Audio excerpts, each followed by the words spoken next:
Copyright information. Voyage of Alexandria. Book 6 of the Alexandrian Saga. Copyright 2014 by Thomas K. Carpenter. Published by Black Moon Books. Cover design copyright 2014 by Rachel J. Carpenter. This is a digitally narrated audiobook. Chapter 1. Behold! Humans living in an underground cave, which has a mouth open toward the light which reaches all along the cave. Here they have been from their childhood, and have their legs and necks chained so that they cannot move and can only see before them, being prevented by the chains from turning their heads. Above and behind them, a fire blazes at a distance, and between the fire and the prisoners is a raised way, and you will see a low wall built along the way, like the screen which marionette players have in front of them, over which they show the puppets. Plato, the allegory of the cave. Heron clung to the burnt timber as the waves washed over her back. The salt burned her eyes and nose. Her throat was raw from the sea water she'd already swallowed. Cleansed in the waters of creation. The words raced through her head like a steam chariot. Another wave slapped her in the face, leaving her sputtering, daring her to unclamp her arm to wipe the salt from her swollen eyes. And though the wind chopped the water into frothing curls as long as the Colosseum, the sky to the northwest was as clear and bright as a tiled pool. Heron's mind resisted what she first saw in that fathomless space, as it had to be a trick of the light, but when the vision persisted, she grew to accept it. Hovering in the blue like a temple to the sky was. She heaved awake into the darkness of the cabin. A faint orange glow like the dawn reflected against the porthole. As the ship rolled, so did her stomach, and the clenching brought with it a spike of pain so great it turned her words to spittle. The muscles of her sides split with effort until she flopped over and vomited onto the cabin floor. The urge came 3 times in quick succession, and each one was like a vice on her broken ribs. By the third, she was sure the ribs would snap and poke from her flesh. Afterwards, she lay sobbing in the darkness. She would have been content with just sobbing, but awake, she keenly felt the myriad of wounds across her body. Heron was littered with burns, salved and bandaged, but beneath the bound cloth the raw skin throbbed. A shaking hand explored her face, feeling the burn on the neck, the cut on her tongue, the tenderness of her ear and jaw. She vaguely recalled her near immolation on the bonfire of the Brethren, her flight to the Iron Road, and the impact at the docks. With trembling fingers, she tugged on her hair only to come away with a clump that she let fall from her fingertips. Dear Sapharia. Treasured Plutarch. Stalwart Punt. Her heart beat upon the anvil of her chest at their remembrance. Agog, my friend. All of them lost. A city lost. Rome destroyed. She couldn't even grasp the destruction she'd wrought on the city. Archimedes had been wise to keep his inventions hidden, but she had foolishly unleashed them on the world. Yet as she lay amid the blankets, it was not her friends or the city that she mourned. No, to her great shame it was her mechanical limbs. Without them she was a cripple. And that shame was a reflection of her pride, her hubris, that had brought down a great empire. They would remember her as a destroyer of worlds, not as the builder she had wanted. She knew all too well that her gender would be blamed on the destruction of the city. And how could they not wonder at the automatas detonating as the fire reached them, and not say that it had been done for spite? The name Mykonikos would fade into time, while Heron the Destroyer would become the moniker she was remembered by. Hubris. She'd been warned time and time again. Hubris had drove her to discover the gifts of Archimedes, regardless of the cost. Could it be that there were gods that watched over mankind and interfered in their lives? All her experiences in the temples providing miracles had taught her otherwise, but here was an example so powerful, so immutable, like a mathematical proof, that she found it hard not to believe. A wave of nausea passed through her again, but there was nothing left in her stomach, and each heave was like a horse kicking her in the chest. When it was over, she was left crying, snot and vomit hanging from her lips and nose. She tried to wipe them from her face, only to miss with her stump. A mad laugh bubbled to her lips, but not too much, as each shaking of her chest brought with it pain. The priest, Lysimachus. He would tell her this was the work of Sobek, of he who dwelleth amid terrors. And she would find it hard to disagree. For what was a god but an idea in mankind's collective mind made physical by their hands? The priest, a priest, a priest. Somehow she knew that at the end of all this, that she would see him again. But she hoped not soon, for in the darkness she knew she was weak. Her injuries and losses and the destruction of the city had done to her what many months in the pit of Sobek had failed to accomplish. She continued the exploration of her injuries by pushing on the loose tooth at the back of her jaw.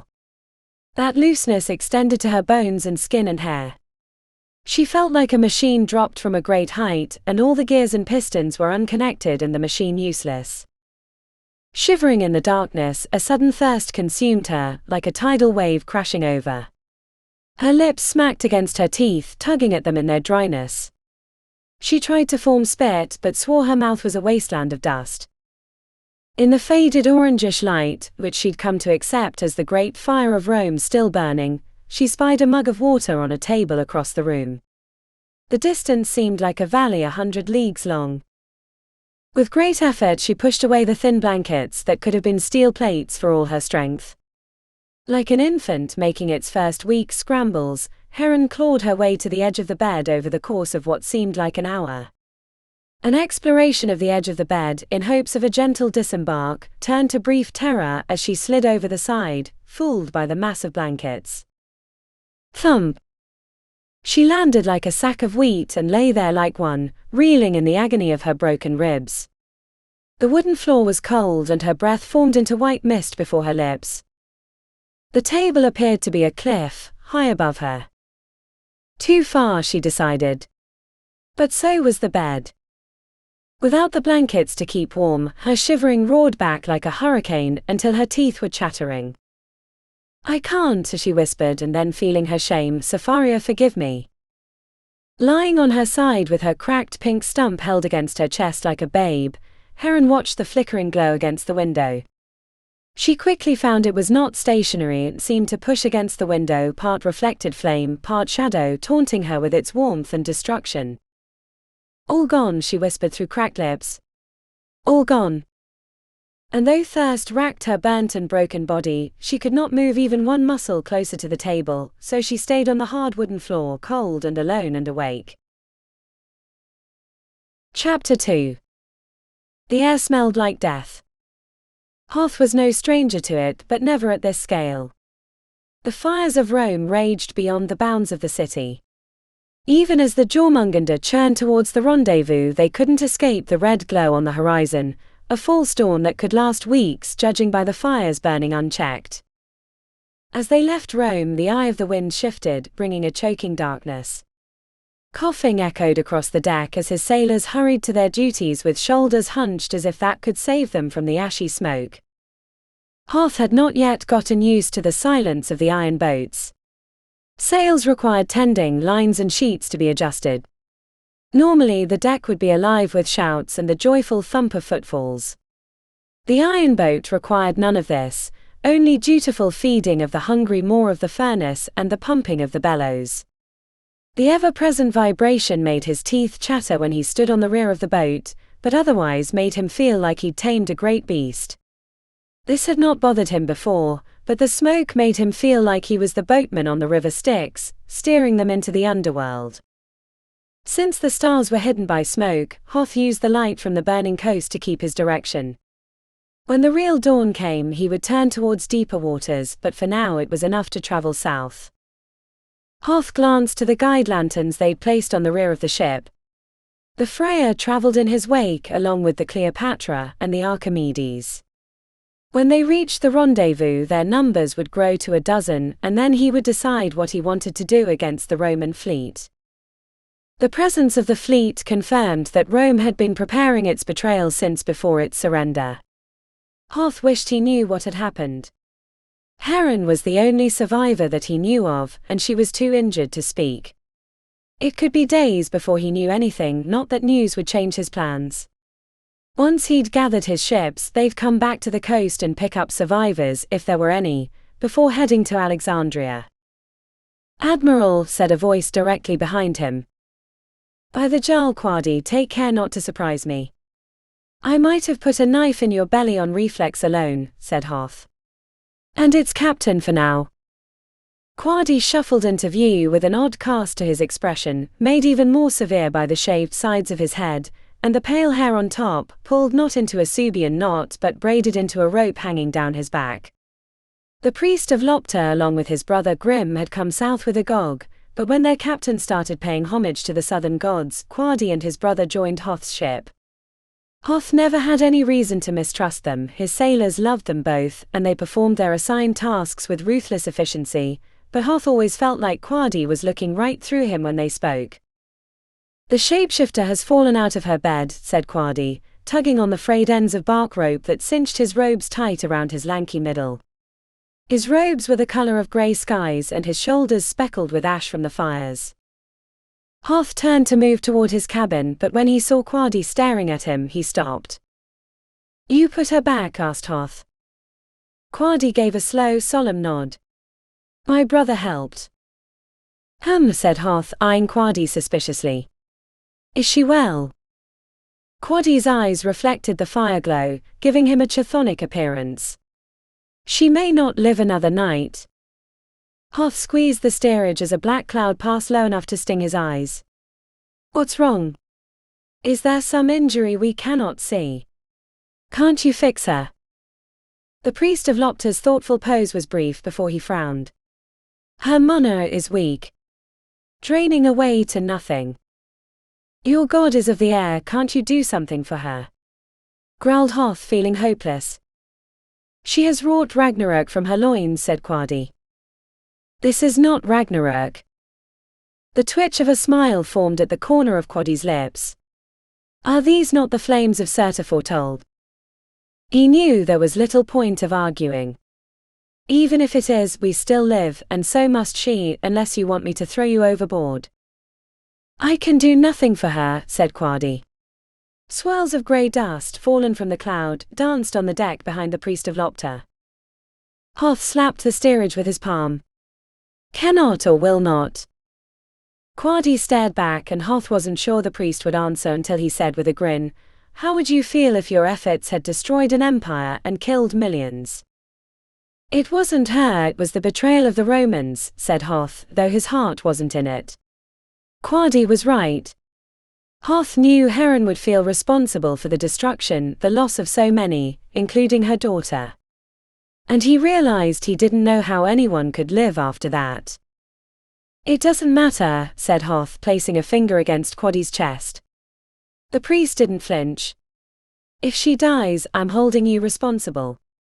I don't care if you sit in the room and make sure she doesn't fall out of bed again, that she's given water when she thirsts, and food when she can eat again." Hoth listed about in furious thought. "Keep her company, read to her. Tell her tales to make her forget. Keep her mind occupied. Let her mana rebuild itself with time. The world still needs her." "Yes, Admiral," said Quadi, adding a slight bow. When Quadi didn't move, Hoth lunged forward. "Go. Now." The priest shuffled in the direction of Heron's quarters, which had formerly been his. Hoth wasn't sure he'd done the right thing, but it was better than nothing. Even if Quadi only kept her from falling out of bed again, he would be of help. But as the Jörmungandr parted the darkness, churning beneath the death cloud of an empire, Hoth's thoughts ran back to Heron. Try as he might, he could not disagree with Quadi's assessment of the inventor. Heron's desire for life, her mana, had been severely damaged by the destruction of Rome and the loss of her friends and family, and these wounds were more grievous than the physical ones that plagued her frail body. When they'd carried her to his cabin, she'd been as light as a reed. Hoth could have easily lifted her, but didn't want to further aggravate the injuries littered across her limbs. So like a corpse to a burial, they had brought her to his quarters. Heron needed time to heal, and that would happen best in Alexandria, though Hoth wished one of her friends would be there to greet her, but they'd all perished in Rome. A truth that, when finally realized, might do more damage than all the wounds on her tired flesh. And then only the city itself, her city of wonders, would have to heal her. Give her reason to live again as they rebuilt the empire. Or at least carved out a safe place in the absence of one. But first she had to survive the night. Chapter 3. Heron heard the steam catapults fire in her dreams. She stood on the hill above Antioch, brightly colored walls shining in the sun as death rained down upon them. Spark powder ripped great holes into the earth as if it were a ferocious wolverine. Men fell dead from the impact like wheat cut by a scythe. All the while she stood high above them, pulling the threads of fate, snipping them from the great tapestry. She was the Queen of Death.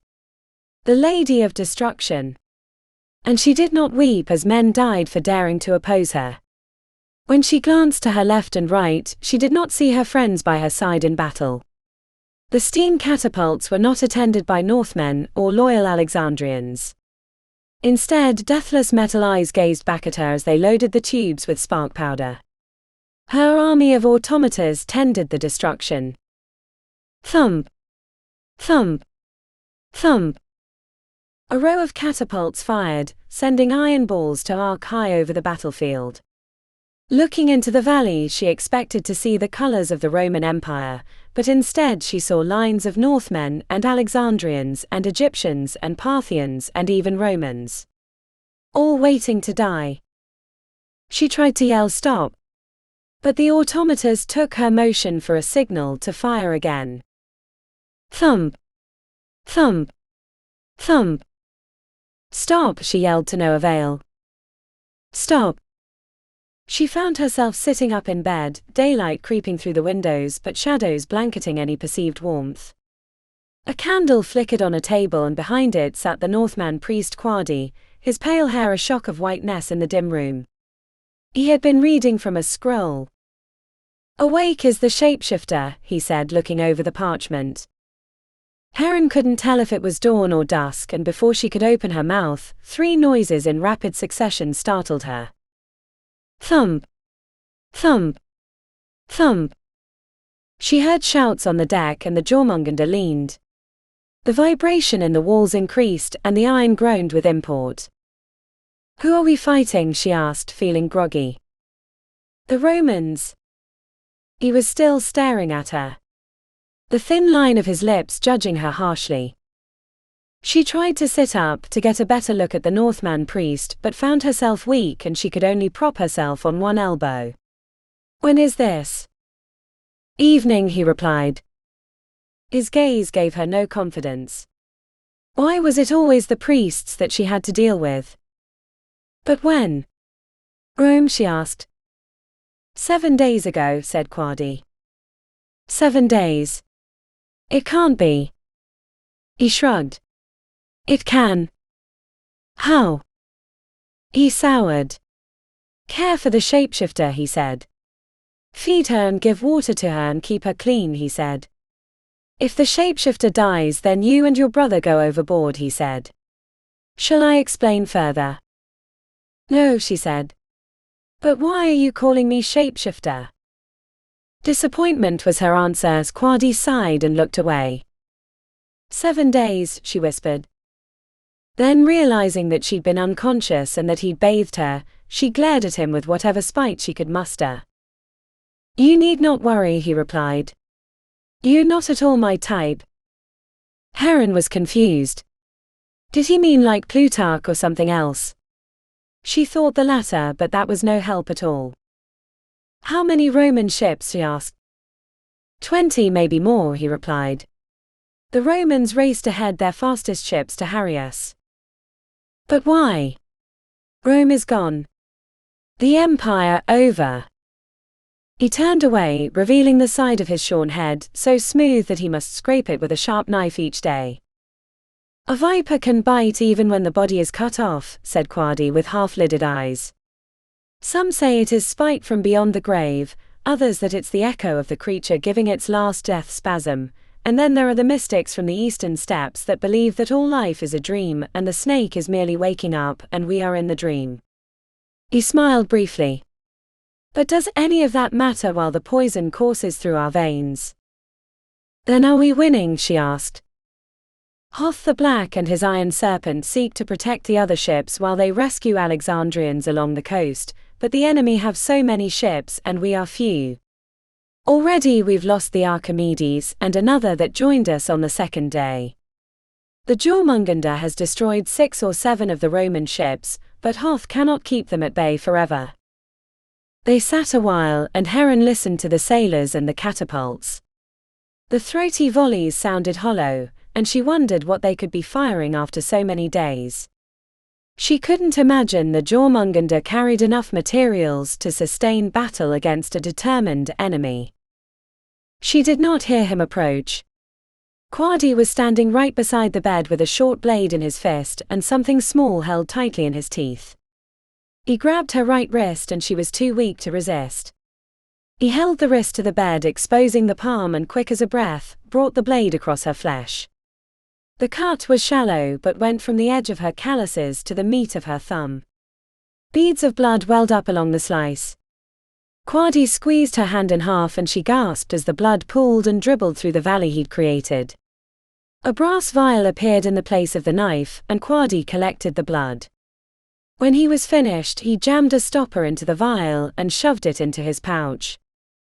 "What are you doing?" she asked, but he ignored her and pulled a needle and thread from his teeth and began sewing the wound closed. Each piercing of the skin brought a grimace, but in short order he was finished. Quadi retrieved a bowl from the table and dunked her hand into the mixture, bringing tears to her eyes since the liquid was a clear alcoholic mixture. Complete, Quadi returned to his seat and stared back at her as if nothing had happened. "Are you mad?" she asked. "Why wait until I'm awake if you're going to steal my blood?" "Another wound might have spelled your death, which would have meant mine too," he said, and then he narrowed his eyes. "You need food." Quadi retrieved a different bowl from a tray on the far table. He set it on her belly. "Eat." Heron's stomach growled mercilessly. She felt hollow, like an empty goblet. "Not until you tell me why you did that." "Why did you take my blood?" she asked. Quadi was still standing over her. "I can make you eat that awake. It can't be much harder than when you were asleep." Heron threw her meal at him, the liquid splashed across his face as the bowl tumbled to the floor. Soup dripped from his chin as he stared down at her. He wiped his chin with a forearm, keeping his gaze locked with hers the whole time. Then he returned to his spot at the table, picked up the scroll and said, "Hunger will tempt you eventually." She silently cursed her impulse. She knew he was right. Her stomach was already complaining loudly about the loss of a meal. Heron tried to feign disinterest by examining the sewn wound on her palm. Dark crusted blood had already formed along the cut, marked at intervals by the thread moving through her flesh like a snake through the grass. The closure was expert craftsmanship. Better than even Safaria, who'd sewn up many wounds in the workshop. Remembering her daughter brought a longing in her heart to see her again. "Shapeshifter," she said, trying to distract herself. "Why do you keep calling me that?" His eyes never left his parchment. "Because you are." She realized he must be speaking of her gender disguise. "I was never a man," she said as if it somehow mattered. "Only hiding as one. I've always been a woman." He glanced up, blinked once and returned to his reading. "Have the ships rescued anyone I know?" "Safaria. Plutarch. Punt. Any of the others?" she asked, but as the words left her lips, she knew the answer. If they'd been rescued, they'd be here taking care of her instead of Quadi. He didn't bother answering as she slumped into the blankets, wishing she hadn't foolishly thrown her meal at him. Her thoughts were interrupted as a great host of shouts went up from the deck. Even Quadi appeared worried as he scowled. Heron opened her mouth to speculate, when a sky-rending crunch reverberated through the ship. The Jörmungandr had impacted with another ship, and the iron walls screamed like the cursed souls of the underworld. Chapter 4. Fill your lungs, Poseidon. Gnash your teeth, Neptune. "Bend your lips, Agir," shouted Hoth the Black, laughing. The Jörmungandr growled as it split the quinquereme, timbers shattering like reeds, men screaming as they were dumped into the sea, masts snapping like thunderclaps. Like a bloated hornet's nest split with a sword thrust, the hull vomited out its contents of food and oars and slaves. The Jörmungandr churned away, leaving the broken Roman ship in its wake. Grim stood nearby, a sword in his hand, clearly shaken from the impact. He was taller than his brother Quadi, but had the same shock of white hair like fresh snow. The brothers were peculiar, even for Hoth, but he'd never known them not to be dutiful in their tasks.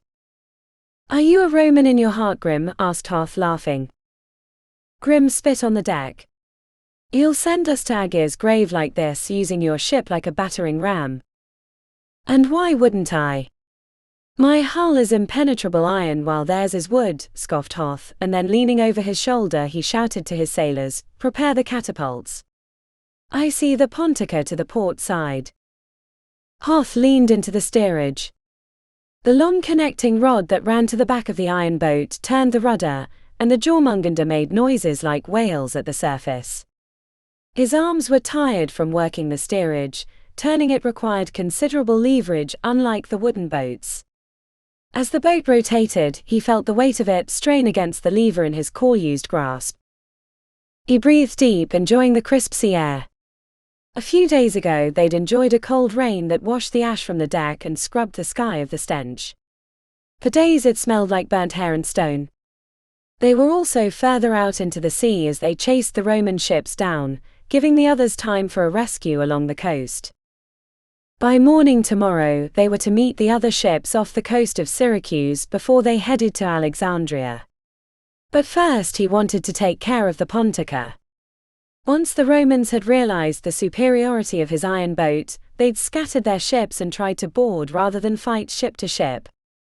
The Pontica, massive hexareme, was the only one large enough to cause Hoth any concern. The other ships were too low in the water to make a credible attempt at boarding. Hoth turned to Grim. "Tell the men to prepare the fire shot. I'd rather keep a safe distance from the Pontica. She carries enough troops in her belly to cause us considerable harm, and she's large enough, I don't want to risk ramming her." "Yes, Admiral," grumbled Grim before he left to give the men orders. "I thought you'd be pleased I'm not going to ram her," called Hoth. "Ungrateful cur." But Grim's reluctance wasn't Hoth's primary concern. His biggest issue, one he hadn't shared with Grim, was fuel. They were getting low.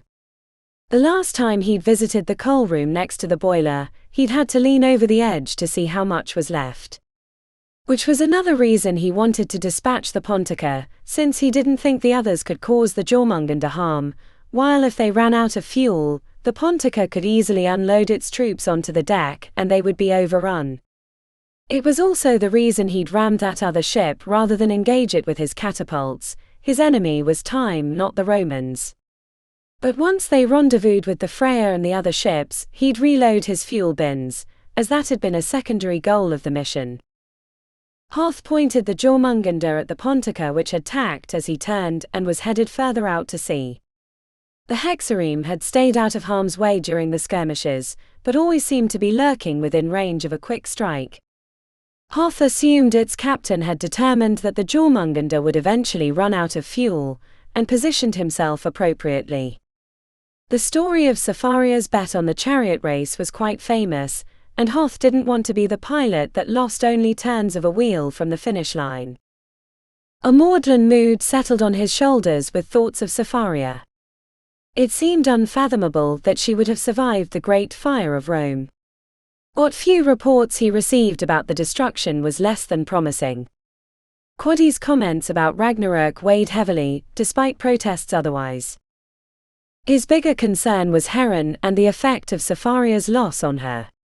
The most important thing he could do was to get the inventor back to Alexandria, but she had to arrive in one piece for it to matter. A task he'd given to the priest, Quadi. A runner from below deck came up to report the status of the fuel. The foreman in charge of the two massive mechanicals was concerned that they had little time left, maybe only an hour, which wouldn't get them to Syracuse even if he could dispatch the Pontica quickly. Hoth sent the runner back down with instructions to raid the ship for fuel, anything that could keep the giant paddles churning through salt water. Even the wheat stores if it came to that. Hoth squeezed his hands, the air was getting colder as the sun disappeared and his grip was lethargic. The Pontica led them deeper into the Mediterranean, and further from Syracuse. The Jörmungandr was gaining but not quickly enough, and when night turned black, it would be harder to stay with the Pontica. Grim returned and Hoth was reminded once again of the ice giants that preyed on the villages in the snow-crusted north of his homeland. Grim and his brother were a joyless pair and could act the headsman at a feast. "The men are ready," said Grim. "I have changed my mind. Hurry down to the belly of the ship and tell a Croas to gather the fuel as I instructed, but do not load the fire chamber," said Hoth. "But the ship will stop," said Grim. "Shall I put my knife in your belly?" "I didn't ask your opinion." "Just go do it," said Hoth. Grim stared back, his hand resting on his sword hilt. Then after a few fateful heartbeats, Grim turned and walked towards the stairs. His reluctance confused Hoth, who had no time or patience for dissent. But Grim wasn't his problem, the Pontica was. Hoth pulled back on the speed lever, careful not to reduce his speed too much. He didn't want the Pontica to think he was becalmed on purpose. When the mechanical began to sputter, Hoth reduced his speed further. It wasn't long after that the Jörmungandr slowed to drift, and the waves that he'd cut through so resolutely before tossed the iron boat from side to side. While he was waiting, another runner came for instructions and Hoth sent him onward, one task for the catapult team and another for the steam mechanical foreman, an instruction that contradicted his earlier one. Grim joined him a little later. "Defenseless," he said. "I am never defenseless," countered Hoth with a grin. Ahead of them the Pontica began a wide turn and its sails caught the reflected oranges of sunset. Like carrion birds to a feast, the other small ships Triremes and Scapa appeared on the horizon headed their direction. It seemed they'd been waiting for this opportunity. Hoth let a smile rest easy on his lips and turned to Grim. His fellow Northman was a fair man if he didn't scowl so much. Not that he hadn't met dour souls in the north before. Months of darkness and heavy drinking made men mad if they had no gristle for their minds.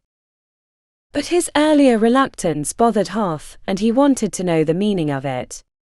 In fact, there were a lot of things that had never set right with Hoth when he thought about it. Like the south, there were many gods in the north, and only one of them was the god Lopter, the focus for the priest's devotion. "Why did you join my fleet?" Hoth asked him. The scowl turned darker as Grim glanced to the oncoming ships. "I came with my brother. He's promised to Lopter, and by the oath I gave our mother, I'm to protect him." "But why on a ship?" asked Hoth, though he really wanted to ask why Lopter, but knew the answer he would receive. Lopter was a god of the air, of things unseen, a trickster god. The priest would have been more at home in Heron's flying ship. "Questions you should ask my brother," said Grim. "Shouldn't you be preparing for the Romans?" Hoth squinted and held a hand to his temple. "Not worth my time while I have this mystery under my nose like a stone in my boot. I have a mind for seaborne tactics, but not while these things linger." Grim glanced once more at the Pontica, which was growing dangerously near. "You're mad," said Grim. "Better to be a fool with a plan than a king without a head," laughed Hoth. "Tell me why your brother wanted to join my ship, and I'll rally the defenses." The pale Northman grew irritated. His brow was gnarled with muscle and he listed about, keeping a ready hand on his hilt. Hoth could almost smell his sweat, his fear. "My job is only to protect him." "His reasons are his and his alone," said Grim as he couldn't keep his eyes off the advancing Pontica. At least 5 other smaller vessels moved towards the iron boat. "Aren't you going to do something?" shouted Grim. The massive hexareme was close enough that Hoth could make out the eagle of the Roman standard on its sails.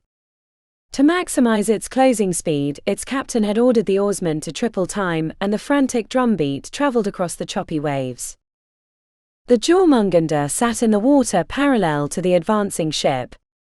The Pontica's captain had taken a tactically advantageous route, skimming the angles so the steam catapults couldn't make a direct attack, but running on a line that would bring them right alongside the Jörmungandr.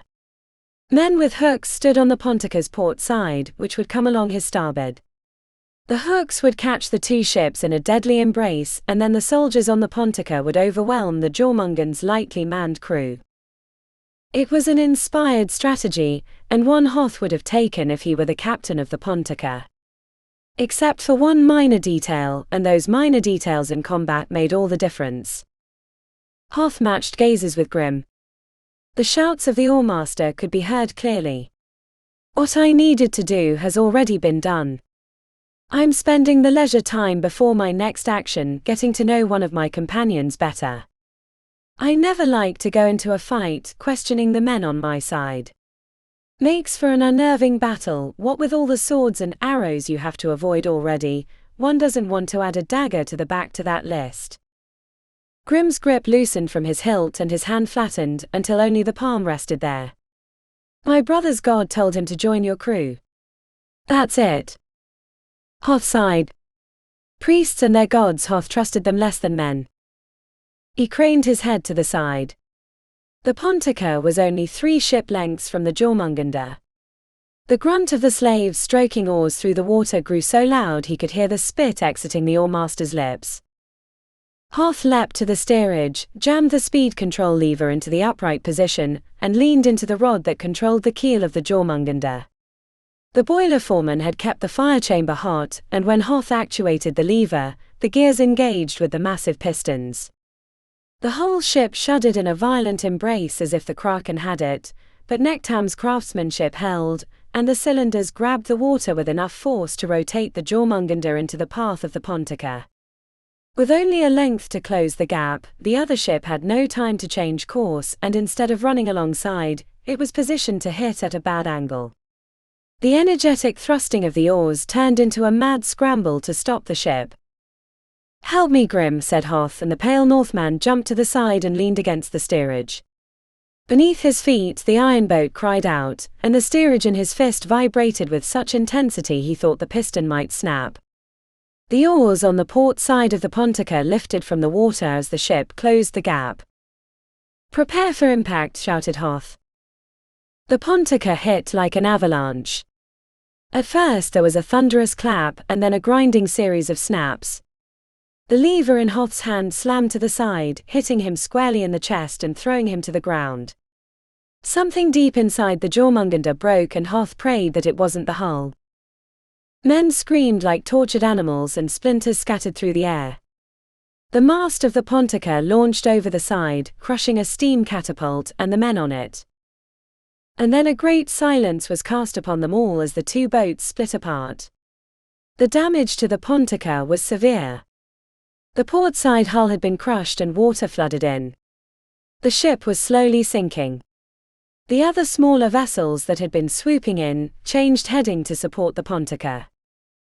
The broken mast that the Pontica had left on his deck had broken one steam catapult and interfered with the sightline of another, but he still had 4 he could use. Hoth gave the orders to fire and balls of flaming pitch flew through the air toward the sinking Pontica. The other ships tacked away, leaving the massive hexareme to its fate. Clear the mast. Check for damage, called Hoth. A runner came up. Acroas reports one of the pistons has been severed. Can we use the other? Asked Hoth. Yes, but we'll be slower, said the runner. Hoth chuckled. Slow for us is fast for a sail. If we can run on one, we'll run on one. How about fuel? Acroas says we're down to dust, said the runner. Tell him I've got wood to burn. We'll have this mast chopped down to pieces within the hour. Tell him to use whatever we've got to keep moving, said Hoth. The runner disappeared below deck and Hoth turned to Grim. Do you know where the captain of the Pontica made his mistake? Hoth asked. Grim shook his head. Expectations. He thought he knew what to expect from my ship. A ship with a sail must be moving to turn, but an iron ship carries its wind in its belly. I turned his strength, his speed and attack angle into his defeat when I let the Pontica break itself on my hull." Grim nodded without a hint of emotion. "Always let your enemies believe they know you," said Hoth, watching Grim carefully. "A wise course," said Grim before he turned and left. The dour Northman joined the crew dismantling the mast for fuel while Hoth reset the steerage for Syracuse. Chapter 5. The plain man jostled with the soldiers, holding his buckler wearily, and tried to keep his head down. Only half the soldiers would board the ships while the others would camp until more ships arrived, a fate he didn't want to leave to chance. Eyeing the broad-shouldered Northman at the top of the gunwale, the plain man knew only a few more soldiers would be let onto the Freya by the scowling glances the Northman gave those already on the ship. At least another 20 soldiers were ahead of him, and he had his orders to get on the ship. The soldiers around him were too busy craning their necks forward, trying like him, to figure out how many more would be let on. The talk of the camp had been that those that didn't make it onto the ships would be left for the winter, or that a reformed Roman army would sweep down and crush them. The plain man didn't put much credence in the latter, as the Roman soldiers who'd survived the fire were too busy trying to prepare for winter themselves to worry about a couple thousand Alexandrian troops. With all eyes on the Northman, no one was watching their feet. Jabbing his booted foot forward, the plain man caught the soldier in front of him in the Achilles. He carried a spear and wore a leather breastplate, a Greek by the manner of his pack hanging from a strap on his belt. "Watch your step, whelp," said the soldier. The plain man tried again, this time palming a thin knife and stabbing the soldier in the back of the thigh. Not too deep, but deep enough to get his attention. "By the jowls." As the soldier turned, the plain man stepped on the soldier's toe and tugged on his tunic, sending him into the soldier directly behind. Entangled, they immediately set to pushing and shoving, and drawn by the fight, the orderly line turned into a circle around the two combatants. Using the distraction, the plain man stepped through the last few soldiers and leapt onto the plank that led up to the gunwale, keeping his shoulders hunched and head down. When he reached the top, the Northman grabbed his arm, squeezing tightly. "Ship full," said the Northman in broken Greek. Quick as mercury, the plain man produced a silver coin and placed it in the Northman's palm.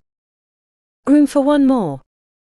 The Northman frowned, looked over his shoulder to make sure no one was watching, and nodded.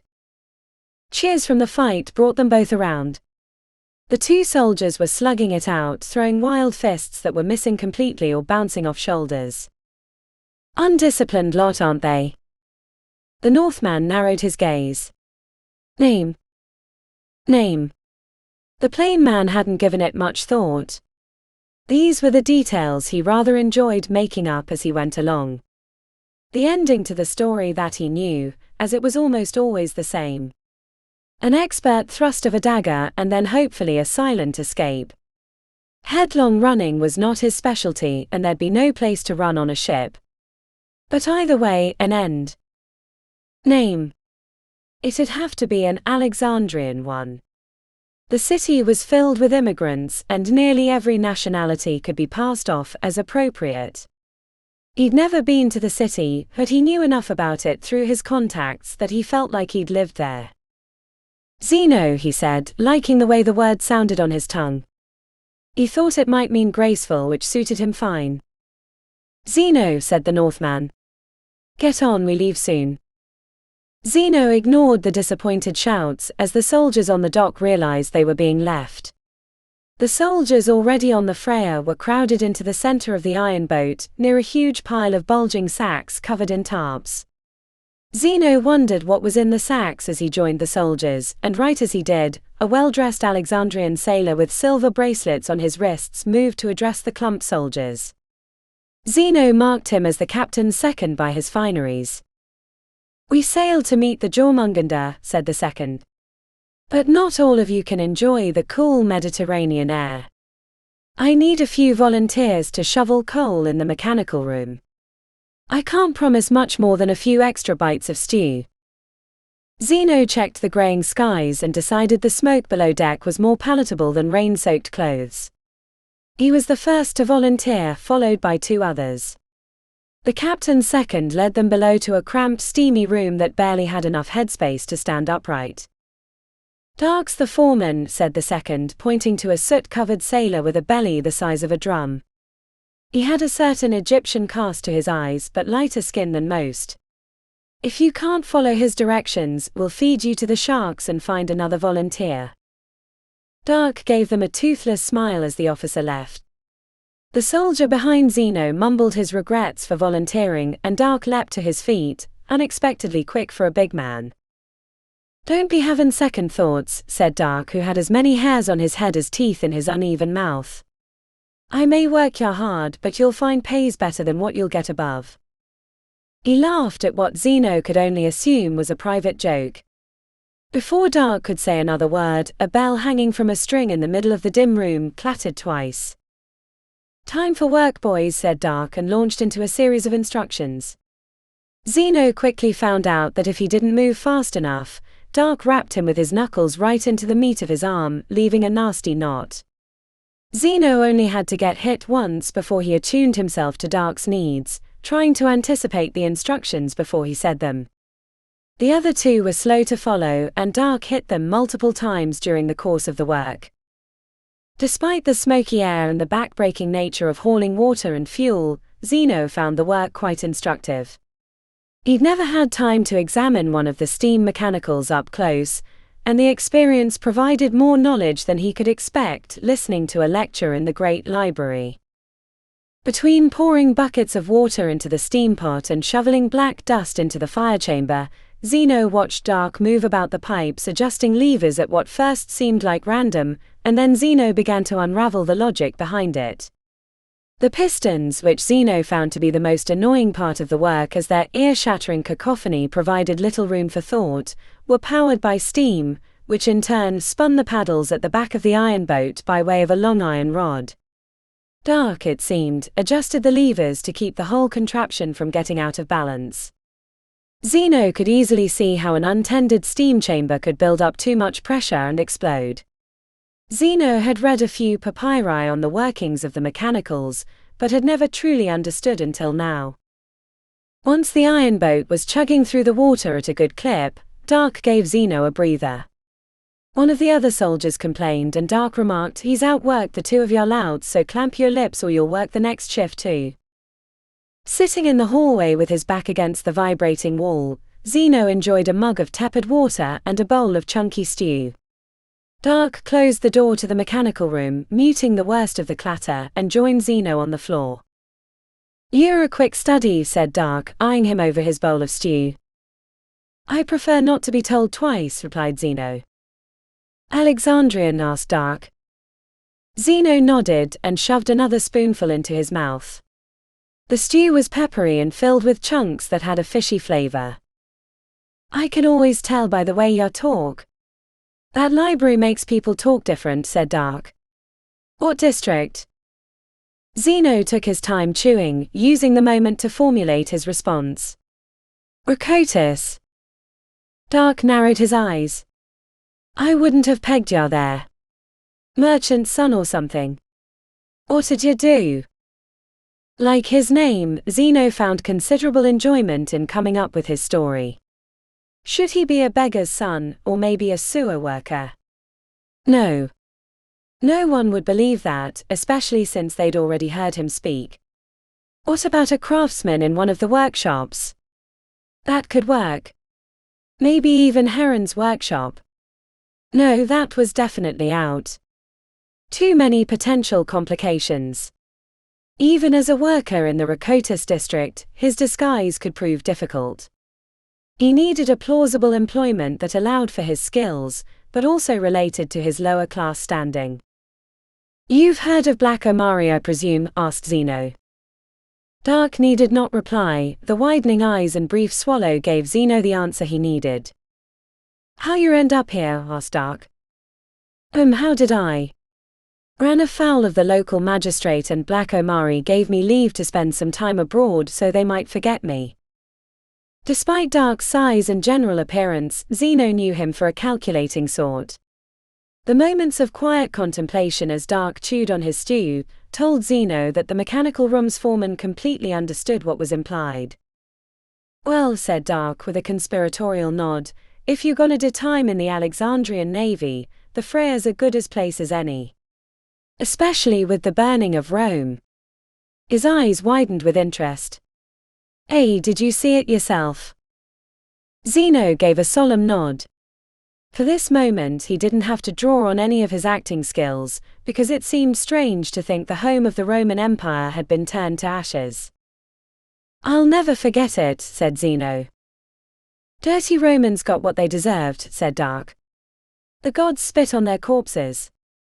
Dark spit a wad onto the dusty floor. "Yes," said Zeno, forcing himself to smile. Killing another man had never bothered him, but the wholesale destruction of the city gave him pause. On his brief foray into the city he'd seen families trapped by the fire, women dangling children by sheets from high windows, and men stumbling through the streets with half-burnt faces. It didn't take him long to realize the city was a lost cause. Dark watched him with interest, so Zeno remarked as casually as he could, "It'll be good to be back in Alexandria again and curse the magistrate that thinks to apprehend me." Dark nodded. "If we're not bothered by any more of them cursed Romans, we should make the city in a week." "I'll buy you a drink when we arrive," said Zeno with a smile. "Deal," said Dark, slapping his leg. "We should get back in there, give them a spell," said Zeno. Dark tilted his head forward and his chin turned into three. "Them. They can have a spell when I'm good and ready. Let's enjoy the rest while we can. There's a lot of coal to be shoveled from here to Alexandria, and by the gods, it sure ain't going to be me doing the shoveling." Zeno let a worried look grow on his face. "If we are attacked by Roman ships, how will we fare? I marched my way to Rome." "Don't you worry. Hoth the Black, the captain of the Jörmungandr, he's a rightly cunning sea foe. He's the one that beat the Roman navy when he was outnumbered 100-1. Now he has the iron boats, and the Jörmungandr is as big as they come, so I'm not worried," said Dark. "Is the inventor Heron on that ship?" asked Zeno, trying not to sound interested. "I wanted to see his mechanical limbs. To see if they really were made from gold." Zeno didn't believe it, but he'd heard the rumor once or twice in Rome, and it seemed like a good one to repeat. Dark leaned over, though it took some maneuvering considering his great belly. He ended up leaning on one hand while facing his stomach the other way. "By Zeus cock, didn't you hear? The inventor's a woman." One of the senators ripped her toga off in the middle of the Senate and exposed her naked body, tits to bush. "What an affront to the gods," said Zeno, shaking his head, though he knew all about it since he'd been there on the Senate floor when it had happened. It wasn't quite as Dark had described, but he knew how rumors traveled. By the spring people will claim she tore off a senator's head and gobbled it down in one gulp, and then belched out a flame so large that it started the Great Fire of Rome. "She best not bring that cursed luck to the fleet." "Not while we sail for home," said Dark. "True," muttered Zeno in thought. A woman on a ship was bad luck, and after the fire Heron would be considered more cursed than Cassandra. Even before that, Zeno knew the stories of Heron and the constant failures of her miracles in the temples in Alexandria. And having a hand and foot given over to the god Sobek, by way of priest and crocodile, was no help for her cause. The woman, from the beginning of her time in the workshop to the Great Fire, had been cursed with such bad luck that it was hard to believe that the Northmen were still protecting her. If it had been Romans or Egyptians, she'd have already been thrown overboard to appease the gods. Even now, with the knowledge of her gender widely known, Zeno expected the whisper campaigns to spread until they were more than whispers, and this Hoth the Black was forced to act. It couldn't be long. Not even with the short trip across the sea, and if something should happen along the way that kept them from reaching Alexandria, even if it was only a slight delay, the whispers would turn to full-fledged revolt. It was a lot to think about. Dark kicked him in the foot as he climbed to his feet. "Time to work." "Yes," said Zeno, his mind ricocheting through the options before him. "Time to work indeed." Chapter 6. Hoth hated a fair fight. To him, fighting with odds even might have well been asking the gods to decide his fate. So he stared at the array of Roman vessels on the horizon with menace, and considered all the ways he could turn the circumstances to his advantage. "What are you waiting for?" asked Grim. "Aren't you going to take the fight to them?" Hoth eyed Grim's eagerness with mistrust. That way only got you killed, which was why he preferred his battles in the fog, or not at all if he could help it. "If we all had iron boats, I might try to race them back to Alexandria, but most of the ships are so loaded down with men that even a fishing skiff could catch them," said Hoth, holding a forearm in the way of the sun. "Afraid to lose the Jörmungandr?" asked Grim. Hoth looked at Grim sideways. "Eager to swim back to Alexandria? I thought these iron boats were supposed to be unbeatable. You handled the Pontica with ease, and that was as big as those ships out there." Grim motioned towards the Romans. "Easy. There's 50 ships on their side and only 11 on ours, and we're about as maneuverable as a pregnant elephant. They'll ram the wooden boats or set them on fire and then board the irons. We could get away, but they'd be riding the bottom of the sea before dusk." "So you're a coward, Hoth the Black," said Grim. Hoth gave a hearty laugh. "I'd rather be a live coward than a brave corpse, and besides, I never said I didn't have a plan. I'm just waiting for them to move first." "First to charge in a battle has the advantage," said Grim. "Not on the sea," replied Hoth. "Like I said, if we had all iron ships it wouldn't matter, but sails need wind, and wind makes certain directions more profitable. Right now the Romans are to the northeast and we're to the southwest, and Alexandria is about the same difference for the both of us. They're upwind, so if we go for Alexandria they'll cut us off, but if they go first we can go southwest." "But Alexandria's not southwest," said Grim. "But the coast is, and once we leave the soldiers we can turn and engage with the iron boats," said Hoth. "But what if you're trapped by a second fleet?" asked Grim, looking east with a scowl on his lips. "Second fleet? By the Jarls, and those are Roman sails," said Hoth, before he cupped his hands around his mouth and shouted to the signalmen. He engaged the mechanical, only one since the other was still damaged, and turned west away from Alexandria. Hoth cursed at a few gods, northern and southern, knowing that the gods had cursed him first. The wind gusted with the Romans, a boon for his pursuers. And what had he ever done to deserve the gods' ire? It wasn't even a fair fight. He was outnumbered and flanked, his escape route cut off. He wheeled on Grim, who took a step back. "Get the mechanicos. We need that second steam mechanical working." "I have a plan, but it requires more speed," said Hoth. Grim scowled and rubbed his blonde beard as he left to retrieve Heron. The meaning of his disappointment was left to consider for another time, but it was a pattern, and Hoth wasn't sure he liked it. He might need to find another person to watch Heron if he could, or hope the inventor was well enough not to need a nursemaid. The Jörmungandr broke across the waves, leading his small fleet west. To the northeast, Roman sails furled, running parallel, while on the southeast flank the second group of Romans had closed the gap. They were still leagues away, but they had their sails set, and it would take the sailors on his wooden ships time to reach max speeds. Cold winds blew in his face, but the sun kept his face warm while he had to grip his hands to keep them from becoming stiff. Hoth grumbled at his acclimation to the southern climate. In the north he could swim naked in the ice-strewn sea and feel merely refreshed. While he was waiting for Grim and Heron, which was taking entirely too long, he sent messages to the Freya by way of signal lantern. When the men began gathering on the deck of the smaller iron boat, Hoth knew they'd gotten the message. Grim approached sheepishly, an unfamiliar expression that looked uncomfortable on the peculiar Northman. "Apologies, Captain, she won't come. Says she's no good to you without all her limbs." Hoth leaned his forehead against the steerage. "I didn't ask you to make a request. I'm giving an order that she fix the second mechanical. I don't care if she's missing a hand or a foot, or maybe you'd like to be missing a head." Grim nodded. "I'll try again." "You'll do more than try. You'll get her moving whatever it takes. After the words left his lips, he felt a bit of remorse for sending Grim after Heron like that, but he didn't have any more time for Heron to recover. She had to be well now. Grim was back almost right away. He was covered in what appeared to be soup. He was hooking chunks of fish out of his pale hair with spread fingers.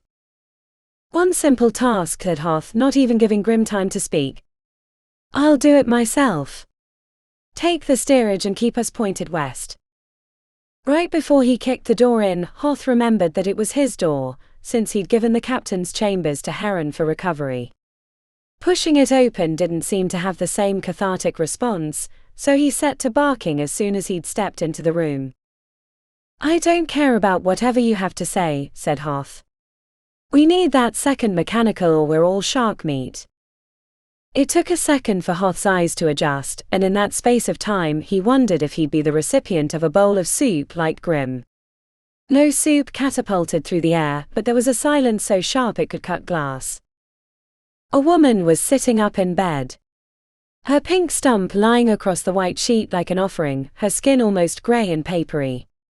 Bloodshot eyes stared back, and for a brief moment, Hoth thought a water demon had crept onto the ship and eaten Heron. Where is Quadi? He asked. Heron was motionless, like a corpse propped up and held into place with ropes. Eventually Heron's mouth moved, but it was like someone else was making the lips work. Quadi left when Grim came in, she said. I need you in the steam mechanical room, he said, finding himself less sure as he spoke the words. We need that second one running. Why would you bother? She asked. I'll only cause the death of everyone around me. I'm a destroyer. She held her stump up accusingly. Is this the mark of a creator? Hoth questioned, leaving Heron with the priest Quadi. He might have healed her wounds, but her mana was still dangerously weak. Hoth had seen fierce warriors that could break a timber in half with their bare hands die to wounds that wouldn't kill a young girl, because they'd seen their companions' entrails splayed onto the battlefield. Heron had a whole empire on her conscience. If they survived the Romans, he vowed to spend more time with her, but he couldn't wait for her to get better now. The burning of Rome wasn't your fault. You didn't cause the fire or make it spread, said Hoth. Heron looked toward the window, which uncannily was the direction of Rome. I was the one who hid the spark powder around the city, and I was the one that found it in the first place, and I was the one that failed to stop the brethren.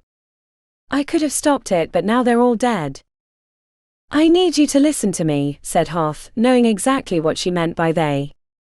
We're trapped on two sides by nearly 80 Roman vessels. I have a plan, but I need the second mechanical, otherwise there's a good chance we won't make it 5 leagues, let alone 50. I can't, said Heron. I don't have 2 hands to mend with or 2 feet to walk. You don't need your hands, we can do the work for you. And I'll carry you to the steam mechanical if that's what it takes, said Hoth. At that moment, Quadi came bursting in with a wooden leg in his hand. Hoth didn't even bother asking Quadi where he'd gotten it, but the perplexing look on the priest's face, gleeful when it should have been grim, made the sea captain hesitate. I'm not going, said Heron before he could say a word otherwise. Not going. Not fixing. Not even moving. Arethasus said the world was meaningless unless defined by movement. So here I sit, unmoving, so I cannot define the world by my destruction. Hoth sighed. If you won't, then I hope the gods are smiling on us today, for otherwise I fear for our lives. The gods are my enemy, said Heron with menace. Hoth flinched and checked with Quadi, who seemed unaffected by her statement. He hoped that statement went no further than his quarters, or he could have a mutiny on his hands. Stay then, said Hoth, and think kindly of me when you return to Alexandria. Heron's head jerked around, but Hoth had left by then, the door rattling in its frame as he closed it behind him. Chapter 7. The gust from the slamming door blew the candle out. A result that might have pleased her if it weren't for the sun that dared to blast its light into the room, forcing Heron to look upon the Lopter priest. Curse that man. Ragnarök beckons, said the priest. How can I kill all the gods if we die here by Roman hands? Shouted Heron. And who's to say your gods aren't dead already? Her hand trembled, but it wasn't because she was shouting at Quadi. It was Hoth and his arrogance, like the day he'd hung off the back of the steam chariot, taunting those Sarmatian assassins and taking a poisoned arrow as his reward. Or when he'd convinced Agog to let him lead the attack on the Roman armada in a dinky fishing boat, with only an unstable steam mechanical as his companion. Or when he fell into the Romans' trap in the Grey Cetus. She heard that arrogance in his tone and hated him for it. Think kindly of me when you return to Alexandria. The implied part of the message being, without him. You're coming, said Quadi. Your machines, they hearken the end of an age and a beginning of a new one. One in which my Lord Lopter will reign supreme. You're not the first to claim such rights, spat Heron. All you fools can't be right. Truth has been his breath, my Lord of Air, said Quadi. Heron searched around the bed for something to throw, wishing she hadn't wasted her soup on his brother Grim. The brother had been following Hoth's orders while the priest's pious self-importance made Heron's jaws sore from clenching. The iron boat trembled to a lower pitch. The steam mechanical had been slowed. Why does he want the second one fixed if he's not going to use all of the other?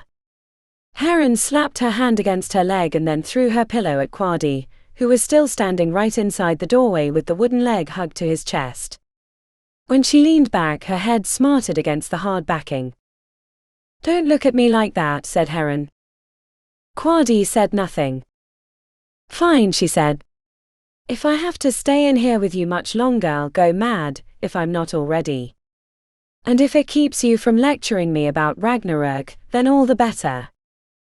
As the Mykonikos wishes, said Quadi with a bow, and then he held the wooden leg out with two outstretched arms.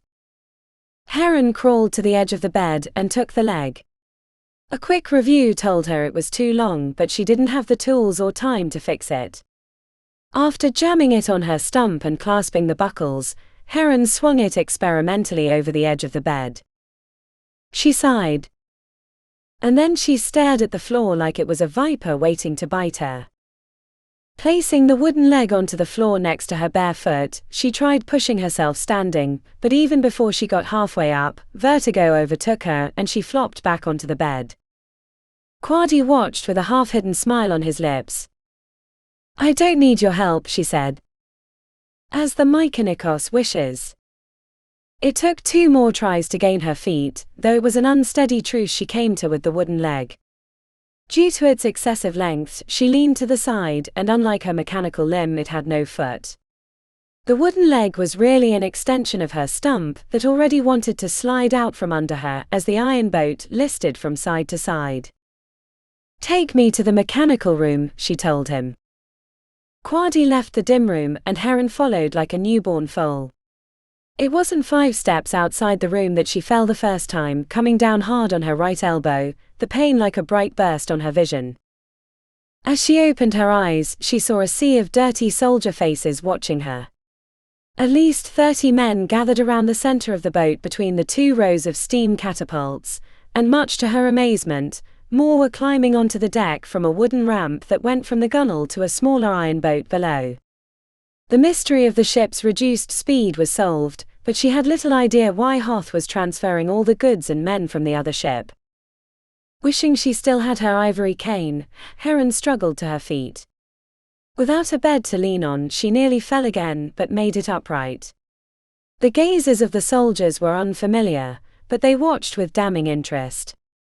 Even the new soldiers coming off the smaller boat, arms cradling sacks and boxes as they scrambled across the bridge, stopped momentarily when they saw her, as if she were a ghost or some mythical creature made real. Except it wasn't that. She was used to the stares of onlookers, wanting to know more about her mechanical limbs. This was something different. Give me a shoulder, she told Quadi. She didn't want to fall again, not with them looking. Quadi led her across the deck, to a set of stairs that went into the darkness. Heron shivered against the cold, wishing she wore more than a tunic and belt. Before she descended, she glanced once more at the iron boat riding alongside the Jörmungandr. At its center was stacked a pile of goods. Sailors were dumping a thick liquid onto the deck from buckets, and Hoth the Black stood at the steerage. The wind shifted, and through the sulphurous coal smoke that plumed from the back of the iron boat, the greasy scent of whale oil caught her nose. Heron turned around slowly, surveying the four directions. The Jörmungandr, along with the smaller boat, raced toward the white sails of a Roman fleet. On the other side, more sails ran parallel to the Alexandrian ships, fleeing to what Heron could only assume was west. Now she understood why he needed more speed. He was taking these two ships on the attack, to give the Alexandrian ships a better chance to escape. But what he was doing with the smaller ship, she could not understand. Hoth, pale hair stained with black streaks trailing in the wind, gave her a wave from the steerage of the smaller iron boat with a laughing smile on his face.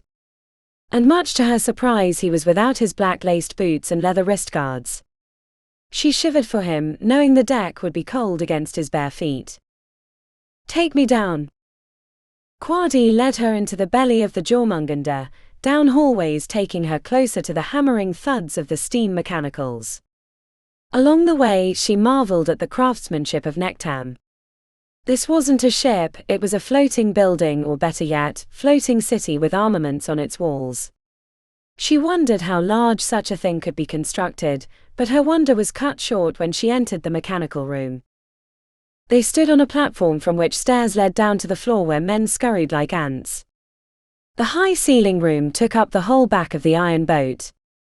Two massive steam mechanicals, larger than she'd ever constructed, sat in the center of the room like legless elephants. Pipes threaded every which way, including two thick stacks that carried the noxious smoke through the roof. A hazy cloud hung at the top of the room. Puffs of coal fumes escaped from the fiery maw of the burning chamber as men shoveled black fuel. But it wasn't the sight of the steam mechanicals that gave her pause. While the scale of them was far greater than she'd built herself, they were still within the bounds of her imagination. What made her grab the railing was the concussive force of the pistons thundering through its revolutions. The thick iron pistons were the hammers of Hephaestus, and low were the mortals that dared to listen to their singing. It seemed their hammering took residence inside her skull until she had to hold her hand to one ear to keep her eyes open. The men seemed unaffected by it, while the heavy vibration wanted to rattle her body apart until she was nothing more than a bag of bones. Even Quadi seemed affected as he squinted, putting tension between his tightly bound hair and forehead, leaving the veins between to stand out. Bounding up the stairs came a soot-streaked worker with bulging arms glistening in sweat. His booming voice could be heard above the mechanical. "It's an honor, Mykonikos. I am Acroas, the tender of the mechanicals." He gave a sideways glance to Quadi. "Hoth told me you'd come eventually, though I'd hoped it'd be sooner." "How do you stand the noise?" she shouted. Acroas had a moment of confusion, and then his eyes widened with understanding. He turned his head and pointed to his ears, from which grey lumps were positioned. He fumbled with a pouch on his hip, and without warning leaned to her side and pushed a wad of something into her ear. It felt like slugs climbing in for a nap, but the worst of the noise was dulled by the substance. After her, Acroas gave Quadi the same treatment. "Can you fix it?" asked Acroas.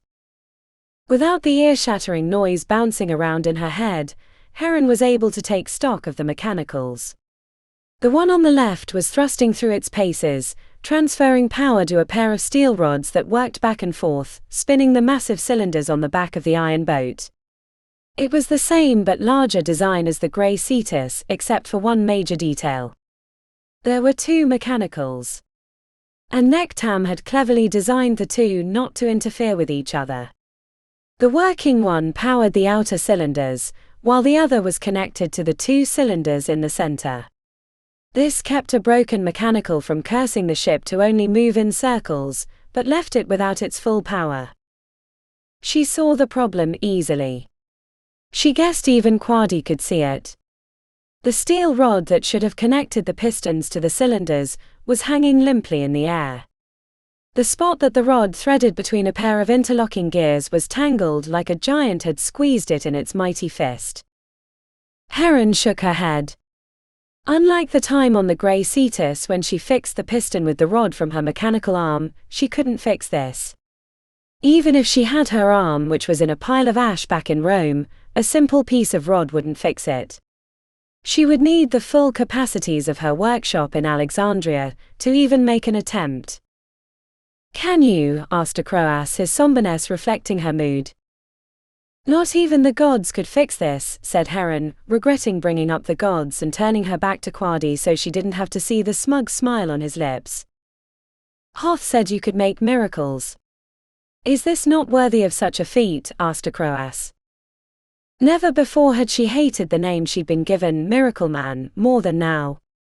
She'd never made miracles, only tricks for the temples, but now that reputation had trapped her.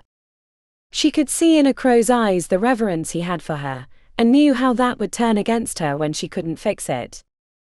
"I would need my tools and time and a forge and new metal and gears. If we were in Alexandria and had access to my workshop, and the services of my friends, I could fix it in a week's time. But Hoth said the second mechanical must be fixed now." Heron ground her teeth and bit through the words, "I can't. Punt. Plutarch. Sapharia. Are you well, Mykonikos?" Acroas stood by her side, his hand placed gently on her forearm. Heron pushed him away. "Call me that no longer. I am not made of metal. I am not a conjurer of miracles." She stared at the cracked pink stump at the end of her arm. "And I cannot fix this broken mechanical, no matter how much you beg me." Acroas was reduced by her outburst while Quadi looked on without effect. To escape their judging gazes, Heron stumbled from the room, slammed the door behind her and leaned against the warm soot-smeared wall streaked with condensation, shaking from her trembling toes to her quivering lips. Then she said so quietly that only she knew she'd said the words, "And I'm not even sure I'm a woman." Chapter 8. Hoth danced in his spot, trying to keep his bare feet from freezing to the deck.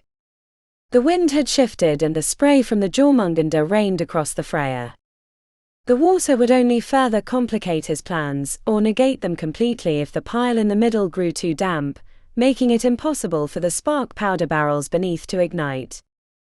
When a shiver ran through him, he realized that the freezing spray would complicate more than his plans to disrupt the Roman fleet racing towards them. He wondered at the wisdom of swimming through wintry Mediterranean waters. His second, Vrash III, a Northman with only 3 fingers on his left hand, came up for his final instructions. "Everything's been loaded onto the Freya that needs to be. Can I pull the bridge?" They both glanced to the Roman sails ahead. More than 30 ships in a tight formation, sails billowing with the full wind. Hoth had one shot to slow them down so his small fleet could escape, or at least stay ahead for a little while. And if Heron could fix the second mechanical, this sacrifice would be worth it. Vrash hooked his dirty black hair away from his face with the 3 fingers and squinted at Hoth. Vrash had the overlean eyes of the horse warriors of the steppes, and whenever he squinted like that, memories of adventures there came back to Hoth. "Tie a long rope to the quarterdeck rail and run it over here, one of those we used for pulling down that barn," said Hoth, winking, while resisting another shiver.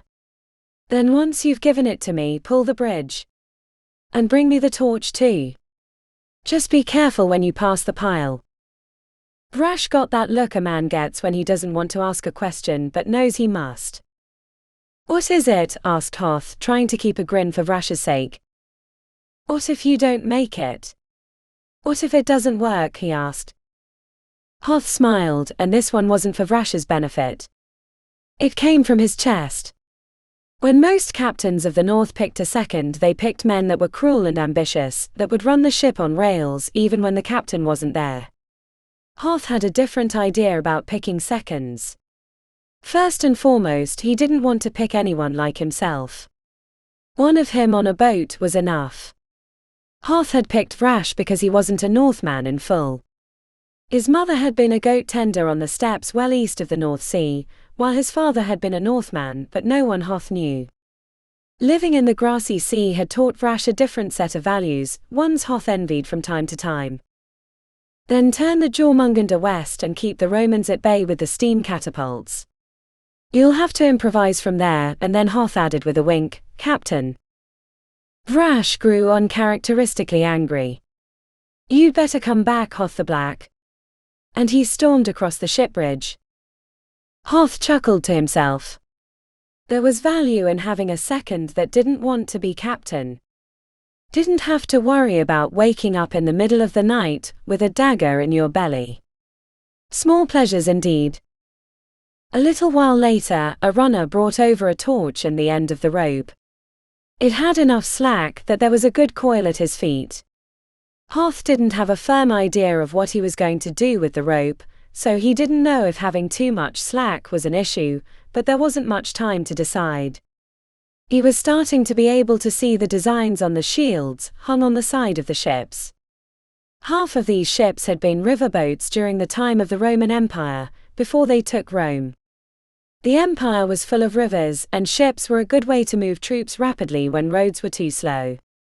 Hoth supposed the loyal Romans had kept them hidden until they could move to overthrow. He wondered if they would rethink their treachery, knowing it would spell the doom of Rome. But that didn't seem to worry these ships, which proved the empire had been more than a bloated city of senators. Hoth wedged the torch into the bronze holder near the steerage that they used during night piloting.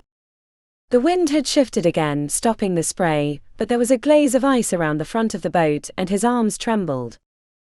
Once the bridge had been removed using ropes and a pulley system, a contraption Heron would have admired, the Freya drifted away from the Jörmungandr.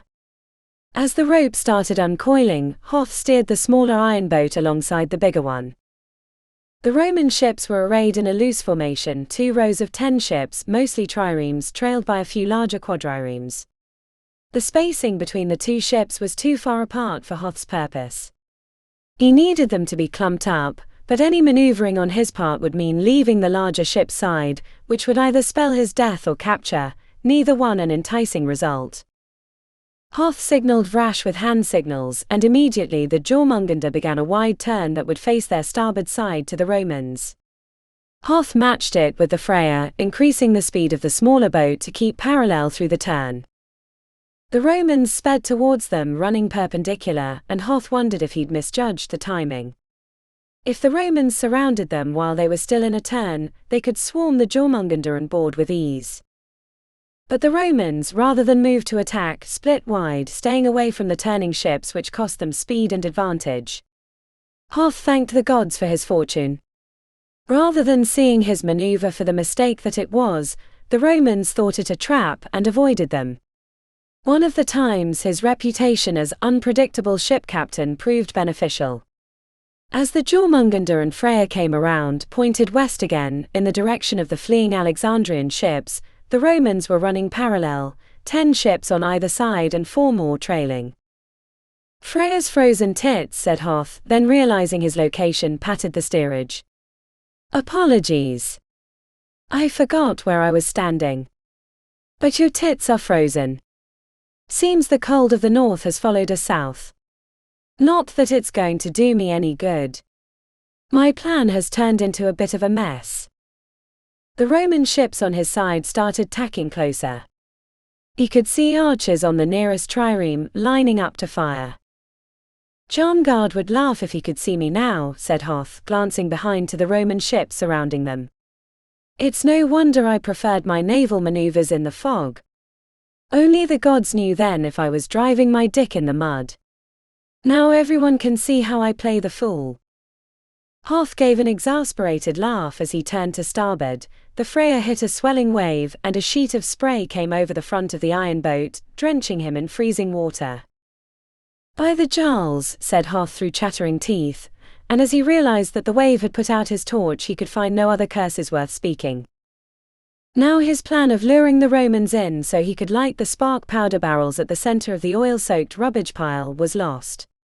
He had no torch nor a way to light it, and he was half frozen. His fingers had lost their feeling and he had to keep his feet moving or they'd freeze to the deck. Hoth eyed the rope with considerable distaste. He'd planned on tying it around his waist when he lit the oil and then jumping free, hoping to pull himself through the water and onto the Jörmungandr. Thinking about it made him realize how foolish a plan it was. Not his best, but certainly not his worst. But rather than stay the course with a bad plan, he knew when it was time to improvise. Hoth left the steerage and grabbed the rope, pulling out the slack and wrapped his end around the railing on the opposite side of the Freya. With the excess rope he wove it around the steerage, which would keep the smaller iron boat pointed away from the Jörmungandr, keeping the rope tight between the two boats. It would slow the larger ship, but getting off the Freya safely was his first priority. He was so focused on the rope he didn't realize how close the Roman trireme was until an arrow plunged into the wood by his feet. Hoth laughed when he saw the arrow had been drenched in pitch and flame flickered on the shaft, but it went out as another wash of spray went over. More flaming arrows flew through the air, some plunking into the water, while others hit too near the oil-drenched pile for his taste. "Ha," he said. "I'm going to get blown up by my own plan. Jörmungandr would really laugh now." Above him on the Jörmungandr, the throaty thumps of the steam catapults launching put the Romans into evasive maneuvers. The nearest trireme was hit by a load of pitch, and the torches used to light the arrows caught, and the ship was quickly enveloped by fire.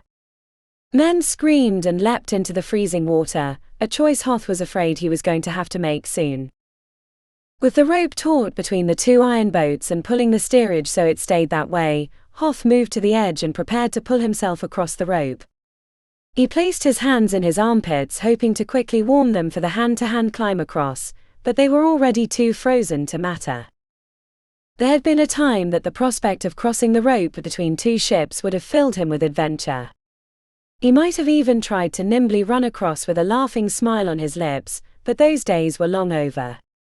Mostly as he gripped the rope in his shaking hands, he wondered why he'd put himself into this situation when he could be warm and safe on the Jörmungandr instead. Not 2 lengths out from the edge of the Freya, Hoth knew he wasn't going to make it all the way across.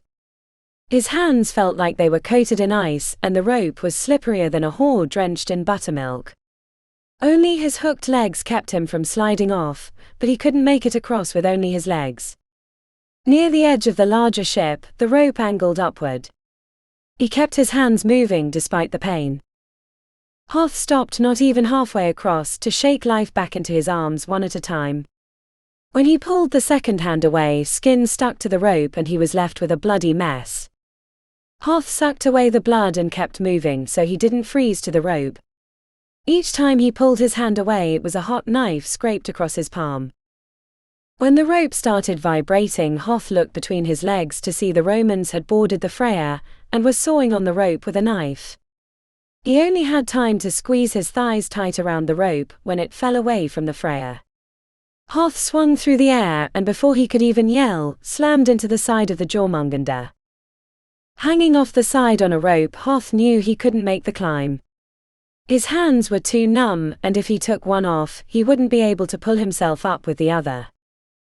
Across from him, Roman archers on the Freya were lining him up. A trireme had captured the iron boat and men flooded on. Shouts and missiles flew through the air on both sides. He didn't have much time to wonder when an explosion flattened him against the iron side and wood splinters thrashed around him. The impact knocked the wind out of him and he would have fallen had his hands not been frozen to the rope. As he came out of his concussive stupor, the rope swayed as he was pulled onto the deck of the Jörmungandr. The sailors caught Hoth. When they moved to pull the rope away from his hands, Grim stopped them. "You'll rip the skin right off him. His hands are frozen to the rope. Take him into the kitchens and put them in cool water until they unfreeze," said Grim. Hoth tried to thank him, but his teeth were chattering like crickets at dawn. As they carried him towards the lower deck, with steam catapults firing all around them, Hoth glanced over the side where the Freya had been. The iron boat had sunk, while the wreckage of the Roman trireme bobbed on the waves. Bodies floated, though Hoth knew they wouldn't be for long. Further out, the sails of the Roman ships surrounded him, but the massive iron ship still chugged west. Hoth mumbled as his sailors carried him into the belly of the Jörmungandr, his lips too frozen for anyone to hear him, but he knew the gods would get a laugh. Not a good plan, Hoth the Black. Not a good plan at all. Chapter 9.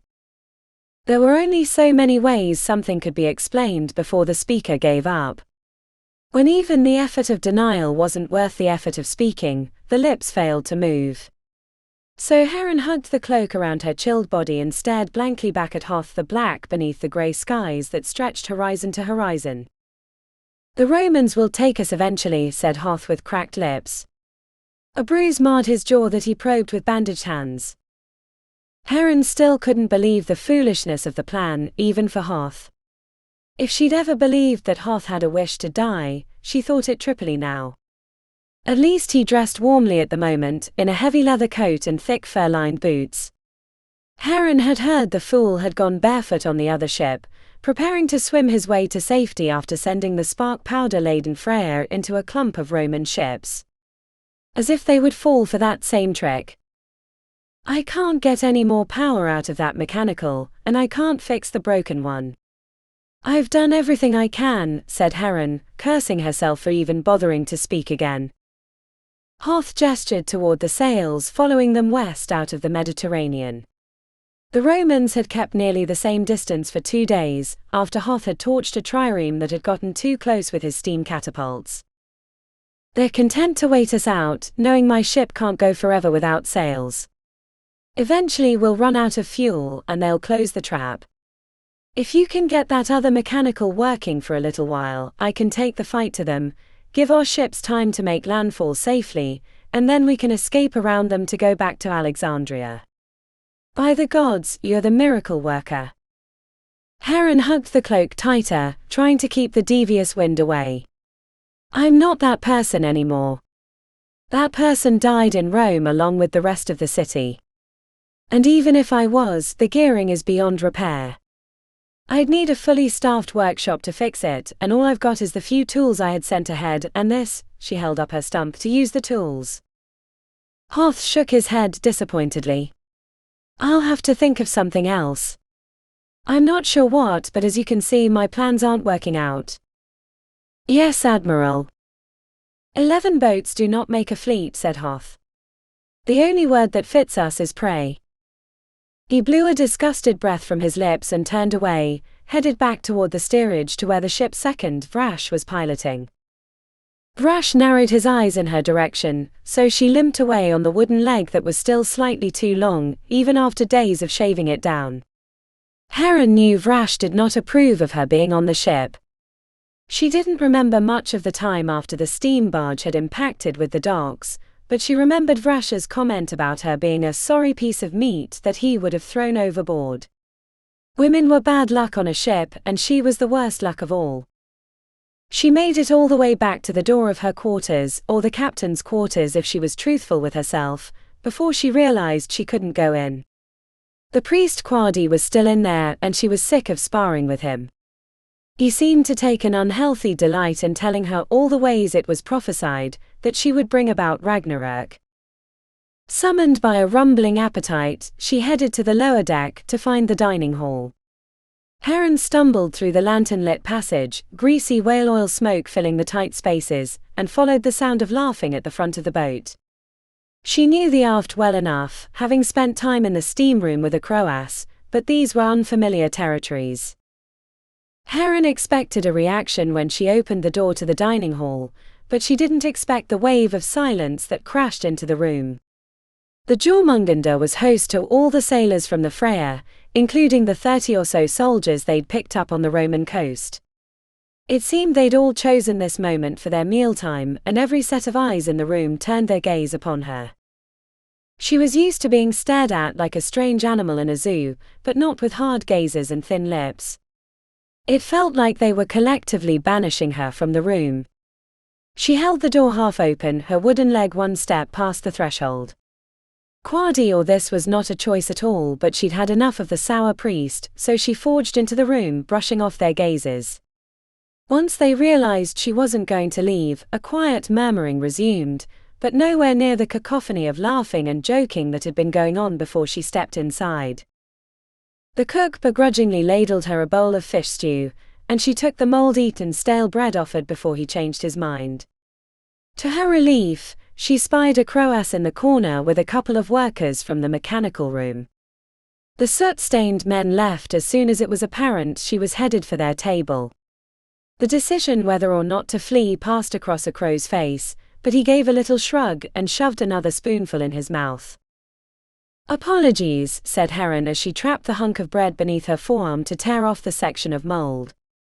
"I shouldn't have come down here." A croass pulled a fishbone from his mouth, gave it an appraising stare and then flicked it onto the floor. "They should be thanking you for improving the mechanical, otherwise we'd have never made it back to the other ships." With no response at the ready, Heron shoved a piece of warm bread into her mouth. The bread had been spiced with something earthy and a little salt. She worked at it with her teeth, feeling the looseness of them against her gums, but content that she could eat anything solid at all. The sliding of chairs and tables told her the other sailors were leaving. They glared as they walked by, and one sailor, a skinny Northman with a belt dagger firmly displayed on his hip, kicked her chair hard enough that she bit her tongue. She clamped down on the pain, not wanting to give the satisfaction, and not wanting to incite more acts of provocation. She could easily imagine the whole room falling upon her with fists. But it was only one kick, and before long the room was mostly empty, except for a pair of sailors who'd come in late and hadn't noticed her. "What part of Greece do you hail?" she asked. A croass stared into the past, a faint smile hinted on his lips. "Epirus, beneath the shadow of the oracle at Dodana. My father brought us through the lands of Epirus on our way to Alexandria," said Heron. "It was a mountainous region, if I remember, full of rocks and steep roads. And goats. Don't forget the goats. They're as common as fish in the sea in Epirus." He smiled. "I see by your eyes that you are Macedonian. Why would your father take you west?" he asked. "Is it that obvious? My Macedonian-ess. I've lived so long in Alexandria I forget my roots at times," she said. "And my father, don't remember, maybe he wanted to visit the oracle. I was so young then." "Many came and went to the oracle," he said. "As children we used to make bets on which ones would come away with a good answer and which with a bad." "Did they tell you?" she asked. He shook his head. The answer was as plain as snow on their face. And more came away with bad than good. I always thought it was the message that turned them that way, that it was the words of the oracle, but with time and age, I find that it's men that carry the bad into the oracle, not the other way around." "Men are like that," she said. A croass cleared his throat. "Had you always, were you a man back then?" "No," she laughed lightly. "Only when my brother's debts became mine. The alternative was to be made a slave, so I took his clothes, his name, and eventually his life. I've not looked back since." "But what of the gods?" He gestured above with a piece of bread in his fist. "Have they not cursed you for this deceit? I mean you no disrespect since you fixed the ship, but why shouldn't we be worried?" She would deny the gods, but she saw the earnestness in his gaze, and he had been kind enough to stay when the others had deserted the hall, so she answered him in a way he might understand. "Aren't the gods full of tricksters? They shape-shift when it pleases them. And if I have been cursed, I've been cursed no less or more than other folk." She felt it odd to bring up shape-shifting after denying it with Quadi, but they all knew her past, so there was no use hiding it. "Truth," he said, "but if not shape-shifting then hubris. You ride under the sails, or beneath the deck of the iron boat I should say, of Hoth the Black, and you speak to me of hubris. If there was ever a man destined to be struck down by the gods for hubris, it would be Hoth the Black," she said. He seemed amused by the turn. "Hubris, yes. That one is full of it. But it is not me that you need to convince. I was convinced the first time I laid my eyes upon one of your automatas, many years ago in Alexandria. That such a thing could be given the semblance of life through mechanics is a wonder that should be honored. That the creator of such a thing and the steam mechanicals that power the iron boat rides on the Jörmungandr is enough for me. He leaned back and the creases of his face deepened. He was much older than she first thought, and he had a chin that was strong and thoughtful, though it was hard to tell, covered in coal dust. But these other men, the Alexandrians, Egyptians, even Northmen. They watch the water and sky for signs that the gods are not pleased. Men throw bones and ask the gods for answers, and sometimes they get them. Akroas crossed his arms and leaned forward conspiratorially. With the duties of the steam mechanicals, I have little time for godly contemplation, but soldiers without work have all the time to find reasons for their misfortunes. You might only receive a kick chair now, but if something goes wrong, they'll be looking for something or someone to blame. It wasn't hard to figure what he was implying. Heron nodded her head as Akroas left the table. She finished her meal and brought her wooden bowl back to the cook before leaving the dining area. As the two remaining sailors stared as she left, she knew she'd made a mistake coming down to the dining area and reminding them of her presence on the ship. Annoying or not, Huadi was a much safer alternative to a knife in the ribs if things got out of hand. The words of Akroas haunted her the whole way back to her quarters. If something goes wrong. Surrounded by the Roman fleet, it wasn't a matter of if, it was more a matter of when. Heron decided she was going to have to start taking precautions, or find a way off the boat safely before they threw her off. She didn't realize how soon things would turn against her. Chapter 10. The map lay on the table at the center of the officers' quarters like a half-naked woman, and the men, Akroas, Vrash, Quadi and Grim, stared at it with as much interest. Hoth stood back and watched their thought-filled faces, trying to see the way of their minds. At times as captain, it was important to point in a direction and let them carry out his wishes. Other times it was better to let them decide the way, for him to hear their thoughts and then make it happen. This seemed to be one of those times. Heron, on the other hand, had little interest in the map. She was staring out the hazy window at the endless grey sea that had only recently recovered from a torrent of near-frozen rain that slashed sideways across the sky. She was contemplating things that only the inventor could, which lent to her the air of weightiness. Despite the dark thoughts, Heron appeared to be recovering from her wounds. Her dark hair was thickening, the back touching the edge of the tunic. Tone returned to her olive skin, the areas that weren't covered in pink scars, and the grayness that had plagued her in bed was banished. She'd even gained a little weight, so she wasn't so skeletal that her breasts made little impact on the front of her tunic, as much as a young girl's might. And the cinched leather belt around her waist accented her femininity in ways Hoth had never noticed before. And it was the femininity, that femaleness, that led him to let the others decide. Ever since she'd gone down to the dining hall, he'd sensed a growing unease. Hoth was used to laughing and joking with his men, even the soldiers riding with them, though he had not known them long. It was easy to get them to respond through a witty compliment or some self-depreciating humor, but now his jokes felt flat and the sideways glances felt like plotting. "North past the Britons or south and around until we find the Red Sea again?" asked Hoth, trying to spur them from their impasse. "North," said Vrash at the very same time Akroas said south. While his second and the mechanical foreman stared each other down, Hoth looked to the brothers. "What say you? You've been too quiet, and if Wardanaz took your counsel, so shall I speak your mind." Grim crossed his arms as he leaned against the closed door. "Ask me the best way to split a man's skull with an axe, or if flanking with heavy horse is better than light, and I'll give you my answer, but this decision seems like a spinning coin." Hoth sighed. "And you, Quadi? Does your god have advice for us on this journey?" "North or south, it seems to matter little," said Quadi. "Eventually the mechanicals will stop and the Romans will take us. And that's if," he raised an eyebrow, "we don't encounter problems before then." Vrash shot a nasty look towards Heron. "Which would make north the better choice.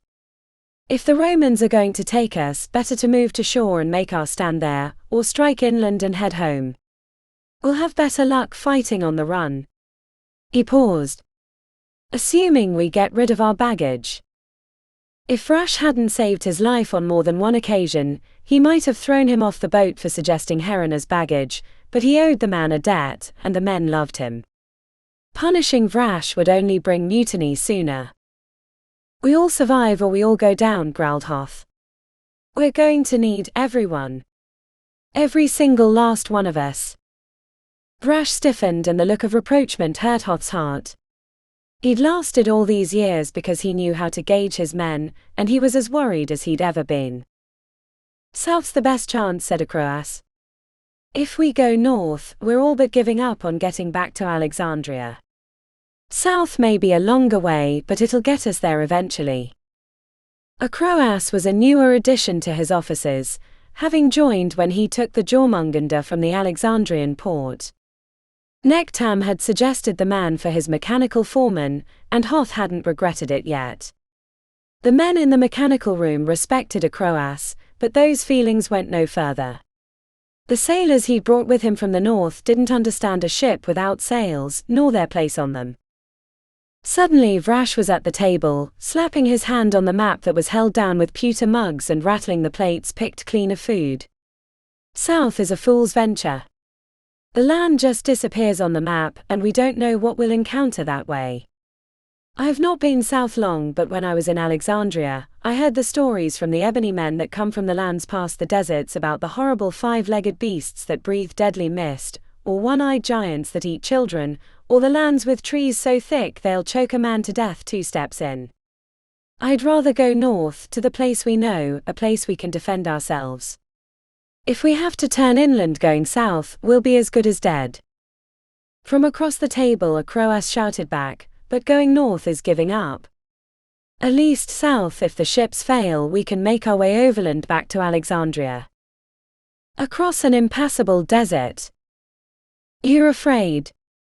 No Northman would sanely. The 2 men stood at arm's length, the spittle from their shouts rising with the volume. As hands went to knives, Hoth moved in to stop them before the argument proved irreversible. Grim, sensing the impending violence, moved in step, and the room converged as if a rope had been tied around them and cinched tight. They might not have heard Heron had the terracotta plate not fallen onto the planking and shattered into pieces, giving each combatant a chance to take another breath, preparing to unleash a verbal volley. In that moment of quiet, Heron's voice filled the space like brass hammer striking a bell. "West. We should go west." Vrash wheeled on her first, and he seemed unsure if she was being absurd or spiteful, and his face went through contortions trying to figure it out. His accusing finger thrust in her direction 3 times in quick succession before he finally spat out, "That's madness." A Croas, on the other hand, seemed stunned, as if a horse had kicked him firmly in the gut. He leaned forward and held a hand to his side. The brothers were unchanged. Grim was as sour as ever, and the tight little smile on Quaddy's face made Hoth want to shake the priest over a pit of vipers for a bit just to wipe that look off his face. Of his own opinion, Hoth wasn't entirely sure. He knew the world was supposedly round, or that the idea had been calculated by a scholar from the Great Library. He'd even heard Heron mention it once or twice, and she seemed approving of the idea, so he did not doubt the truthfulness of the calculation. But knowing something was true and acting on that truth were 2 entirely different things, especially when one's life was in the balance. "You have our attention," said Hoth the Black, forcing himself to smile despite his unease so they would give her a chance to speak.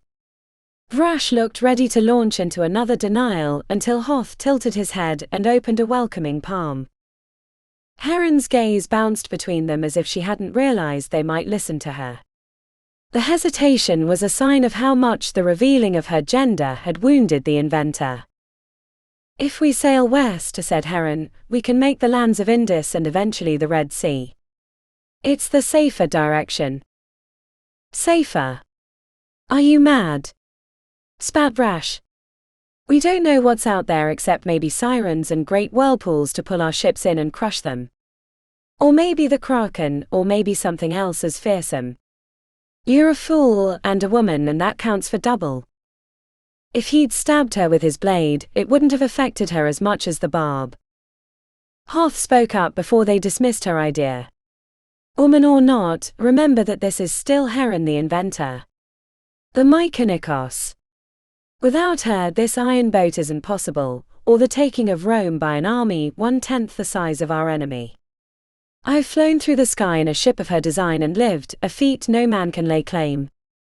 If one of you suggested to sail west, I would rightly laugh in your face, but if Heron suggests it, then I listen and know that she speaks the truth. Brash puffed up his chest and prepared to dispute the argument, but then he saw the others in the room and deflated. He shook his head and moved to the other side of the table, away from Heron. Speak your madness. I won't stop you, said Brash. The room turned their attention back to Heron, but Hoth watched Brash out of the corner of his eye and was rewarded for his attentiveness. Brash shot Heron such a murderous glance that he didn't think the inventor would still be alive when he looked her way. I won't lie to you, said Heron with a firmness growing in her eyes. West won't be easy and it might be impossible. I don't know what lies in that direction. But I do know that it's probable. Eratosthenes proved that the world is round, and I've even seen proof of it from the top of the great lighthouse. That the world is curved is not in question. While there might be unknown obstacles in our way, bits of land or islands, I do not think it likely there is a landmass large enough to keep us from getting to the lands of Indus. I calculate such a journey might only take 5 weeks, she held up a hand to halt any refutations, which is longer than we have fuel, but if we conserve and use other fuel sources, we might be able to stretch the use of the steam mechanical to 3 weeks. And if we need, we might cannibalize pieces of the other ships, or stop at an island and forage wood to burn. I also considered a method of pulling this iron boat with the other ships. But the Romans? Why would they let us stop and resupply? Asked Acroas. The tiniest of grins ticked at the corner of Heron's lips, and Hoth cheered her renewal, for in first calculating and then arguing for this path, she was contributing with her mind where before her body had failed her. A light seemed to shine on her cheeks, and Hoth found himself noting the attractive angle of her cheekbones. Another advantage of going west is that I do not believe the Romans will follow, in fact half their ships cannot follow. The war galleys have oar holes for fast maneuvering, which outside of the calm Mediterranean will be a liability, as the larger waves will break into the ship, eventually flooding it. But we have 2 triremes in our fleet, said Vrash. And we shall have to leave them or sink them, said Heron. Maybe using the wood for fuel before they go beneath the waves. Only the Veneti ships with tall hulls and no oar holes can make the journey into rough seas or an iron ship. If we go north or south, the Romans will have every advantage. They can wait us out and follow us to shore. They outnumber us 10 to 1. By going west, we'll cut their numbers in half while only losing 2 of our ships, a fair trade if I've ever heard one. Heron paused and took a deep breath and threw herself back into the argument. The others, even Vrash, though he had a sour expression, listened with great interest. The other problem with North is that it brings us near the Britons, which still has a Roman enclave, including ships. A foolish notion. And the Gallic lands, if we have to pass through them, will be filled with enemies, not counting the Romans in pursuit. No, I think North is cowardly death, and besides it brings us no closer to Alexandria. South is a worthy idea, but it would take us too long and we'd have to abandon the Jörmungandr, which would only leave us defenseless against so many. It's the presence of the iron ship that keeps the Romans at bay. And there's no chance to refuel with the Romans, and the trip will take us 4 months, maybe more depending. It can be done, but not under these circumstances. I will not lie. The idea of going west fills me with trepidation. West is the unknown. West might be filled with nests of krakens or whirlpools so large they could swallow the sun, but to follow the Romans must go west after us. And if there's one thing I've learned from my time in Rome, she winced slightly, is that the Romans are more superstitious than even the Egyptians. They're also self-centered fools who believe Rome the center of the universe, so I do not even think them capable of understanding that the world is round. No. I think to go west for them will be akin to pouring oil on themselves and kissing flame. West. To go west is to face our fears. But to go west means our enemies must face them too. And in this, the number of their ships is meaningless. In this, those that have the most heart survive. We go west or we die, she finished. Hoth might have applauded her speech had he not caught the glint of hatred from Vrash. She might have won the others over by their nodding heads, but in doing so, she'd tarnished the reputation of the ship's second. Vrash was a simple man, but he was a proud man, and he wouldn't take her argument that his direction had been foolish or even cowardly. Yes. They would go west to brave unknowable dangers, but it was the dangers on the ship that worried him most. Chapter 11. The moon cast its cold silver across the line of ships as they knifed through the growing waves. Foam at the tips of the swells raced at them, exploded to mist as the Jörmungandr's iron hull impacted. The chill left the salty air so sharp it made Heron's nose and throat burn. Standing near the gunwale, teetering uneasily on her wooden leg, Heron hugged the fur cloak around her body and looked into the distance for the Romans. The lookouts had counted 33 ships. 39 less than they'd had before they left the safety of the Mediterranean. For one brief day they'd thought the Romans too afraid to follow. The horizon had been bereft of their sails. But on the third day past land they'd reappeared and stayed at the same distance. Heron could only imagine that they kept this distance for safety, to give themselves time to turn around, should the Alexandrian ships encounter the legendary Charybdis, a whirlpool so large it could swallow a fleet. A polite cough announced she had a visitor. Hoth stood back a ways, black furs wrapped around his broad shoulders, silver belt matching the moon and boots that the night envied in their blackness.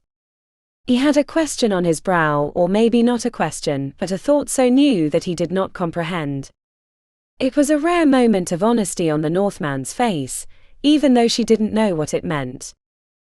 Heron, he said as if it were the first time he'd ever said her name. Hoth, she replied in playful admonishment. The black in your hair has faded. He closed the gap, moving to the rail alongside her, gazing at the wind-torn waves. It seemed a pride I cannot afford anymore. He had an astrolabe in his hands, a brass device for marking their place against the stars. First to sail the skies and first to sail west, said Heron, moving closer to avoid the wind. They might write a song or two about you. First man, said Hoth. But it was a woman who made it happen. And how can I count that journey to the sky when I spent it cowering in the bottom of the basket? Some nights I awake startled, sure that I have fallen through the sky to my death. I would think it the gods visiting me with prophecy, except that I know the god that it came from. I am no god. I know. I know. Nor do you believe in them. That you still live makes me wonder. Or are you tolerated by them because of your usefulness? Asked Hoth. Heron pulled the cloak around her shoulders. The cold hurt the crown of her head, but it also felt exhilarating. I have lost my faith in my faithlessness. In my convalescence, I have wondered if the gods make me an example.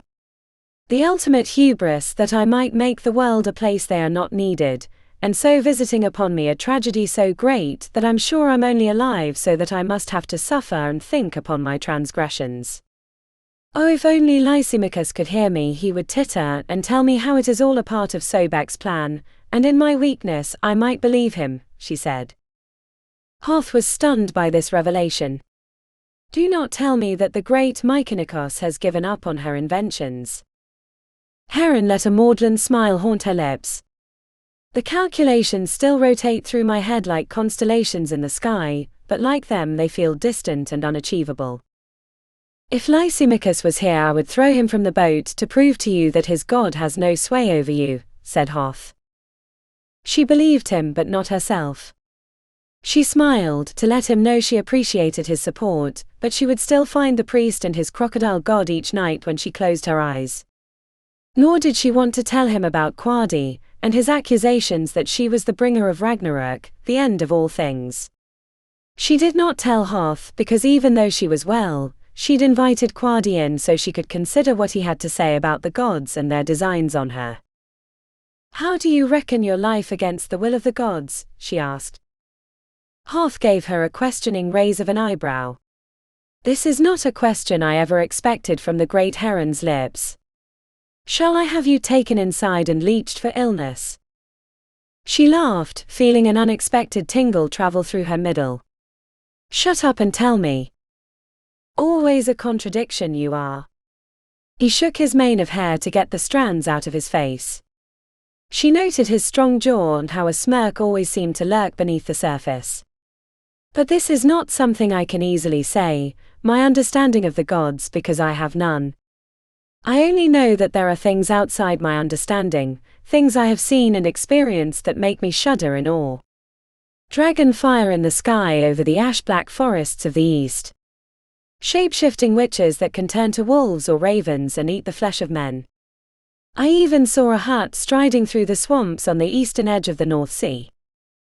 He turned and looked directly into her eyes, and she felt a warmth blossom in her chest, something she hadn't felt since Jörmungandr. Hoth continued speaking, but I also know these events that we call the will of the gods, they are not decided for us. That it is still men and women who must act upon their inclinations, be they base or divine. The gods might visit their doom upon us, but we can still affect the plans of the gods. Hubris I know, but history is filled with kings and queens. Would the gods allow any kingdom if they abhorred hubris? I think not. He seemed to realize that he was speaking to her and pulled his fur cloak tighter. These are my thoughts on the matter. His words, while instructive, did not comfort her. He saw hubris as a personal matter, while her hubris had wrought the destruction of an empire, countless lives lost, including many dear to her heart. I must go. I only came to check our position and make sure you are well. He held up the astrolabe. I am. Well, that is, she lied. Good. His glance was uneasy. The burden that she'd seen before revealed itself momentarily. He strode to the front of the iron boat to take position at the steerage. The wind buffeted her in his absence, so she turned and gazed into the distance. The moon was so bright she could see every rise and fall of the waves like the backs of 100 grey horses stampeding toward an impending cliff, their white manes the froth on the tip of each swell. Between the waves, at a distance of a dozen ships, Heron thought she saw something that caught the breath in her throat. Something thick and long moved through the water. Something gargantuan. She knew it was not the waves themselves because it moved against the wind-blown current. At least 3 times she caught glimpses of it before it moved past her sight. Whatever comfort the words of Hoth the Black had given her, it was gone. Heron stood shaken by the depth of her ignorance. She thought briefly of marching back to Hoth and telling him to turn them around to head back to the safety of land, that listening to her was akin to throwing rocks at Zeus. How could she, one woman, dare to send them west on the calculations of a long-dead scholar? But it wasn't the worries of heading west that plagued her. She feared the sighting of that creature, a sign from the gods, maybe even the world serpent that this iron ship was named for. She also feared her growing faith. A shout went up and she turned to port, expecting to see the creature raised up above the deck, ready to deliver death with its thrashing scales, but instead she saw flashes in the sky. Purple light bounced from bulbous cloud to bulbous cloud, ricocheting across the horizon. The wind that had been coming from the north, bringing its icy embrace, shifted east, and the warm smell of rain came with it. A storm was headed straight for them. The sounds of shouts across the waves could be heard in the night air, as sailors prepared the ships for a storm. When the rumble of thunder reached them as a throaty roar across the sky, Heron wondered if she was hearing the displeasure of the gods. Part of her thought this notion foolish, as she was the maker of miracles in the temples and knew their tricks, but another part, the one shivering in the night on a dangerous journey never attempted before, wondered if everything she'd ever believed about the gods was wrong. Chapter 12. The sky cracked in half, spilling unimaginable amounts of water onto the Jörmungandr. Hoth was soaked through to his skin, but at least the rain was mercifully warm. His hair was plastered against his face. Every time the lightning threaded across the sky, he felt his skin prickle in response. It seemed the storm had come down to them. The bursts of light traveled only lengths over the masts of his ships. The rain kept his field of vision down to a few boat lengths past his iron ship. Only glimpses of white sails let him know that his ship still followed. Another swell began its slow ascent, and Hoth turned the steerage to hit it head-on. The water rose and rose, spilling over the bow and rushing into the stairwells. Hoth gripped the bronze handles tightly to keep upright. If he let go, the leaning of the Jörmungandr would tumble him off the ship and leave them pilotless. When the angle of the ship left him staring straight into the crackling sky, Hoth muttered prayers to Poseidon and Unjord and Neptune, and any other gods he'd ever heard of that protected sailors on the sea. And when it seemed they could go no higher and that the Jörmungandr would tumble backwards, the ship leveled out so suddenly his teeth slammed together. Hoth glanced behind him to see white sails swallowed by waves and wondered if any of the other ships would survive. As the iron boat sped down the incline into a valley of water, the hair on the back of his neck rose in anticipation. Without sails, he was left eerily alone. He'd sent the men below deck when the storm hit. The steam catapults stood as silent sentinels along the waist of the ship. In the valley, the rain felt almost pleasant compared with before. As he stood alone on the massive iron ship, he was exhilarated by his defiance of the elements. He knew it for hubris, as he'd explained to Heron only the night before. But yet he thought, why not? Of course the gods would try to strike him down for his hubris again and again, but they would also nod agreeably to his success. And who was he to know the minds of the gods? He was suspicious of them, but also their methods were impenetrable and therefore unknowable. And to do that was hubris more than living one's life boldly. For was it not the priests that cowered in their temples who followed the wishes of the gods keenly? Why did history not know their names, but when it came to bold names like Julius Caesar or Alexander the Macedonian, even a mountain peasant could recite their achievements? As the ship climbed another swell, Vrash appeared, clinging to the nearby railing. He blinked away the constant rain, glancing toward the angry sky with fear.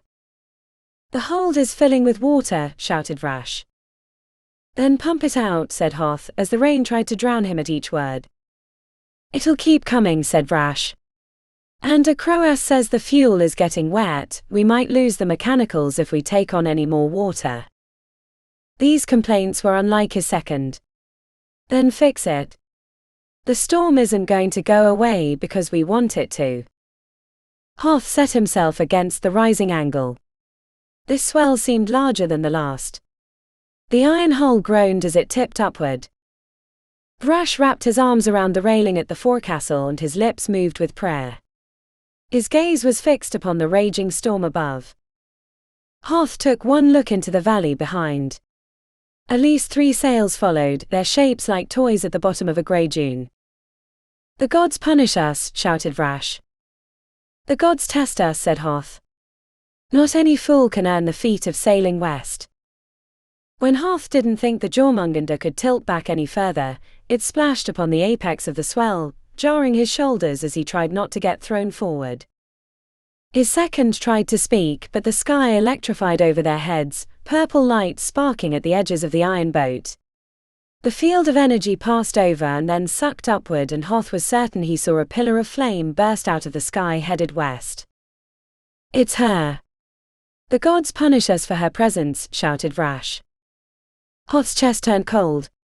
He saw the slavering fear on Vrash's brow. If his second had turned against her, what were the men below thinking? "I don't care about the gods. Right now I only care about keeping this ship afloat, and that means pumping water from the hold and keeping fuel dry. If you can't do that, then throw yourself overboard so you're not wasting my time," said Hoth. The response stunned Vrash, who clung to the railing from his seated position, rain pelting his face with impunity. The blankness of his gaze worried Hoth more than the next set of swells that loomed even larger than the previous ones. Vrash climbed to his feet. "Yes, Captain." And then, before the iron boat tipped downward, he scurried across the deck to the stairs and disappeared. As the Jörmungandr made its way into the valley of water, sky playing its rough orchestra overhead, Hoth leaned against the steerage in mute distress. If his second was preparing to mutiny, and it certainly appeared that he might, there was nothing Hoth could do about it. To leave the steerage in the storm would be to abandon the ship to the gods. But there was no one on deck to take his place, and no way for him to signal anyone below. An error in the generosity to his men he would not make again. Hoth glanced back to the doorway at the edge of the quarterdeck, where Heron was riding out the storm. No one had appeared yet to seize her, but Hoth thought it was only a matter of time. The Jörmungandr plunged into the valley as waves became mountains, threatening to topple over. The sky was water and the sea was climbing into the sky. And in the middle of this vast expanse the ship waged a war against itself. Chapter 13. The conspiracy had begun as a series of anxious mutterings as the iron ship tilted from side to side, slamming the soldiers into the walls. Shouts of fright were frequent, especially each time the lanterns went out, only to sputter to flame when the ship righted itself again. Zeno was worried one of these times the light wouldn't come back and the men would turn to frothing madmen, unconstrained of their civility. But the talk of mutiny seemed to focus their fear, sharpen it to a point. A weapon pointed directly at the only woman on the ship, and the one whispered responsible for the burning of Rome. He sat at the edge of their gathered circle. To speak up was to be responsible. To stay apart was to be an enemy. Zeno hovered at the border of light and shadow, catching his fingernail on the hilt of his dagger to ease the tension building in his chest. Have you not seen the water rushing into the hold? The pumps can't keep up. We'll drown in our boat. The other ships are lost. We're the only ones left. First flame and now water, said a frantic voice. The witch brings death to all. She is in league with them. With Poseidon and Hades. Then killing her will only bring our death sooner. What about the other ships? The ones they sent north? I wished I crewed one of them. Damn my luck that I'm not an oarsman. It's not our luck, it's hers and it's cursed. Haven't you heard the stories of when she was in Alexandria? Now it all makes sense. Rome paid the price. The gods must be angry. Her presence mocks them. She must go overboard. Silence your voices, if they hear us they'll kill us for mutinous betrayal. Better mutiny than death. Silence. Quiet. You'll get us all killed. The circle twitched like a nervous viper. Voices resumed their previous hushed tone. I heard one of the officers is on our side. We'd better act before we're discovered. The lantern near the wall went out and Zeno heard shouts and men pushing. The ship was tilting again and he grabbed onto the pillar next to him. The walls groaned with such ferocity, he imagined a great beast in the darkness readying itself to pounce. Flint sparked and flame coaxed light back into their side of the room, though it seemed the shadows were envious of the light and tried to swallow it whole. As it grew brighter, Zeno saw the glint of steel. Through some unspoken signal, men stood and began moving towards the door. The ship tilted the other way and the men shifted. It was hard to see in the dim room, but at least 10 soldiers filed out. The rest of the soldiers stayed. Zeno paused at the open door. A mutiny complicated things. But it also provided opportunity. Keeping his weapons sheathed, he followed. They moved through the hallway, holding onto both walls, some with a blade in their fist.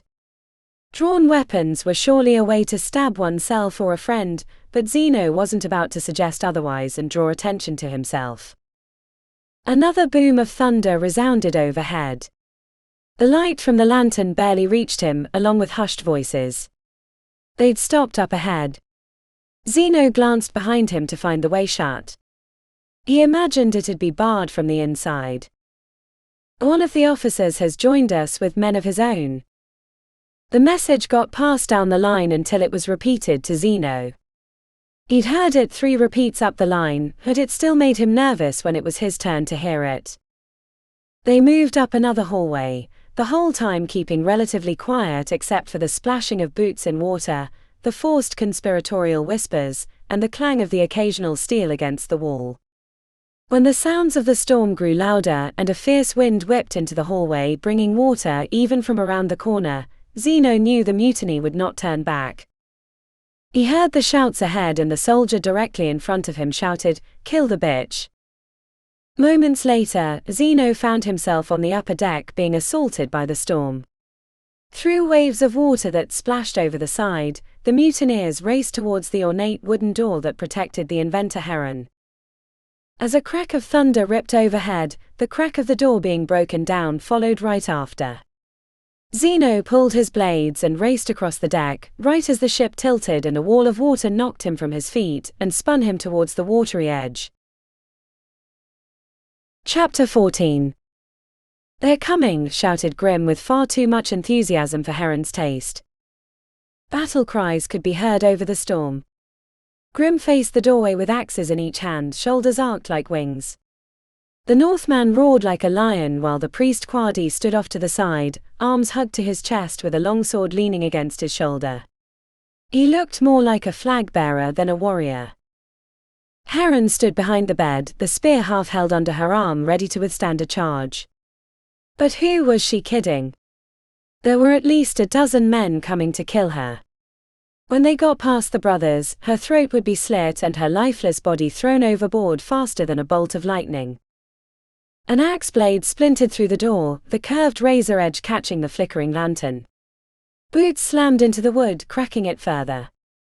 She flinched at each impact but tightened her grip, clenching the muscles so hard they couldn't shake. Heron tucked her head down and wiped her nose on the sleeve of her tunic. The rankness from being trapped in the room for weeks was an acrid blow to her senses.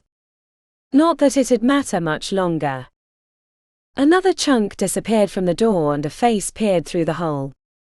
Faster than a mongoose, Quadi surged forward and jammed his blade through the gap. Someone on the other side gave a death scream, and when the blade returned, it was covered in dark blood. Quadi looked to her, and the corners of his lips tugged upward in an obscene grin. "Not one will pass," declared Grim as the door disintegrated under the axe blows.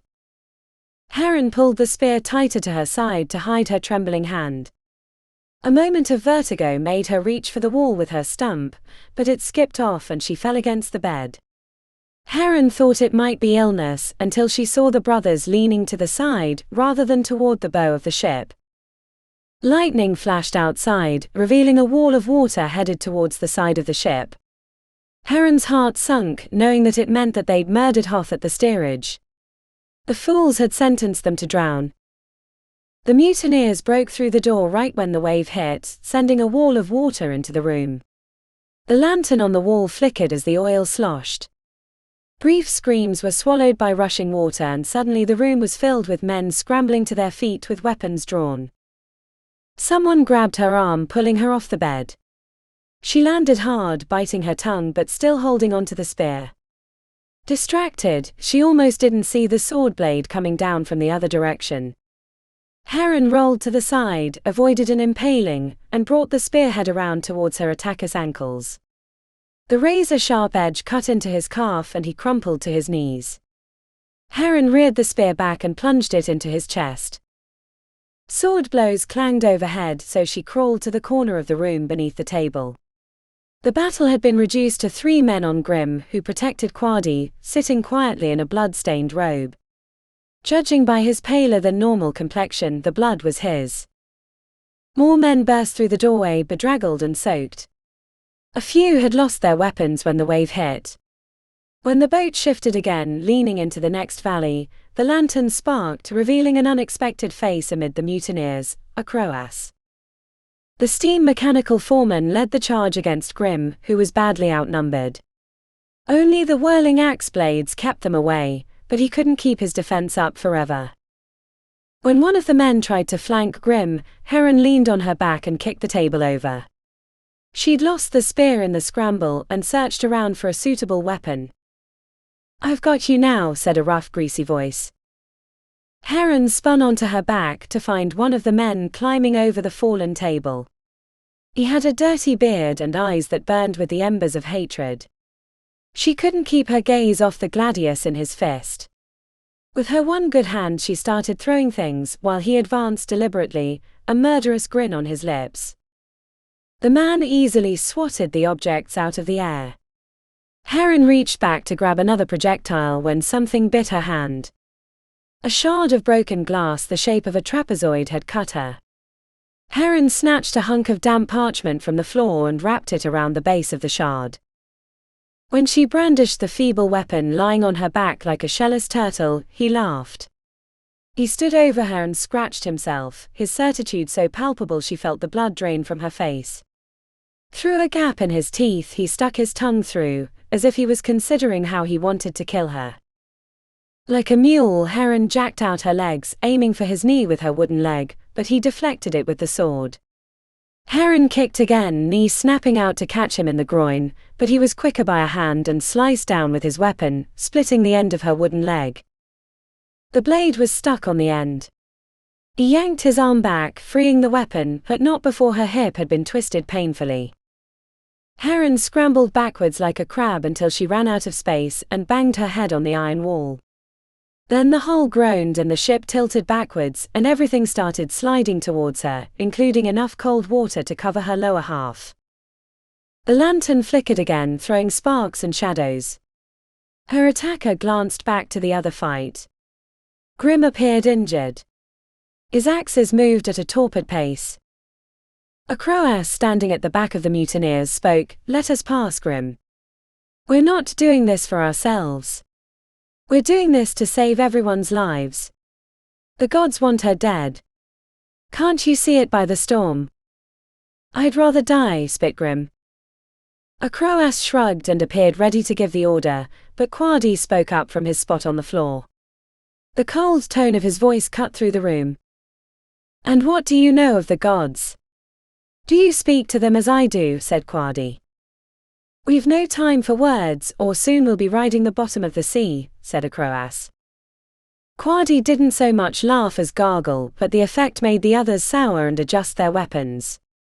Quadi had been injured in his chest, maybe as deep as a lung by the spread of blood on his robes, but he still seemed righteously defiant. "My Lord Lopter has shown me how this all ends, and it's not with the lot of you," said Quadi. "Scurry yourselves back to the hold before you find Poseidon's trident jammed up your asses." A Croas chewed through his words, "Kill them all." Before the scruffy sailor with the blade could close the gap, Heron jammed the shard of glass into the end of her wooden leg. She pulled her knees to her chest and tensed her body like a spring. This time the man moved with a purpose, sword rotating around for the killing blow. Right as the blade was on its way down, Heron launched her wooden leg at his midsection. With his weapon high, he had no way to deflect her attack, and the shard of glass went right through his soaked tunic and into his stomach. His arms turned to wet rope and the sword slipped from his fingers to splash into the water. He fell to the side, snapping the glass off. His mouth hung open in the rictus of surprise. Heron pushed herself up the wall into a seated position as the flotsam in the water careened around her.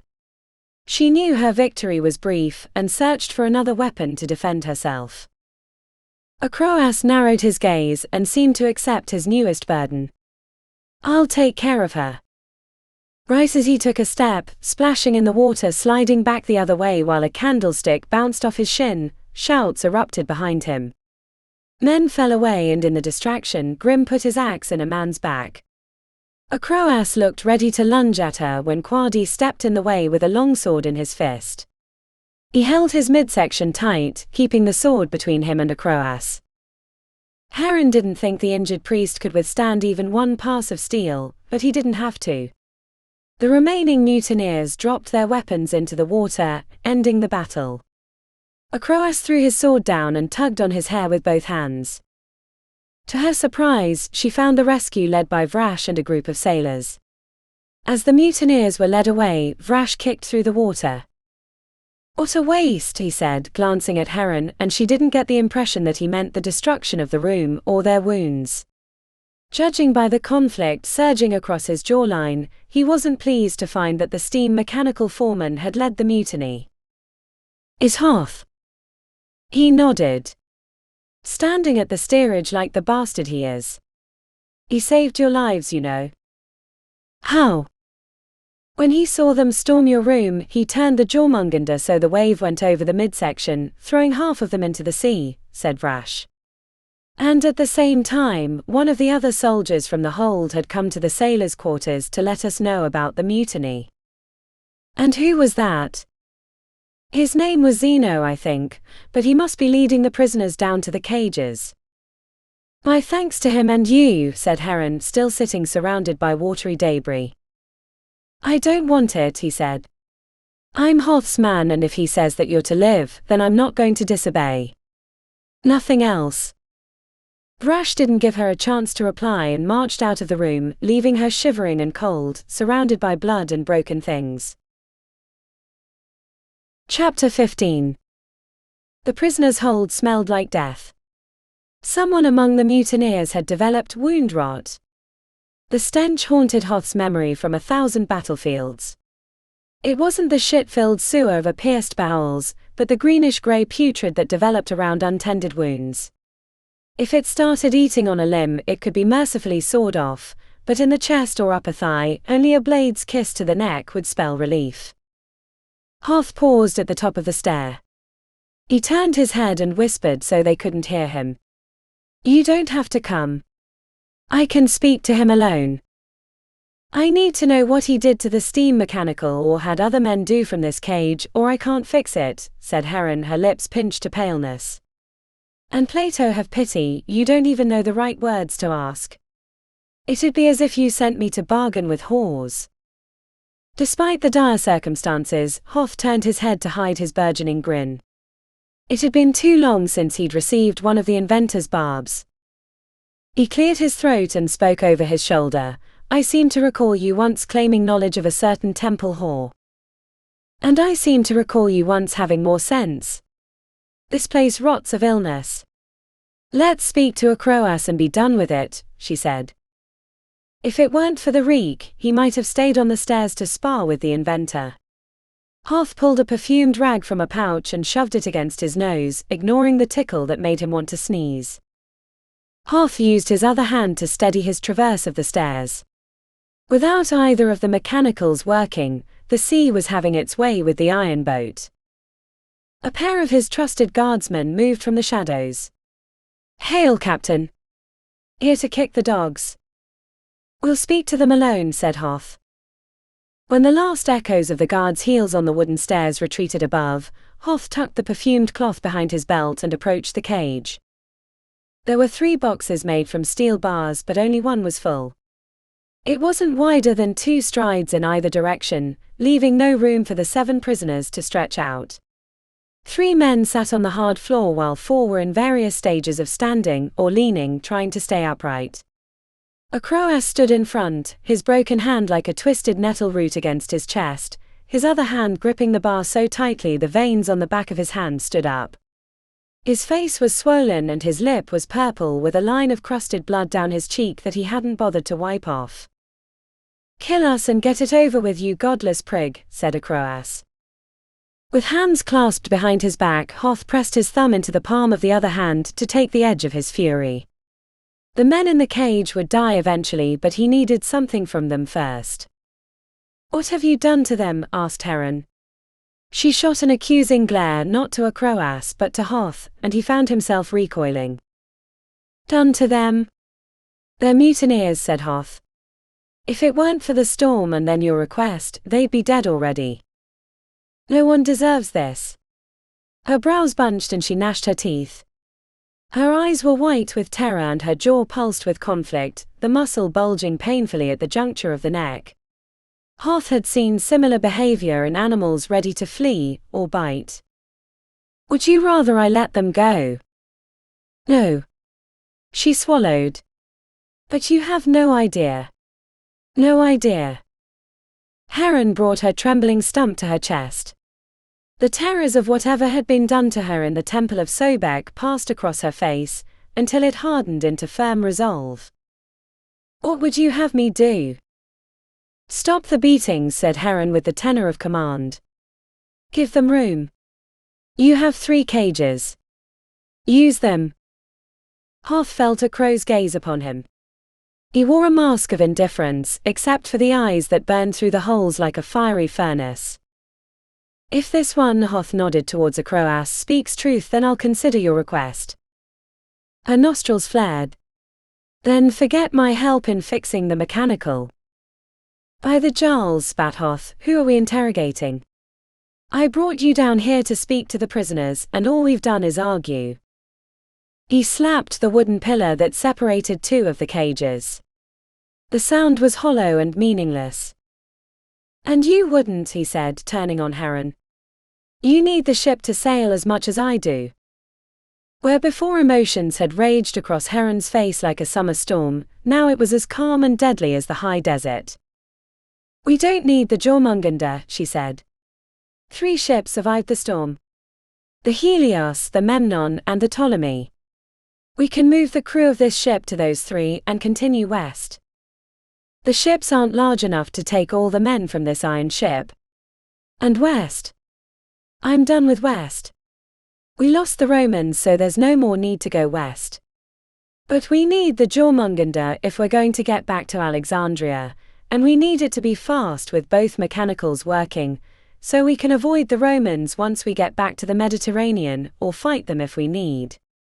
We need the iron ship to protect the others. I'm heading back to the coast and then north. Hoth jabbed a finger in her face. After you fix my ship. I'm not fixing it while you torture these men, said Heron. I'll take no orders from you, said Hoth. I'm the captain. Somehow when the words came out his lips they'd lost their power and he felt like a child making fruitless demands of his parents. Heron had been infuriating at times in the past, and now she was double as a woman. Heron rested one elbow in her palm and her stump against her chest. She kept her gaze steady, almost unblinkingly, daring him to do otherwise. Curse you, said Hoth eventually. I should feel relief that you're recovering, but I think I'd prefer you convalescing in bed with Quadi as a nursemaid. No torture, said Heron. What if he won't tell you what he did to the mechanical? Have you thought about that? He asked, though he knew speaking thusly in front of the prisoners guaranteed they would not cooperate. Why would they now? And why did he bring her? Then execute them, said Heron with no more inflection than asking for a loaf of bread from a merchant. You'll kill them but not wring the truth from them with your life on the line? Heron didn't have to speak. Her steely gaze said everything. Yes, Mykonikos. I want to keep my ship. Hoth punched the pillar, biting his lip from the pain. It's an iron ship and it's the biggest ship in the world. And it's mine. Yes, I'm vain. Yes, I like my whores. And yes, I tortured them, but by the gods they tried to kill you. Hoth leaned against the pillar, his face flush, his hair somehow untamed from his rant and in a wild halo around his face. He blew a strand that was hanging over his nose and it only wiggled, so he hooked 2 fingers around it and tucked it back behind his ear. Their gazes, all 8 of them, even the dying one in the back whose death they could all smell, formed a wall of interrogation. They were unwavering. And yes, I'll not let the men beat them anymore and move them to the other cages. Hoth threw his hand in the air and flung it around, and feed them honeyed figs and dance a Parthian jig and fan them with my own shirt. So long as you fix my ship. Heron moved to the cage, close enough that a croass could reach out and choke her against the bars. Apologies, said Heron. I know your pain. The dirty, dying men shifted in the cage, away from Heron. Only a croass stayed at the front, leaning his face between 2 bars. His eyes still smoldered with hate and he bared his teeth and spoke, the gods have cursed you. Hoth almost expected Heron to jam her fist into his face, but she surprised him by speaking softly, I know.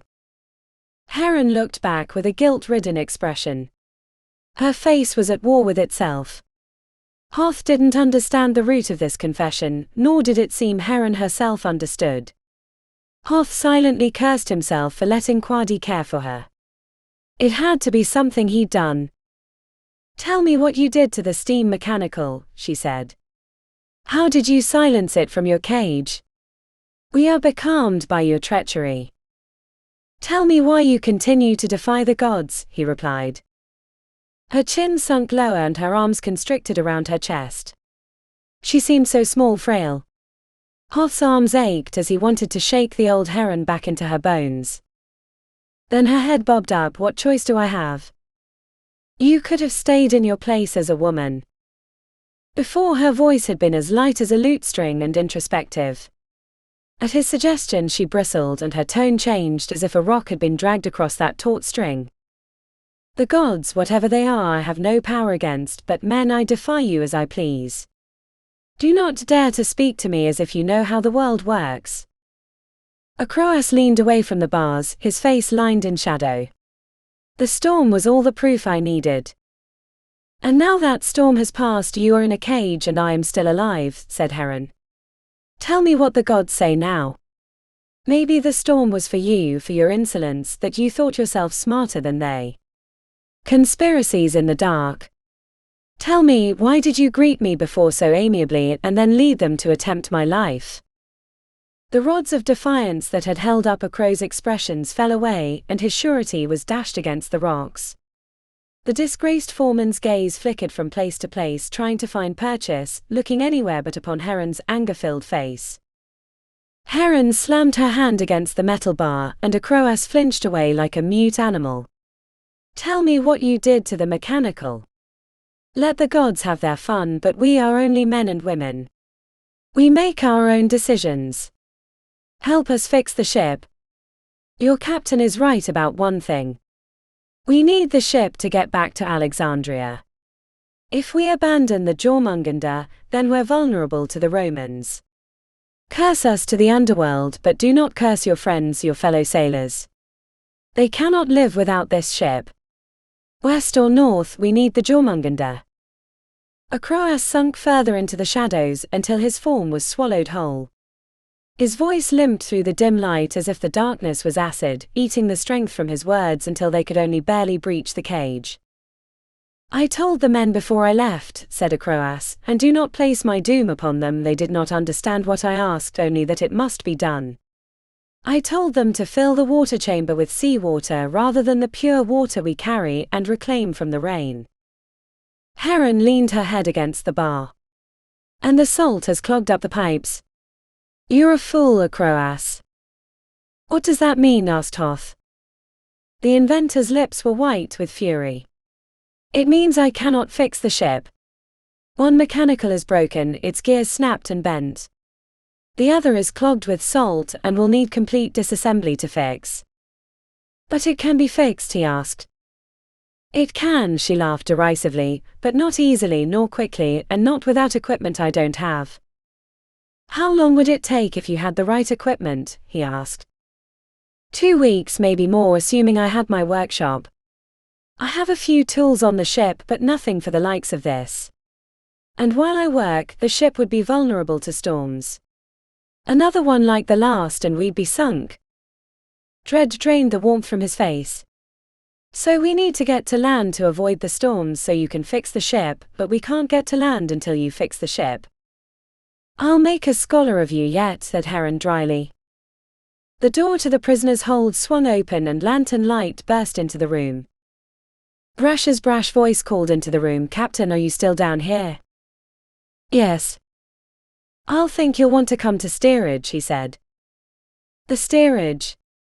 Laughed Hoth. Little point. The mechanicals don't work. I thought you'd be able to fix them after speaking to Akroas, said Brash.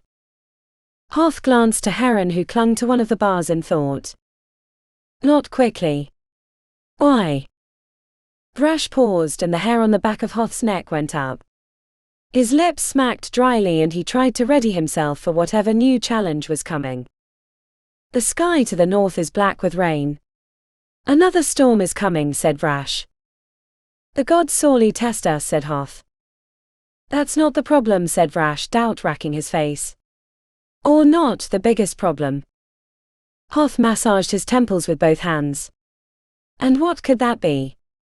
Has Poseidon decided to grace us with his presence, or are we beset by a great armada filled with vengeful cyclops? Please enlighten me, for I am filled with excitement for this new challenge. The report comes from the other two ships. Their lookouts have sighted something. Please, Rash. Rash cleared his throat. I don't know how to say it. One lookout claims that a creature as large as a city moves this way. The other that there is a great whirlpool sucking us towards it. See, said a crowass from the darkness. The gods have cursed you. And for once Hoth found it hard not to disagree. Chapter 16. The sea writhed. An orgy of movement across the surface. Heron cupped her hand to block the thin sunlight that cast itself upon them. Further out, the grey clouds had claimed the sky, and then further still it turned to black. Between their ships and the storm, the ocean raged. What is it? She asked. Hoth's gaze shot dead across the water. His lips, which normally had a smirk at the ready, were squeezed tight. Even the strands of blonde hair that whipped around his face seemed inconsequential to the captain. Only the gods know, he said. But something massive comes this way, or my eyes are liars. And your command, O Captain? She asked. One eyebrow raised, his keen eyes glanced momentarily to her. And now I am your captain again. A large swell rocked the boat, and Heron grabbed the railing as she staggered, the wooden leg resounding against the decking. The rail was cold and slick with sea spray. That hasn't changed, but down there. Her face was flush with fright, memories of the pit of Sobek constricting around her heart. Hoth grabbed her forearm right above the cracked pink stump. His fingers were firm and warm, and a tingle ran up her arm and into her chest. Apologies. We need not relive that conversation. Not with, he glanced into the distance where the sea was alive, that, whatever it is, headed our way. The sway of the boat made her stumble into Hoth. Their cheeks brushed, a brisk stubble tickling her chin, his hot breath washing over her neck. Heron pulled backwards, using the rail to not fall over. Confusion threaded through her limbs as he released her forearm, the memory of heat like a brand on her skin. Hoth grabbed the railing with both hands and hung his head. We'll have to abandon the Jörmungandr. Fit as many men on the other ships as we can and flee ahead of these twin dangers. But below. You said we needed the iron ship, she said. He bared his teeth and shook his head. We'll have to go north along the coast and hope to avoid the Romans. Maybe they've forgotten about us, or gone back to Rome to pick up the wreckage of the city. Or we can hit land and head across. There are trade roads through the jungles and deserts. We can use those. The wind shifted, driving east, throwing their hair around their faces and bringing with it the smell of cold rain. A wave smacked against the iron hull like a bell announcing their impending doom. The waves are rising. I should summon the others, start to move to the other ships, he said, gripping the railing until his knuckles were white. Summon the others, said Heron. But not to abandon the ship. I think I can get us to shore. But the mechanicals are broken. The idea had been a seed in her head before.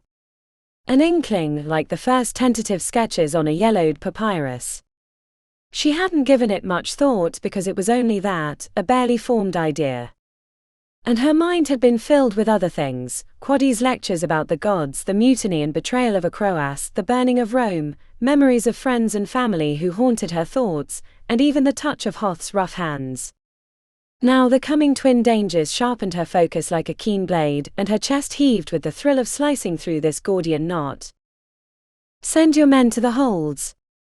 Bring up every piece of rope and chain that you've got. And summon the other ships. We'll need to hand over some of the rope, she said. Whatever plan this is, will we have time? She glanced to the frothing sea, which moved closer by the breath. It seemed only a few stadia away now, though it was hard to tell on the ocean without reference points. Whatever that creature is, no, but the storm maybe. If that thing is dangerous to ships, then we're all lost, he said. Heron grabbed him by the shoulder. You're the captain. You decide. We can try to save the Jörmungandr, but we risk the creature. Or we can abandon it and flee on the other ships. Decide quickly. Conflict passed across his face, but true to his responsibilities as captain, he made the choice quickly. We save the Jörmungandr, otherwise we cannot save everyone. Heron gleaned a bit of insight into Hoth based on the decision. He was vain, but still had a strong loyalty to his men. But she supposed his vanity also held sway. Hoth's orders roused the ships, and soon the decks of all four seethed like an anthill upturned. Huge coils of rope and chain were dragged up from the hold. Heron took charge of them once they reached the upper deck, calling out orders to the sailors, who only momentarily hesitated, but then rushed into action. One at a time, the wooden ships made their way portside of the Jörmungandr. With the ropes and chains attached to the front railing of the iron ship, the other ends were passed across and tied to the base of the masts. The Helios and Memnon completed the attachment without incident. Heron had forgotten about the incoming sea monsters until the shouts across the four boats went up in earnest. The last boat was trying to maneuver alongside the Jörmungandr, but with the drag of the other two ships, it was making it difficult. She stood at the forecastle, willing the Ptolemy to tack alongside. Sailors on the back of the Jörmungandr pointed to the erupting sea. Hands lifted from the surface, spraying sea water in their wake. All roundish heads crested the waves and then sunk back precipitously. Heron had the impression of an army of sea giants walking along the ocean floor, their foreheads bobbing out of the water at the apex of each stride.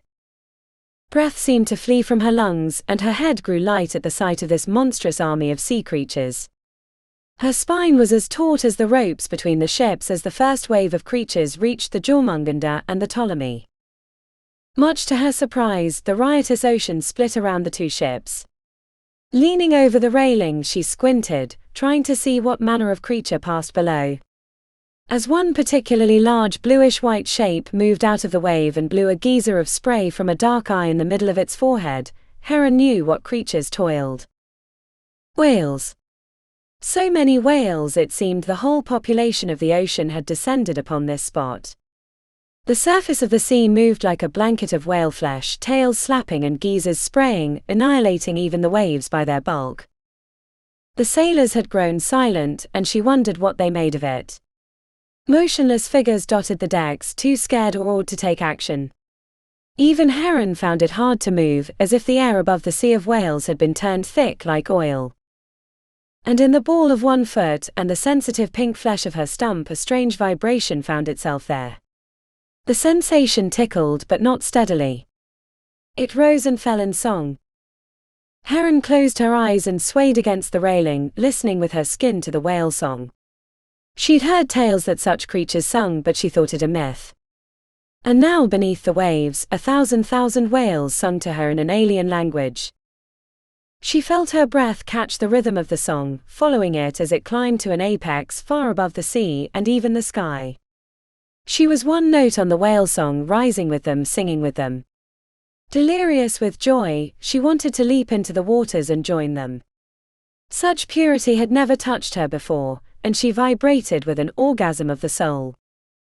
Heron wished Safaria was there to share this wonder. The pain of missing her combined with the song twisted her face until tears leaked from the corners of her eyes. It seemed the whale song would go on forever until a loud crack formed overhead as if the sky had run aground, and her eyes burst open. A dangerous calm had been cast over the ships, but the storm's arrival goosed them to action. The last ropes were passed from the deck of the Jörmungandr to the Ptolemy, and 4 ships were bound together. The iron boat would be pulled through the water by the other 3. Heron found Hoth at the steerage, straining against the controls. "I feel like I'm wrestling with a god," said Hoth, gritting his teeth and leaning into the lever.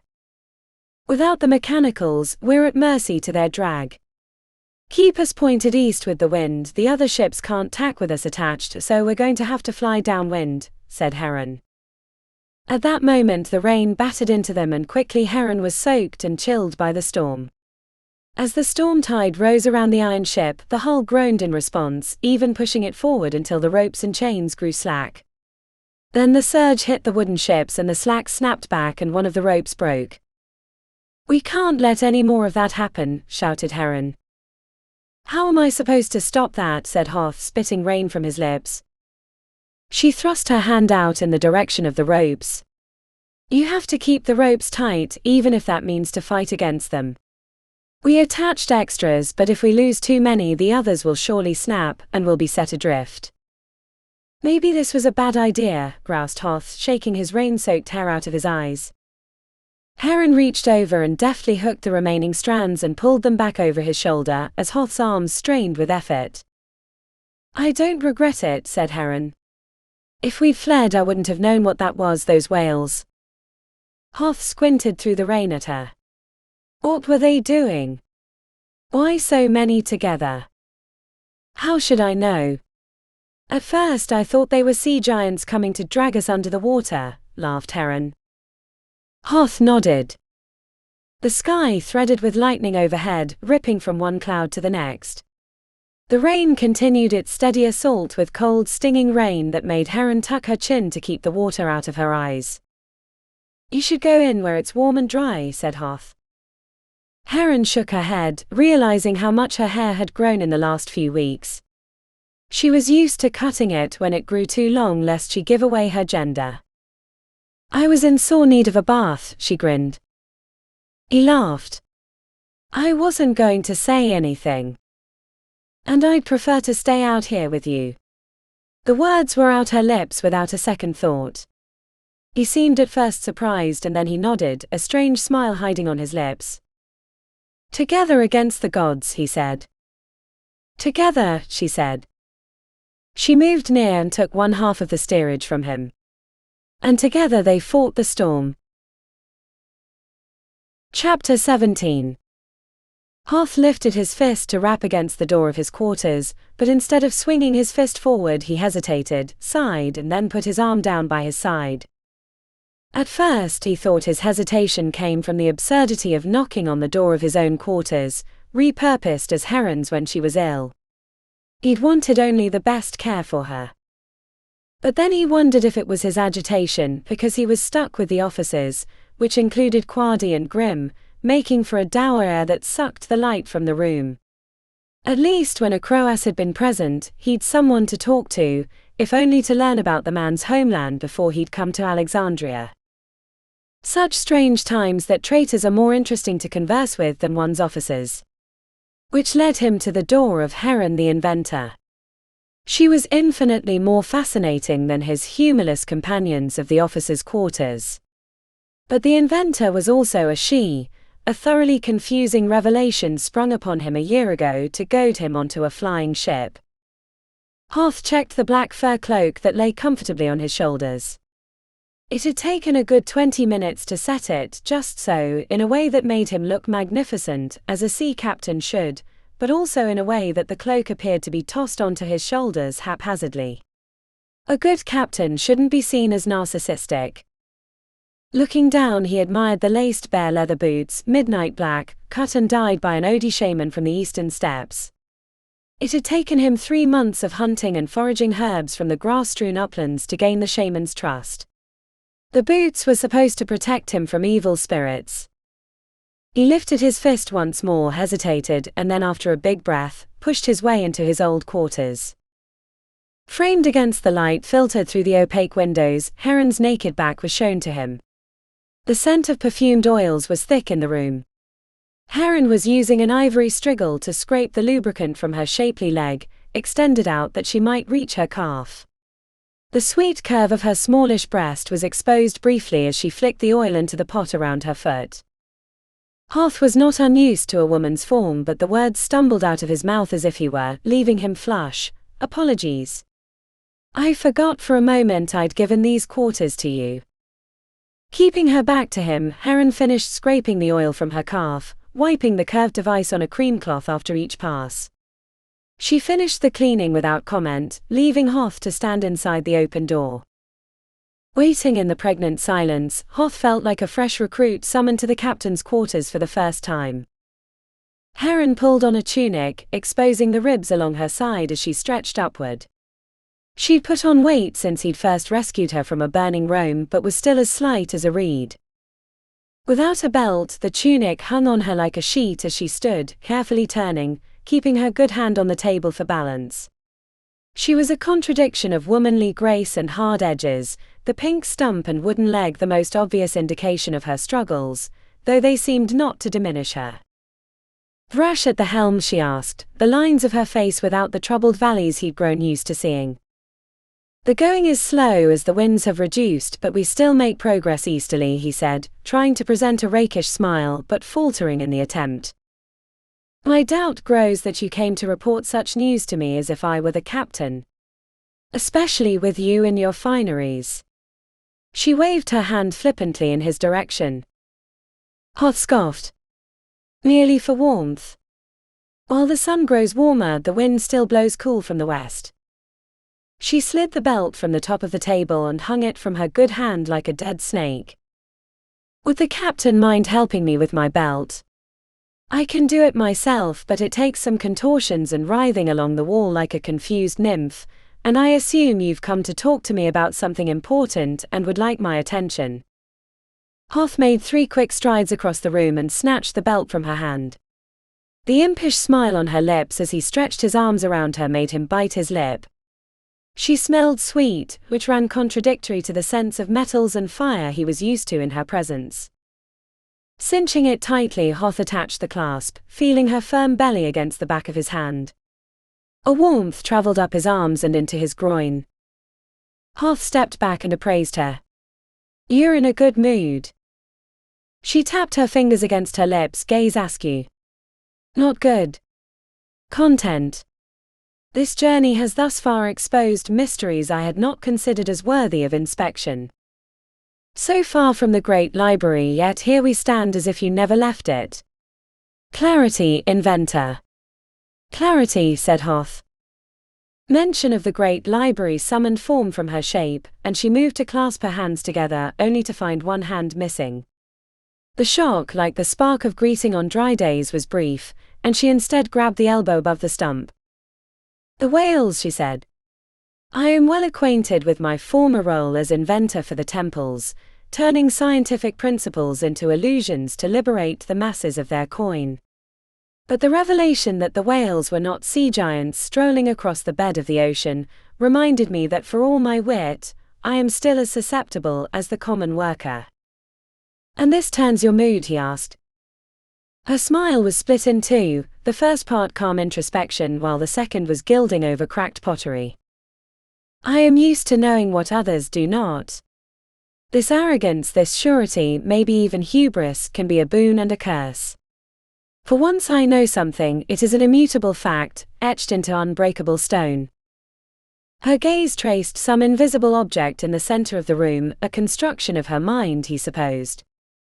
She continued, "The whales reminded me that I cannot know everything, that some truths will always be shrouded in mystery, and men will make excuses for their existence until light is shown upon them, bringing mundane from the extraordinary.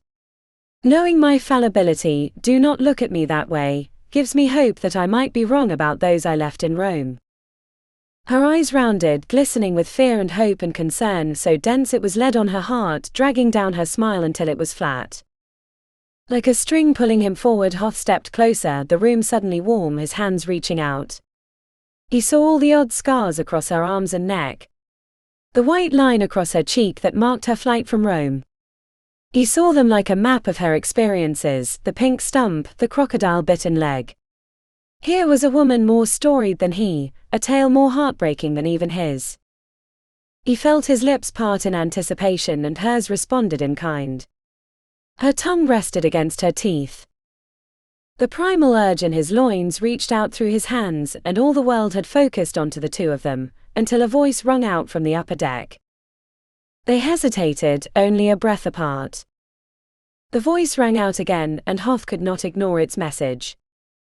Heron retreated, taking a step back, her gaze focused on the window. "Could it be?" she asked. Hoth's nod was as slow as the swelling ocean. For the third time the voice cried out, and Hoth's heart was conflicted. "Land," said the voice from above. "Land. Land. Land." Chapter 18. The rowboat bobbed precipitously at mercy to the waves, where the iron ship was defiant to all but the largest swells. Heron gripped the side of the wooden boat with white knuckles, grimacing when a splinter lodged itself in her palm. At the bow of the boat, Hoth looked like a conqueror on a beach landing. He rested one foot on the rail with his hand on his bent knee, gazing rapturously at the azure cove surrounded by dense jungle. Behind them, the Jörmungandr thrust out of the water like a grey castle. The hard journey had battered the sides of the ship, leaving deep wounds along the side and dangerous orange patches. Men sat on hanging scaffoldings and slopped pitch onto the sides, repairing the iron boat. The Helios and Memnon were also anchored nearby, and 2 rowboats were being loaded with men, a landing party from each ship. Hoth had sent the Ptolemy to check the coast for signs of civilization or deeper natural ports, though Heron didn't think they could do much better than the cove they'd found. To the north, a finger of land stretched out a good stadia or 2 into the ocean, blocking the worst currents, making for an easy landing. There was also a river spilling out from the tangled foliage, and a source of fresh water was a welcome sight, for both drinking and cleaning out the salt-crusted mechanical. They made the beach without incident, except for her dismount into the water, which nearly turned to a bath when the wooden legs sunk into the sand. Hoth helped her climb up the sandy incline, and his touch reminded her of the moment in her quarters when she thought he might kiss her. She still hadn't reckoned how she felt about that. Especially since he'd had her daughter in his bed. "The gods are smiling on us," said Hoth, squinting at the bright beach. The sun was warm and a slight sweat trickled down her back. "Fresh water. A flat beach that we might make camp upon, and jungle that surely can provide us with food and game," said Hoth. Grim acknowledged Hoth's comments with a grunt and set off at an angle towards the stream. Heron was glad the pious brother had stayed on board, although she presumed it was not by his choice. The other men that came with them on the rowboat splayed out, each moving to explore the beach and get a little land under their feet. The soldier Zeno, a fellow Alexandrian who had helped quell the mutiny, squatted on his heels and rubbed sand between his hands. "Zeno," said Heron, "I've been told you used to work for Black Omari in the Repercussions district." He dusted the sand off and ran his fingers through his hair, smiling with his eyes the whole time. He seemed vaguely familiar, especially the pockmark on his eyebrow. "Work is a strong word," said Zeno. "Performed necessary tasks that were quite lucrative, that might be more descriptive." "I once did a favor for him," explained Heron. "And he for me. Always good to keep the balance even with men like him." "Where did you live in the district?" Zeno gave the practiced shrug of a man used to deflecting questions. "Here and there. Black Omari kept me busy." "I'm certain," said Heron. "I'm sure I've seen you in the district. Your face seems familiar to me. It's good to have someone from my home with us." Hoth stood off to the side, concern held jealously in his shoulders.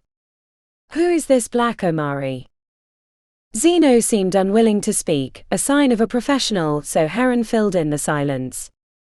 "The Repercussions is the poorest district in Alexandria, and Black Omari is the patriarch of crime, an Egyptian man with more favors owed him than the gods, and a reputation that kept even the Roman governors from interfering with his affairs," she said. "You seem fond of him," said Hoth, skeptical. "Fond? No. I'm sure he traffics in unsavory arrangements, but he has an honor of sorts, and kept the district from descending into chaos when the Romans abandoned it, claiming it not worthy of their attentions. If it weren't for Black Omari and the local magistrate, I might have had to move my workshop, a task that would have surely bankrupted me." Hoth seemed uninterested in what she had to say, busy rubbing his ear and staring into the distance. Zeno took the indifference for a dismissal and excused himself to help the other men explore the beach. "Zeno," Heron called after him. The soldier turned and regarded her, and she was struck by how nimbly he turned in the uneven sand. "Thank you for your service," she said. "I would not be alive if it weren't for your efforts. A favor I mean to repay someday." With fluid grace, Zeno bowed and then sprung away to jog down the beach. "I don't trust that man," said Hoth after Zeno was gone. "And I do," she replied. "The man saved my life." A strand of hair fell across Hoth's eyes, and he flicked it aside with a quick jerk of the head. "I've also been told he left with the mutineers. Maybe when it started going bad, he had a change of heart." "I still trust him," she said. "His face was made of stone." "Only because he's from your home. Don't get too attached. We've got a long way to go until we get back to Alexandria. There's still time for more betrayals." "So untrusting," said Heron. "It's kept me alive so far," he said. "But let's not argue. We have too much to do." "Agreed." Hoth surveyed the beach and the cove, turning slowly. "What will you need to get started?" "I'll need a place to work, including a smithy and a space for construction," she said. "Nothing much then," he deadpanned. She gave him a smile that he might wonder about. "Cleanse the worries from your head. You have most of the materials I need on the Jörmungandr. We'll have to dismantle a couple of the steam catapults for the furnace and kiln. Can't you use those to fix the big mechanicals?" She shook her head, feeling her hair tickle her neck. "Not the right size. At least for the important parts. I might repurpose some of the tubes, depending on what we find when we disassemble the clogged one." "And the other?" "The gearing?" he asked. "I was hoping you wouldn't want that one fixed." "It's our best shot at getting back," he said. "If it can be done, we should stay and fix it. We'll need the time to gather food and fuel. And I still have to deal with the mutineers." "Yes, them." She frowned. "Don't worry," he said, but worry was a cloak around his shoulders. "When it's time for their end, it'll provide relief for some and a warning for others." Shouts erupted from up the beach near the river. They both turned, Heron having to stab her wooden foot into the sand to keep from toppling. Grim was jogging across the sand, and Heron almost expected to see something chasing him. When he reached them, it took a moment for him to recover, leaning onto his knees and heaving.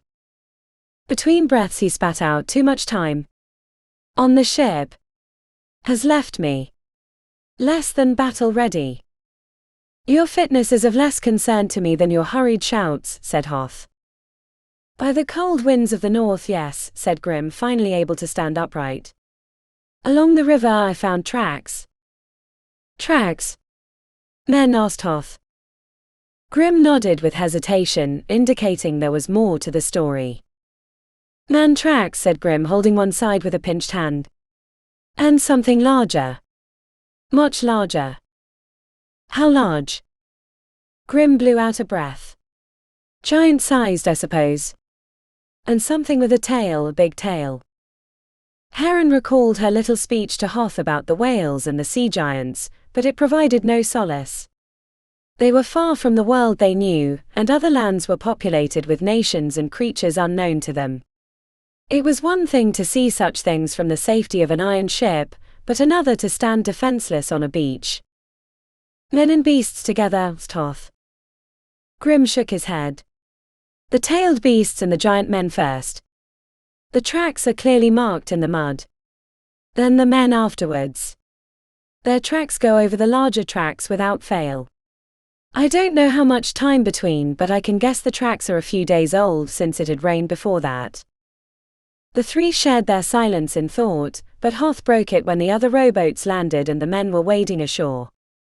"Tell the others," asked Grim. "They'll see it for themselves when they go for water," said Hoth. "And we can't explore in ignorance. We'll need to keep guards and build a palisade for defense." "And my workshop?" she asked. He nodded. "We'll start on that right away. Purpose will give the men something to do rather than worry." His forehead wrinkled with thought. "How long will it take to fix the ship?" The calculations whirled through her head. It would take time to burn out the salt-clogged tubes and repurpose the steam catapults. Those were the easy parts. But she still didn't know how she'd fix the broken gearing. The tangled mess appeared unrecoverable, and she had no raw materials to make a new one. A problem she wasn't ready to face yet. "A month, maybe 2, she said. "If we're lucky." Hoth flinched at her assessment. "Not a palisade. A camp. 2 months means we're likely to see what made those prints."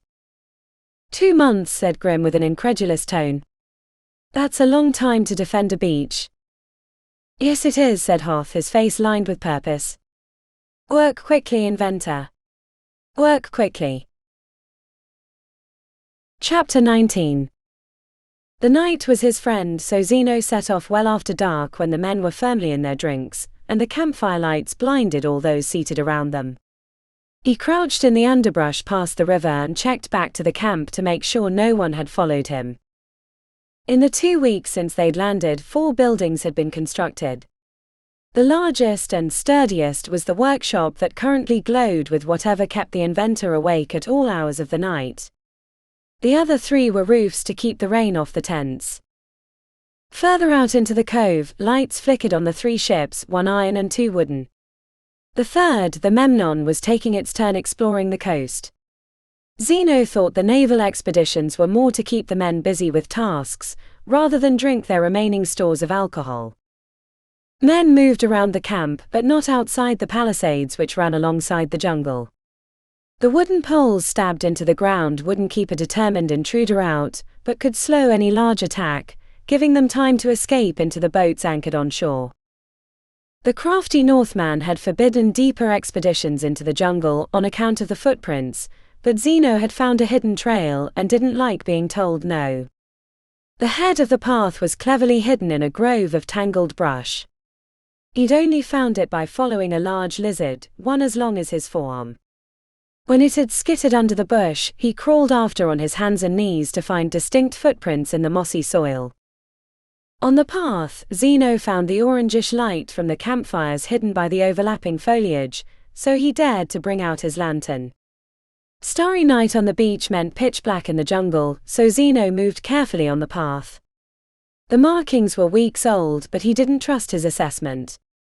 Something else was going on in the jungle, and Zeno was afraid they would eventually find out. As Zeno moved easily through the trees, he realized the path was old.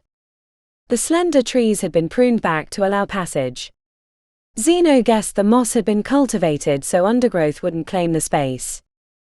The air grew crisper as he moved deeper, and he stopped occasionally to shine his lantern to either side, seeing the shadows shift with the bobbing of the light. When sneaking through the streets of Rome, he felt master of his surroundings. Here the jungle felt oppressive, and he the intruder. A bead of sweat formed across his brow despite the cool air. Zeno wasn't entirely sure why he was following the path, except that he'd run out of ideas on how to get close to the inventor. A vine hung down in his way, and Zeno reached out to move it when it undulated away. He leapt backwards only a moment before the snake struck the place his hand had been. With a snapped-off branch, Zeno herded the reptile off the path and into the jungle. He didn't move again until the snake had disappeared into a tangle of roots. The inventor was a puzzle. He'd saved her life and she'd even professed her thanks, but that had given him no opportunity to join her trusted circle. She worked into the long hours of the night in her workshop, and sometimes the lights were still burning as the sun rose over the jungle. Her only companions in the workshop had been the 3 Northmen, including the strange priest. Another vine blocked the way, so after verifying it wasn't a snake, Zeno hooked it with his fingers and tugged it out of the path. Before moving on, he glanced backwards to see the way swallowed by darkness. The beach seemed another world. His patience was rewarded when the path opened up into a clearing. The floor of the clearing was covered in roots and moss, an uneven surface that looked like veins on an old woman's hand. At the center was a stone altar, meticulously carved from the earth. His heart ran cold the moment the light from his lantern shone upon the object on the altar. Zeno instantly recognized it for what it was, due to the nature of his profession. The skull measured almost as tall as him. At its width it stretched twice as wide as his chest, and if he had 2 companions it would take the 3 of them to wrap their arms around it. The sheer whiteness of it marked its age. It wasn't a recent kill, but the enormity of it shook even Zeno's resolve. But that wasn't the worst of it. The worst part was that he recognized the creature that the skull came from, though he'd thought they were only stories to scare children and sailors. It wasn't hard to know the nature of the beast by its distinct feature, preserved by the shape of the skull. At the center of the massive cranial bone, there was only room for one giant eye. Chapter 20. Brass tubes glimmered in the candlelight, flames dancing as Heron ambled across the sand. The calf on her good leg burned from the constant shifting of her workshop floor. What she wouldn't give for sturdy stone beneath her feet, wood or flesh. Sitting perched atop a wobbly stool, the priest Quadi looked on with a pinched face. His back was as stiff as a rod, and his gaze silently followed her around the makeshift workshop. "It won't work," he said in a serene voice. Heron wiped her forehead with the back of her hand and pulled the tube into position over the furnace. It had taken 3 days, but they disassembled a steam catapult and placed it in her workshop. The piston section of the machine wouldn't be needed, nor would it work on the uneven ground. It'd more likely tip itself over and break, rather than provide power. What she needed it for was the furnace. She'd prefer a larger one. The one Punt used in the foundry was 10 times the size, but she had to improvise. With one hand, Heron adjusted the wooden cradles so the tube was tilted downward.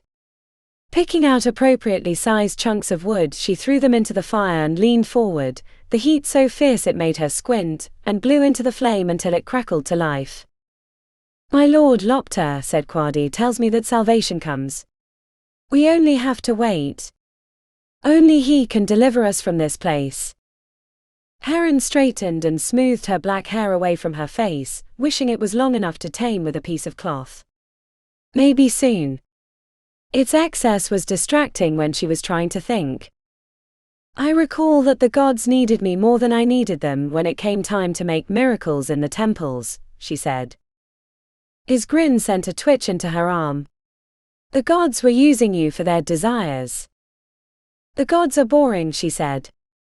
"If I were a god, I would find much more entertaining things to do than to supervise an inventor with her toys." "The answer to our problem comes." Quadi tilted his head. "Soon, if I hear my lord Lopter rightly." Heron grabbed a damp cloth from a table and blotted the sweat from her face. "Well, until the gods visit upon us a new steam mechanical, I need someone to keep this fire hot. The captain gave you and your brother as my assistants, but you've done nothing more than espouse prophecies from your perch. Come over here and add wood to the fire when it gets low and fan in air to keep the coals hot." Quadi moved solemnly to his duties, leaving Heron to focus on the next task. She'd worried that he would refuse, citing his god's intervention as reason. This righteousness one saw in the priestly caste settled on their bones like a disease, leaching sense and sowing havoc. Leaning against the table upon which her drawings rested, Heron took a deep and cleansing breath, not for the air, for the low-ceiling workshop was choked with smoke, but for the moment of respite. Outside, the noises of the jungle had reclaimed the beach, as the men had returned to their tents. Hoth had joined his men in drinking this eve, to gauge their mood before the hanging tomorrow.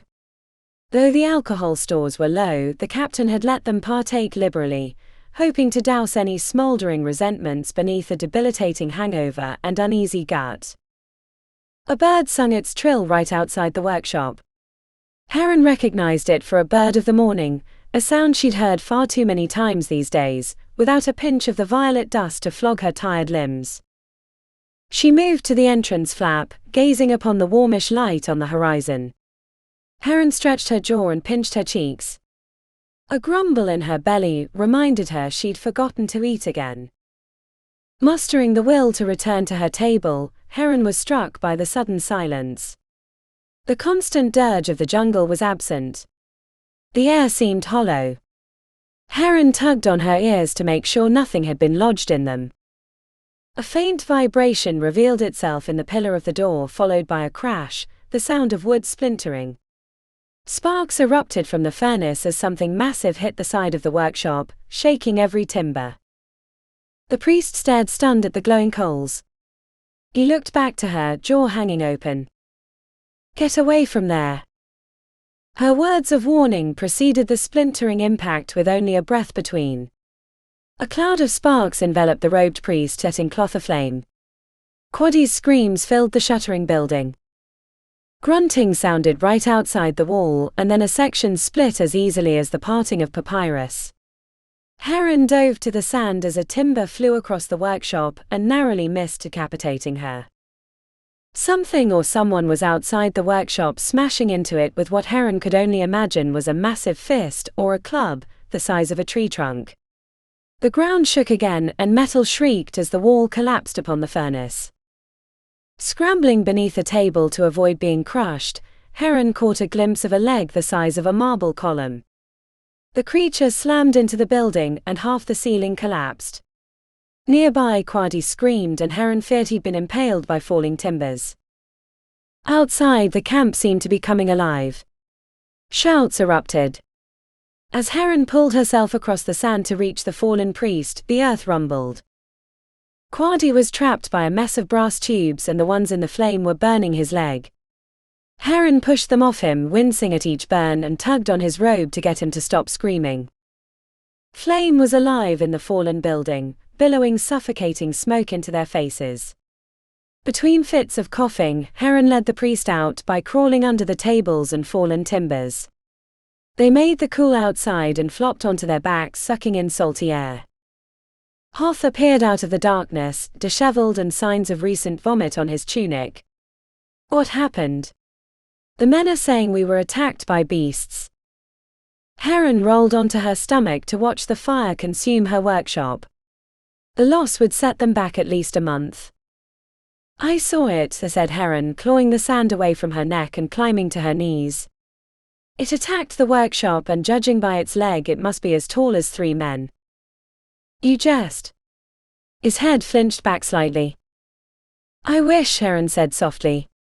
"But I believe we were attacked by giant men." Chapter 21.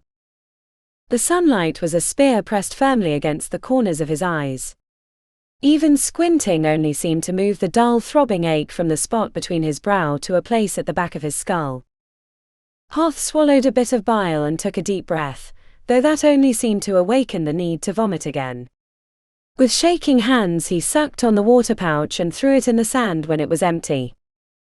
"What a mess this creature made," said Hoth, using his forearm to block the worst of the morning light. "Are you sure it was a giant man that did this?" Heron pinched her lower lip between forefinger and thumb while softly shaking her head. Only a few strides ahead, the smoking ruin of the workshop smoldered. The smell of fire on a beach normally brought a smile to his face, but this one wasn't so pleasing. "My mind tells me that it couldn't be, but the memory of what I saw tells me another story. Its legs, both of them, were tree trunks, and the smashing of the roof was coming from above. I fear this is like the whales, and when exposed, the truth will show me for the fool I am. But another part knows that the world is much larger than we know, and creatures might exist that defy our expectations. For even the whales, though singularly unremarkable in those numbers, made for a frighteningly beautiful sight." "I am not without my doubts," said Hoth, knuckling the corners of his eyes. "Though my condition leaves any facts from the evening thoroughly in doubt. It was only after I heard the men shouting that I awoke from my spot in the sand, and by the time I reached the workshop, the creatures were gone and the building was in flames." Heron rubbed her elbow and stared wistfully at the smoking ruin. An unfamiliar concern hung on her shoulders, one Hoth wasn't used to seeing. The inventor never seemed in doubt of herself. One does not make a flying ship without a certain amount of arrogance, and Heron seemed to ooze it. The uncertainty seemed to embarrass the inventor. Though Hoth's head was pounding and his guts were as twisted as a barrel of snakes, he still noticed her rubbing her forehead and whispering to herself continuously. "Do we even know why it attacked us?" asked Hoth. Heron looked back with her bloodshot eyes and blinked. "If only we could ask it." The men are making utterances of a sacrifice to the god of the beach. I'm thinking it might be time to hang the mutineers. It might appease them or at least provide a reminder, said Hoth. The pair of them were forced backwards as a swirl of wind blew black ashy smoke into their faces. Coughing awakened the sore muscles in his side and left him spitting into the sand. I said I didn't know what it was, said Heron, her cheeks suddenly red. Not that I wanted to give in to this superstition. You don't want me to kill them, said Hoth. Her lips squeezed white. We might still need them. A crow-ass has much knowledge about the workings of the steam mechanicals. More than the woman who made them, scoffed Hoth. She looked out to the bay where the iron ship rose out of the water like a castle. The corners of her lips curled downward. What if something happened to me, she asked, still gazing outward. Hoth planted his feet in a wide stance. Nothing will happen, assuming we hang the mutineers. If only we knew what those beasts were that attacked, said Heron. We don't even know how to defend against them, except to build more palisades. A voice startled Hoth from behind. I know what they are. Standing only a few steps away was the Alexandrian soldier named Zeno. Hoth cursed the excess of drink for dulling his senses. Hoth opened his mouth, ready to lay into the man for bothering them, when he was interrupted. Avenue good Zeno, said Heron, smiling generously, did you see the creatures last night? Zeno gave a non-committal shrug along with the raising of an eyebrow. Not exactly. Then stop wasting our time, said Hoth more forcefully than he planned. Heron shot him a look of admonishment and Hoth felt his cheeks flush. Listen to him first, Captain, said Heron, though the spoken title was less honorific and more of a curse. I seem to recall you were passed out in the sand. The more information, the better. She turned to Zeno. What did you see? I think it would be easier if I showed you, said Zeno, nodding up the beach. Much to Hoth's annoyance, Heron began moving that way. Hoth growled under his breath. Wait. Need to vomit in the bushes again? Asked Heron. No, he glanced at Zeno, we shouldn't wander too far away. Safe or not, I'd like to know what these creatures are. We can wait if you need to retrieve your swords, said Heron. Though I doubt you're well enough to use them. An unexpected belch startled Hoth, which seemed to prove Heron's point. Zeno, on the other hand, watched with such complete lack of expression that it put a tingle of danger into Hoth's spine. The practiced indifference displayed by Zeno was almost professional in its completeness. What exactly did you do for this black Omari? Asked Hoth. Out of the corner of his eye, he noticed Heron tilting her chin down and frowning. I acquired things, said Zeno. Hoth suspected the man wasn't only a common thief, but the sea captain didn't have enough to go on to suggest otherwise. But with a glance to Zeno's blades, Hoth decided. Let me get my weapons and a few others, said Hoth. Safety in numbers, should we encounter these beast men. Giant men, said Heron. Apologies, he said sharply, creatures that can kill us. Heron gave him an exaggerated bow. We're waiting, Admiral. Hoth pounded his feet through the sand back to the camp and retrieved his weapons. It took him 3 tries to get the belt around his waist, and the buckle defied his fingers for an embarrassingly long moment. Winding back to the burnt workshop, Hoth corralled Grim and Quadi into joining the expedition. Heron and Zeno were speaking quietly as they walked up, and the conversation ended as soon as Hoth was within listening distance. Do you have enough men, or shall we get the rest of the camp? Asked Heron with her arms crossed. Hoth shook his head and marched up the beach for a few strides before he realized he didn't know where he was going. He held out his hand, palm up, motioning for Zeno to take the lead. Well. Zeno gave a brisk nod. Yes, Captain. He took off at what seemed like a rapid pace, until Hoth realized that even Heron had no trouble keeping up, and it was only last night's drink slowing him down. The soldier led them to a patch of thick jungle, and Hoth thought Zeno might be lost, when he pulled back the foliage revealing a hidden passage. The trail continued down a manicured path until it reached a clearing. Hoth leaned against a tree trunk to catch his breath when he heard the surprise in Heron's voice. "By all things old and new," said Heron, her voice filled wonder. "That's a skull." Hoth swallowed away his unease and stepped around Grim, who was blocking his view. Upon seeing the object, he grew light-headed and thought, for a moment, he might fall down. "What kind of skull?" His lips mouthed the words, but gut knew what it was right away. "A cyclops," said Grim. "I'd always thought them stories." Heron circled the altar, holding on with her good hand and stepping carefully over the tangled roots. Her fingers reached towards the skull at intervals, but then pulled back as if even she couldn't believe it. "A cyclops," said Zeno, resting his hands on his hilts. The priest, Quadi, leaned against a slender tree trunk at the edge of the clearing, picking his teeth. "What say you, priest?" asked Hoth. "What manner of creature does it appear to be to you?" Quadi looked down his nose at the massive skull. "Whatever it is, it's been foretold by my lord Lopter. This will bring a solution to our problems." "Piss on your lord of air," seethed Heron from the other side of the altar. "You priests are all the same. Whatever will happen, you'll claim your lord told you so.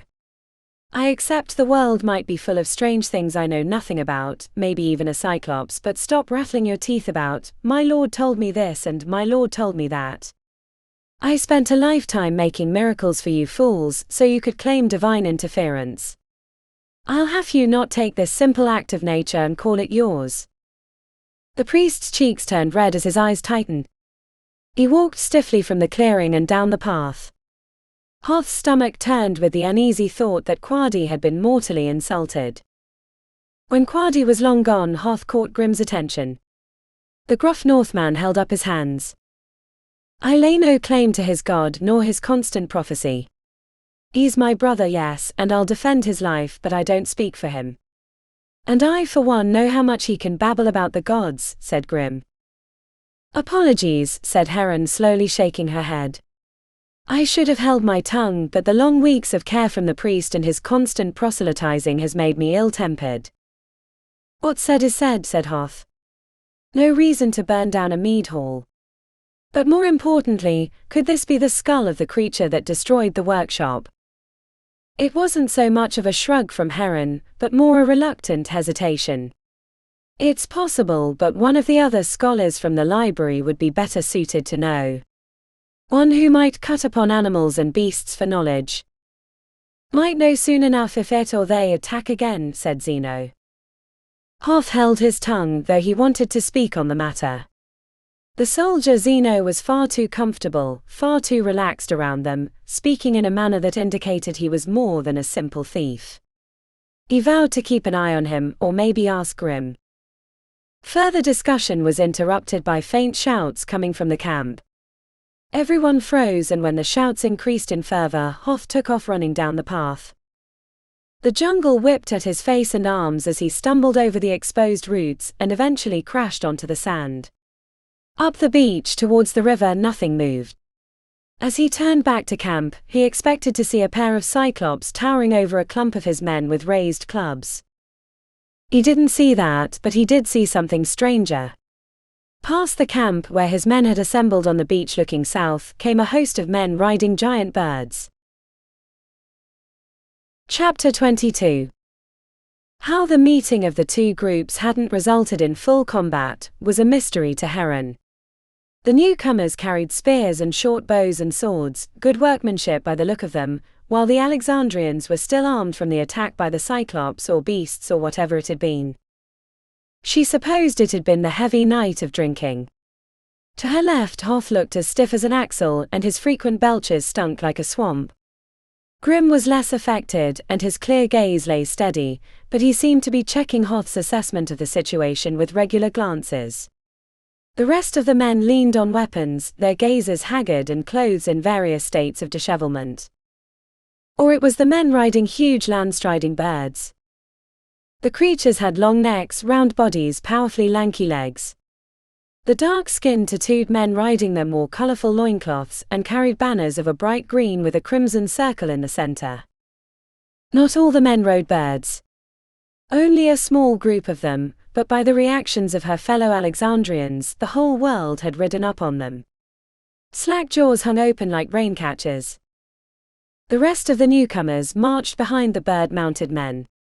These were the spear and sword carriers, but only half of them. The other half carried long poles with nooses on the end, a device Heron was unfortunately familiar with from Lysimachus. There were at least 40 men. If it came to blows, it was easy to see that the Alexandrians would be overmatched, especially in their hungover states. Heron trudged through the sand to Hoth's side and nudged his arm. "Do something," she said, and then added carefully. Her touch seemed to break him out of his stupor. He blew out a short breath and ran his fingers through his long blonde hair. "Avenue," he said, holding out his empty palms. "I am Hoth the Black." No one on the other side moved except a few bird mounts that took steadying steps. Heron realized that many of them were staring at the iron boat in the water. They seemed to stare at the Jörmungandr as warily as the Alexandrians stared at the bird mounts. The crisp lines broke as a tall dark-skinned man came to the front. He was as big as Grim, with a warrior's scars along his bare arms and chest. There was a brief staring match between Hoth and the scarred warrior, before he called back to his men in a lyrical language Heron didn't recognize. From the back came a short, pudgy-looking soldier without a weapon. He wore gold and ivory jewelry around his neck and wrists. He waddled next to the scarred warrior and the two conversed in their language. She heard shuffling from behind them. Some of the men were moving to their feet. She saw weapons being gripped tighter and faces turning grim. If a fight broke out, she'd be caught in the middle, with little chance of making it to the boats on the shore. "Avenue," said the pudgy warrior in Latin, surprising Heron. "Lion Killer says you have a big boat." "The Jörmungandr," said Hoth, grinning. "And it's made of iron." The warrior Lion Killer matched Hoth's smile until the pudgy one translated. He indicated the boat with his outstretched arm. The two discussed it for a bit, and murmuring erupted from the soldiers behind. "Hoth the Black, how can boat be made of swords?" asked the pudgy warrior. "That's a question for the inventor." Hoth nodded towards Heron. "But a boat made of swords is the least of her inventions. Ask about her flying boat if you want to be impressed." Hoth wrinkled his nose. "And how did you come to speak the language of Rome?" "Queen Rembara sent me north to learn when I was a young man. To help us trade with the Mazasses," he said, holding his hand to his chest. "And I forget myself. I am Tackle." His gaze fell upon Heron with a gleam. "And what is the name of your inventor?" "Heron," she replied. Tackle's demeanor had little of the scorn she was used to on the Jörmungandr. His toothy smile was welcoming, though she considered that she might be misinterpreting his mannerisms. "And is it usual where you come from that your inventors are women?" asked Tackle.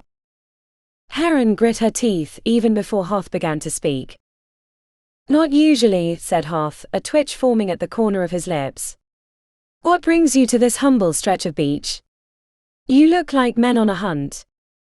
"I, Hoth the Black, we hunt the Anaswani, the terrible beast." Hoth straightened, leaning forward. "Could this beast attack a building and destroy it?"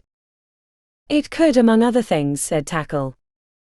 The big warrior Lion Killer stepped forward and put his hand on Tackle's shoulder. It seemed he didn't like being left out of the conversation, but after a little back and forth, he nodded and patted Tackle like a man might treat his dog, and said something to the assembled warriors. They laughed at his remarks, shaking their spears and banners and beast catchers. Tackle tugged on the ivory bracelets on his wrist and looked at their feet as he spoke. "Lion Killer asks how long ago you saw the terrible beast." "Before dawn, when the sky was black but the horizon was pale," said Heron. Tackle nodded and relayed the information. Lion Killer clenched his jaw and barked a response back to Tackle. He flung his arms towards the Alexandrians as he spoke, and behind her the rattling of weapons sounded. Tackle had trouble meeting their eyes. "He's angry that you interfered with his hunt." He demands a gift. Hoth crossed his arms and tilted his body towards the sea. Demands a gift. That cursed beast. Stepping forward, Heron almost lost her balance in the uneven sand, but managed to silence Hoth with a slap of her hand against his chest. His eyes stretched wide at her. A gift would be most acceptable, said Heron. What does Tackle suggest? While the newcomers conversed, Hoth muttered under his breath, if he says he wants a boat made of swords, I'm throwing you into the nearest rowboat and taking you back to the Jörmungandr. With a pleasant smile radiating on her lips, Heron replied, touch me and I'll geld you like a mule. Tackle cleared his throat and the two of them turned. Lion Killer desires a weapon from the inventor of boats made of swords. Hoth tried to speak, but Heron cut him off. Apologies, Tackle, as much as I would like to make him a weapon, I have no workshop to build him one. That is what we were building on the beach before the terrible beast came and destroyed it. Tackle's eyebrows raised and his head nodded slowly. But you can make him one if you have a workshop. Yes, apologies, said Heron, but maybe instead we can gift him. Tackle clapped his hands. Then it's settled. You can come with us to Sakura and make this weapon for him. Lion Killer and the warriors looked on with brows furrowed until Tackle explained, resulting in much murmuring and nodding. I cannot. This time it was Hoth's turn to interrupt her with an arm across her chest. We would be delighted to attend your city and utilize your workshop, said Hoth, and then quietly to Heron. How else are we going to fix the boat? Heron crossed her arms, knocking Hoth's hand away. I suppose. Gather your traveling gear, said Tackle. We'll leave right away. It's a long journey back to Sakura. Queen Rembara will be quite delighted upon our return. Queen Rembara how? Grinned Hoth. Heron punched him in the arm. Banish that thought. Banish, yes. Hoth winked. For now. Chapter 23. The inside buckle on the wooden leg wore a blister into her inner thigh as they marched to Sakura. She shifted the straps regularly, but they settled back into their original position despite her readjustments. It always came back to the beginning. Weapons, always weapons. Even when she was a maker of miracles for the temples, she supplicated her income with carobalistras and other war machines for the Romans. And this whole mess had started when a Gog had come to her with requests for metal soldiers, to which she had happily tried to oblige. Say nothing of Archimedes' weapons. A whole city weeps that I ever found them, thought Heron. She tried to use her sullen mood as a shield, but the Sakurians were cheerful warriors, smiling and touching her frequently when they passed. She couldn't understand their language, but the designs on the tattoos gave her clues to their lives. Strange animals adorned them as talismans of their hunts. Lion Killer, despite his name, had a huge eye on his back. A sigil of the Anaswani, the terrible beast.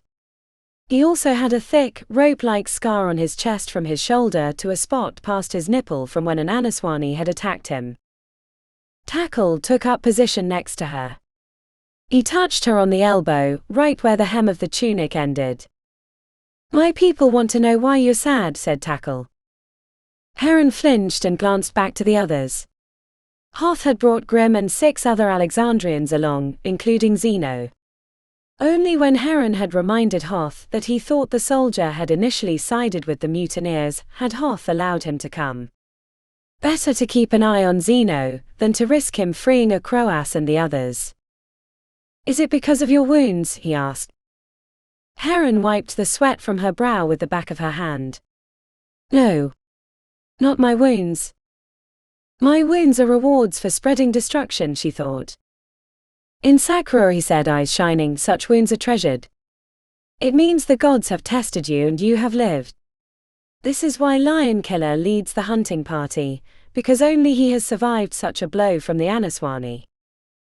She swallowed her quip only because she was his guest and he had kind eyes. Eyes that were brown with flecks of gold and long lashes that made one smile despite oneself. Why are you sad? He asked again. Heron pressed her lips together and ignored the tightness in her chest. Do the Sakura make war on other peoples? He rolled his neck and made a noise in his throat. Only when we must. When I was a boy, the Onia peoples to the south, which means people of the Blue Hands, invaded our hunting lands. We fought a brief war and now they stay away. I see, she said and looked downward. They passed through a savanna, but the warriors ahead trampled the grass enough that she could get by without stumbling too often. The bird-mounted soldiers had gone ahead, to let the queen know the city would be receiving guests. Tackle leaned close and lowered his voice. Making weapons makes you sad. Is this the way of it? Heron thought for a while before she answered. Once they were only a problem to me. A puzzle of the mind to worry over until the solution burned itself into the papyrus from my scribbling quill. But now I know. I have seen what destruction they wreak. To the north where we come from, there lies a smoking ruin of a city.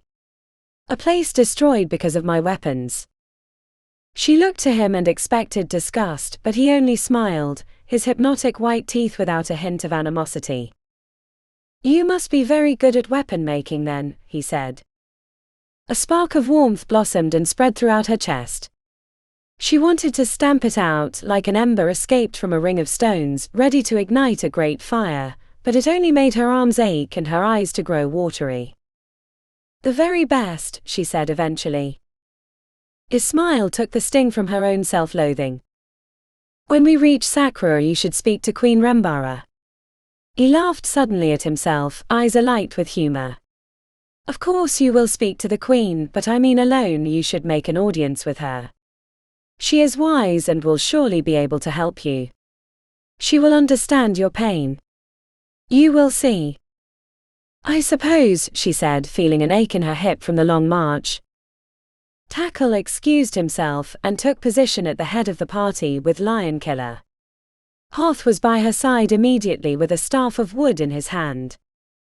I cut this from a tree back a ways and shaved off the worst of the knots. Strange thoughts lurked in his eyes, but he looked away before she could read them. Thank you, Hoth, she said. That was very kind. He tucked a strand of pale hair behind his ear. It reminded her how much she missed those streaks of black.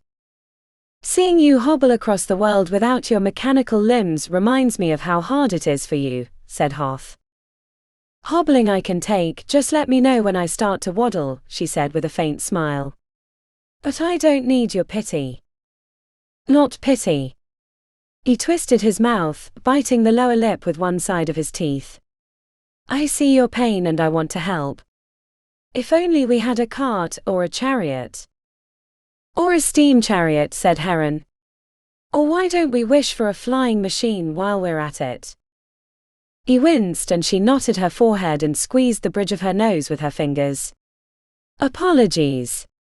I'm not well, I think. You have every right to be after Rome, he said. I thought it was a corpse we'd retrieved from the docks. I felt like a corpse. Still do some days, just one with longer hair. He reached out and stroked the back of her head. His fingertips brushed her neck, sending a shiver down her spine. It's curling on the sides. Soon you'll look like the goddess Diana. Hephaestus would be more appropriate, replied Heron. No, he said. That would be your smithy punt. He was built to play the part of the blacksmith god. Maybe I should have named you Athena for your wisdom and gift of war. The mention of war stung, but she made herself smile in response. It was good to not be arguing with the sea captain. I don't remind you of any northern gods, she asked playfully. A smile rose to his lips and for a brief and unexpected moment she imagined kissing them. I could tell you their names, but it wouldn't mean a thing to you. I could compare you to a rock or a lizard and you'd smile and nod. Ah, she said. Is that how you lure southern women to your furs? Oh beautiful woman, how you remind me of a lump of elk dung, or yonder dead sea slug. He winked. Something like that. They walked a while longer, not in silence, for that would have seemed uncomfortable, but in enjoyment of each other's presence. Heron glanced to him frequently and he responded with a warm smile. "Do you think they'll be able to help us get the Jörmungandr running again?" he asked after a time. "I should think so. The quality of their steel weapons appears to be sufficient. If they can make those, they can make my gears. And the tubes should be cleaned out by the time we return from this journey. A task I was only too happy to give Quadi upon our departure." Hoth nodded and slapped an insect that had landed on his arm. They seemed to be feasting on him rather than her, a stroke of luck she was most appreciative of. Ahead, the Sakura warriors seemed unaffected by the biting insects. "Then we are fortunate to have met these warriors. Rebuilding the workshop would have added weeks, maybe months. Even if we return to the Jörmungandr soon, it'll still be early summer before we return to Alexandria," he said. "So you want to go back north?" He wrinkled his nose. "I think the Romans should have given up by now. With both mechanicals working and only a few ships to protect, I think we could return easily." "If the city still stands under our control," she said as something buzzed by her ear. "We can only assume that Polykenna still holds it." "The League of Corinth was undamaged by the destruction of Rome," said Hoth. "But the Romans had prepared their revolt well. We don't know what they might have done in Alexandria," she replied. "Do you have other ideas?" She shook her head. "Apologies. I'm being difficult. It's my nature, I guess. If Alexandria has fallen, then we'll have to go north." He nodded. "My thoughts follow this line." She raised an eyebrow. "This assumes that we can fix both mechanicals of the Jörmungandr. You've assured me that we can based on your evaluation of their weapons." "Luck," she said. "Luck bleeds from our every effort." She nodded towards the warriors ahead. "As much as I want to believe otherwise, I have this feeling in my gut that something will keep us from getting the mechanical running again." "I have faith in you," said Hoth. "Faith," she said. "A wasted emotion for a non-existent god." "Careful, Heron of Alexandria, sometimes faith is the only thing that holds things together," he said. She tried to reply, but something in his words kept her lips clamped tight. Chapter 24. Hoth was awake when he heard Zeno slip out of camp. The Sakura warriors had bedded down in the tall grass, making a giant circle with their bodies. Tackle had warned them not to stray far, and if they had to make water, to stand on the edge of the circle and piss there. The previous night Hoth had heard his first lion. It couldn't have been but a stadia away. Hoth could feel the rumble of its roar in his chest. The Sakura warriors stirred but quickly went back to sleep while he was awake for hours. Other noises followed, hunting hyenas, whistling birds, and the wind through the grass. But the sound of the lion stayed with him until morning.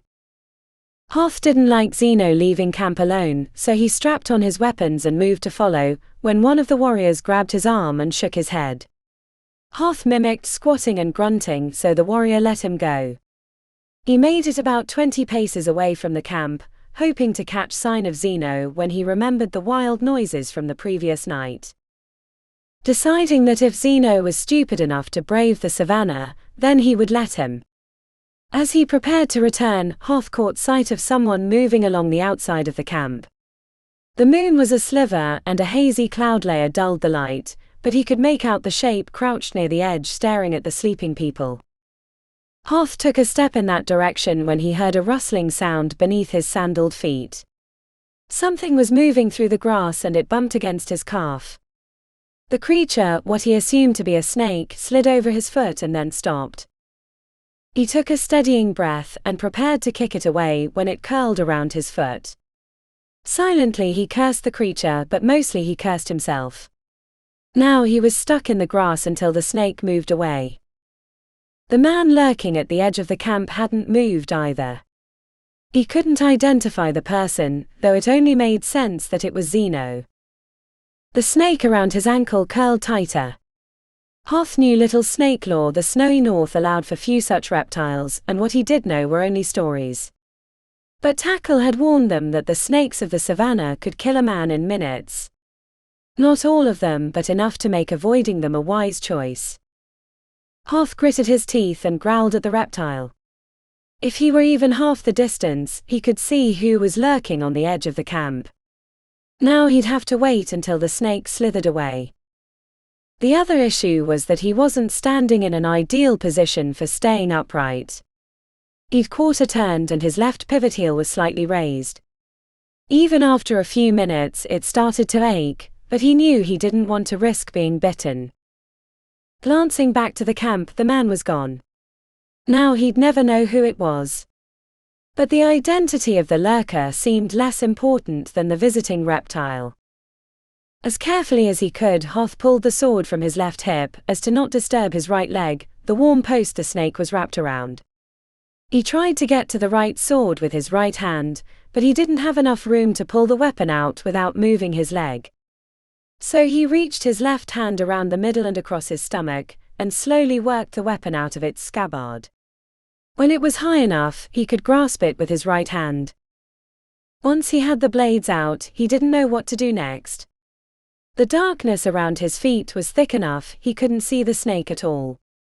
The sliver of a moon was too low to illuminate through the grass, so trying to chop its head off was impossible, since he didn't even know where the head was located. Hoth considered whistling for help when a powerful roar nearly stopped his heart. A lion was in the grass with him, and it couldn't be more than strides away, even closer than the previous night. He could hear it sniffing in the dark, while its throat rumbled. Hoth gave his leg a wiggle, just enough to encourage the snake to move on, but it stayed wrapped around his ankle. The snake became the least of his worries when he saw the grass parting. A huge shape pushed through the tall fronds. Great eyes reflected the pale light. Hoth kept his sword pointed toward the beast, but he didn't think his weapons would slow it once it decided to pounce. Hoth kicked out his right foot, sending the snake and the sandal at the lion. The beast roared and began shaking its head. Hoth lunged forward and gave a war cry, the tip of his blade connecting with flesh. The lion swiped its massive claw and Hoth dove backwards. Then the lion whelped and burst away. Hoth could only imagine the snake had bitten it somewhere tender. He barreled through the grass, fighting his way back to the camp and burst through the edge. He'd expected to see the whole camp awake, but only a few of the warriors raised their heads. A few smiled at him and Hoth gave a weak smile back through hurried breaths. When he took his spot next to the other Alexandrians, he noticed that Zeno was back and his eyes were closed. He also realized that he'd forgotten his sandal in the grass, and to add further injury, he realized that now that he was settled down he had to take a piss. Hoth turned on his side and tried to sleep. The next morning, Hoth grabbed one of the Alexandrians and brought him to the area he thought he'd lost his sandal. "How'd you lose your sandal all the way out here?" asked Dark while scratching his belly and sucking on his lower lip. He had the belly the size of a basket. "What do you think?" asked Hoth. Dark scratched the back of his head. "Dunno. Maybe a midnight rendezvous with the metal lady." Hoth glanced back to camp. "No, but do others think that?" Dark shrugged. "Why else ya let her stay in your cabin?" Hoth opened and closed his mouth before going back to searching for the sandal. "How'd you come to be on the Jörmungandr?" asked Hoth as he tramped through the grass.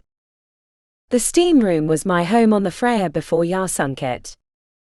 Rooting around in the grass wasn't getting him anywhere, so he leaned on his heels and tried to remember the exact direction he'd kicked his sandal and the snake. "Did Zeno come from the Freyr?" asked Hoth as he crawled forward, patting the trampled grass for a sandal-shaped lump. "He did of sorts," said Dark, chewing on a stalk while kicking the grass. "We picked him up on the coast with some other soldiers. Good worker, took right to the tending without having to explain it more than once. Good thinker that one." "Yes, a good thinker," muttered Hoth to himself. From the camp, Lion Killer gave a shrill whistle, announcing they would begin the final march to Sakrur. Cursed lion must have taken it, said Hoth to himself. What was that, Captain? Nothing. I guess I'll march with one barefoot. Dark shrugged and returned to the others. The marching wasn't particularly hard, but an hour into the journey, Hoth stepped on a thorn that went into the ball of his foot. He yanked the woody barb out, but every step afterwards made him wince. If you're trying to mock me, said Heron from behind him, I wouldn't think about sleeping safely tonight. Hoth turned to offer his explanation when he saw the open mouth, half-cocked in a grin. I lost my sandal last night, he said. Lost a sandal? What could you possibly be doing? There are no whores on the savannah, or am I mistaken? I think a lion took it, he said, looking away from her. A lion? You're serious, aren't you? Hoth glanced over his shoulder. I was following Zeno. He snuck out of the camp last night. Her pinched lips were a silent admonishment. He saved my life during the mutiny. I trust him. He was probably out squatting in the grass. Well, I didn't get to see what he was doing due to the snake, he replied. Snake? I thought you said lion. Is this one of those Northman tales? She asked as she stepped over a rip in the earth, using her walking stick for balance. There was a snake and a lion. And I still don't trust him, he said. Well, I'll trust him for the both of us.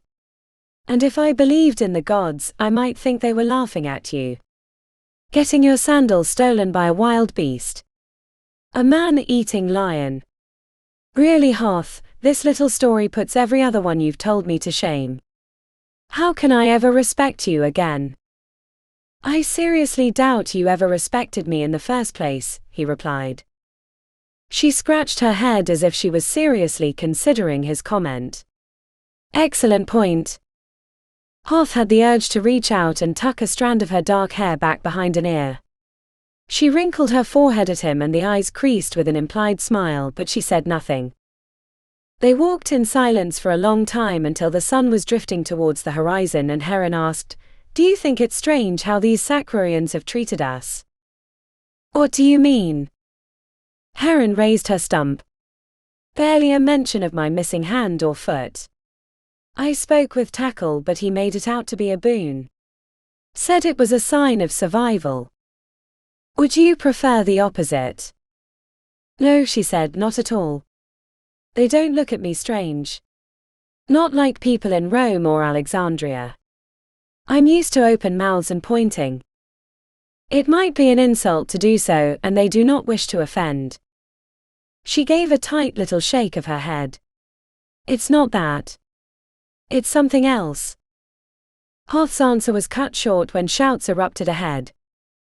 Warriors with similar tattoos and clothing to Lion Killer, and the others were waving at them from the tree line. Hoth had been so busy talking he hadn't noticed the trails of smoke twirling upward. Somewhere over the next ridge was the city of Sacra. Further south and east, a low mountain range raised itself against the sky. Even though they were only a few days inland from the coast, Hoth felt a lifetime away. Tackle spoke to the approaching warriors. The tattooed men jerked their weapons towards the Alexandrians and then back towards the mountain range. The discussion seemed more than a simple greeting to Hoth, so he sent a worried glance to Heron, who shrugged. What's wrong? Asked Hoth to Tackle. Tackle flattened his lips before stretching them into a wide grin. Why, nothing. Queen Rembara very excited to meet you all. Straight to her you go. His gut told him to turn back, to refuse to go into the city, but without the Sacrarians, his ship would eventually dissolve into the ocean. And he didn't think they'd let them leave even if he wanted. Let's go, he said, taking a deep breath. As they passed through the trees, they came upon a wooden wall. Thick stakes in the ground pointed outward, but were angled wrong for repelling cavalry. Past the gate, the city came into view. Hundreds of buildings lay scattered across the space between the trees. Mud huts with thatched roofs were the majority, but some buildings were made of stone or wood. The brown huts might have made the city a dreary place, but colorful banners hung from every doorway. The city, if it could be called that, conformed to the land, buildings facing whatever direction the builder felt like placing them, the opposite of Alexandria with its orderly streets. Further back, a massive wooden building overlooked the city. It reminded Hoth of the mead halls of the north, except it was squat and wide. Men and women moved through the streets with baskets or bundles in their arms. Children laughed and chased each other. Their arrival went almost unnoticed, which to Hoth meant the city was used to visitors and trade. His suspicions were confirmed when he saw Thracian pottery at a well. The dark-skinned woman pulling water from it smiled coyly at him. Hoth glanced away to find Heron watching him. Her gaze was watery, unreadable. Blushing, she looked away. "This is Sakura," said Tackle suddenly by his side. "Do you like?" "Depends on the quality of your smithy," said Hoth. "You will like," he said. The palace, as Hoth thought of it, had a wide porch on the front, and men and women in colorful robes lounged and drank from clay-fired mugs. As Hoth and the others approached, a laughter rose up like geese taking flight, making Hoth flinch towards his weapon. The source of the laughter seemed to be a woman of great size whose width could have rivaled a Gog's. She'd said something amusing, and the others were holding their stomachs and leaning on the floor. Nearly to the steps, the woman bellowed at Tackle, who answered timidly, glancing back with a furrowed brow. The woman bellowed again, pointing with what Hoth realized was a stump at him. Now he seemed to understand why the Sakrurians treated Heron's injuries unremarkably. Tackle swallowed heavily and glanced back again. "What did she say?" Tackle crossed one arm across his chest and with the other rubbed the back of his neck. "She says she likes your hair."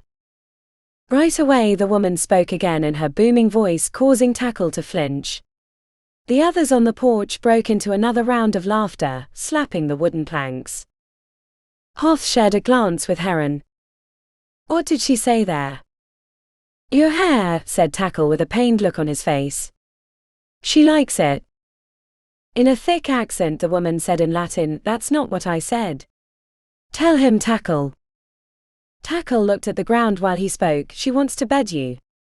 To take your cock so she can have a child with hair like the moon." Hoth fired off a short laugh and rubbed his chin, cursing the gods that his face had grown warm. He caught Heron watching him, tucking a strand of hair behind her ear and tilting her head. Her eyes were flat. "I'm flattered, but I don't have time for such pleasures now. I'm here to see Queen Rembara." As the half-formed grin slowly made its way to Tackle's face, the realization dawned on Hoth. "May I introduce Queen Rembara?" The large woman raised her mug in salute with a predatory grin. "By the jowls," muttered Hoth. Chapter 25. The dark-skinned blacksmith hammered the glowing steel, sparks crackling from each blow. Heron was vaguely aware someone was speaking to her as she leaned on the wooden column. "Does this meet your approval?" asked Tackle, touching her arm.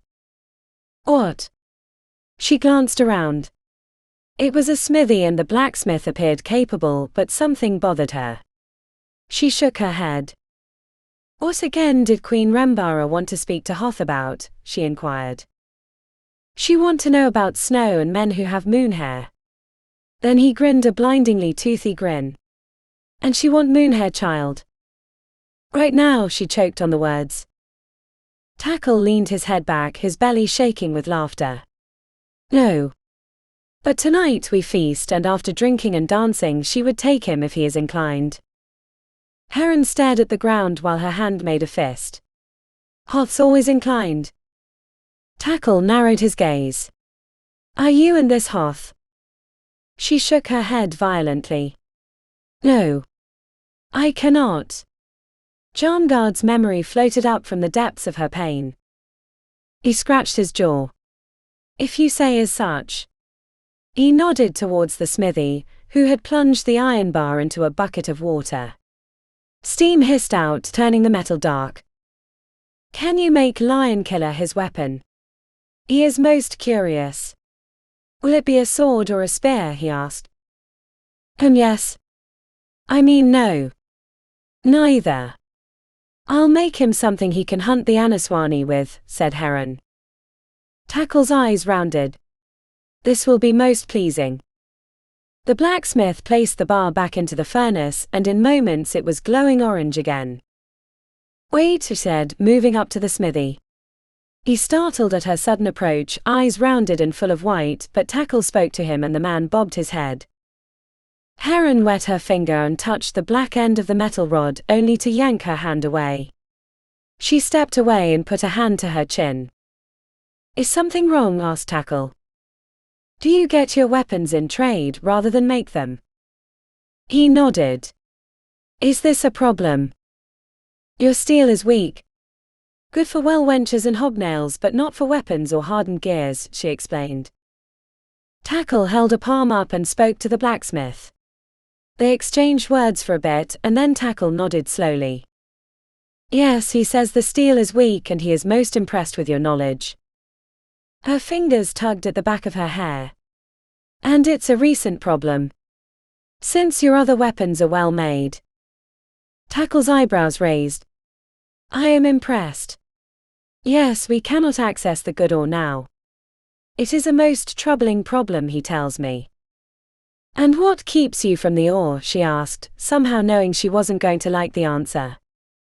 How do you say? Tackle glanced upward. It is guarded by a fire serpent.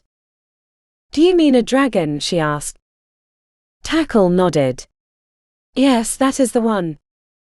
Plato have pity, first cyclops and now dragons, she muttered. I thought the world couldn't get any stranger. Then louder to Tackle. Have you seen this fire serpent? He nodded. It lives in the mountain and flies around it, spewing fire in the sky. We see its flame nightly.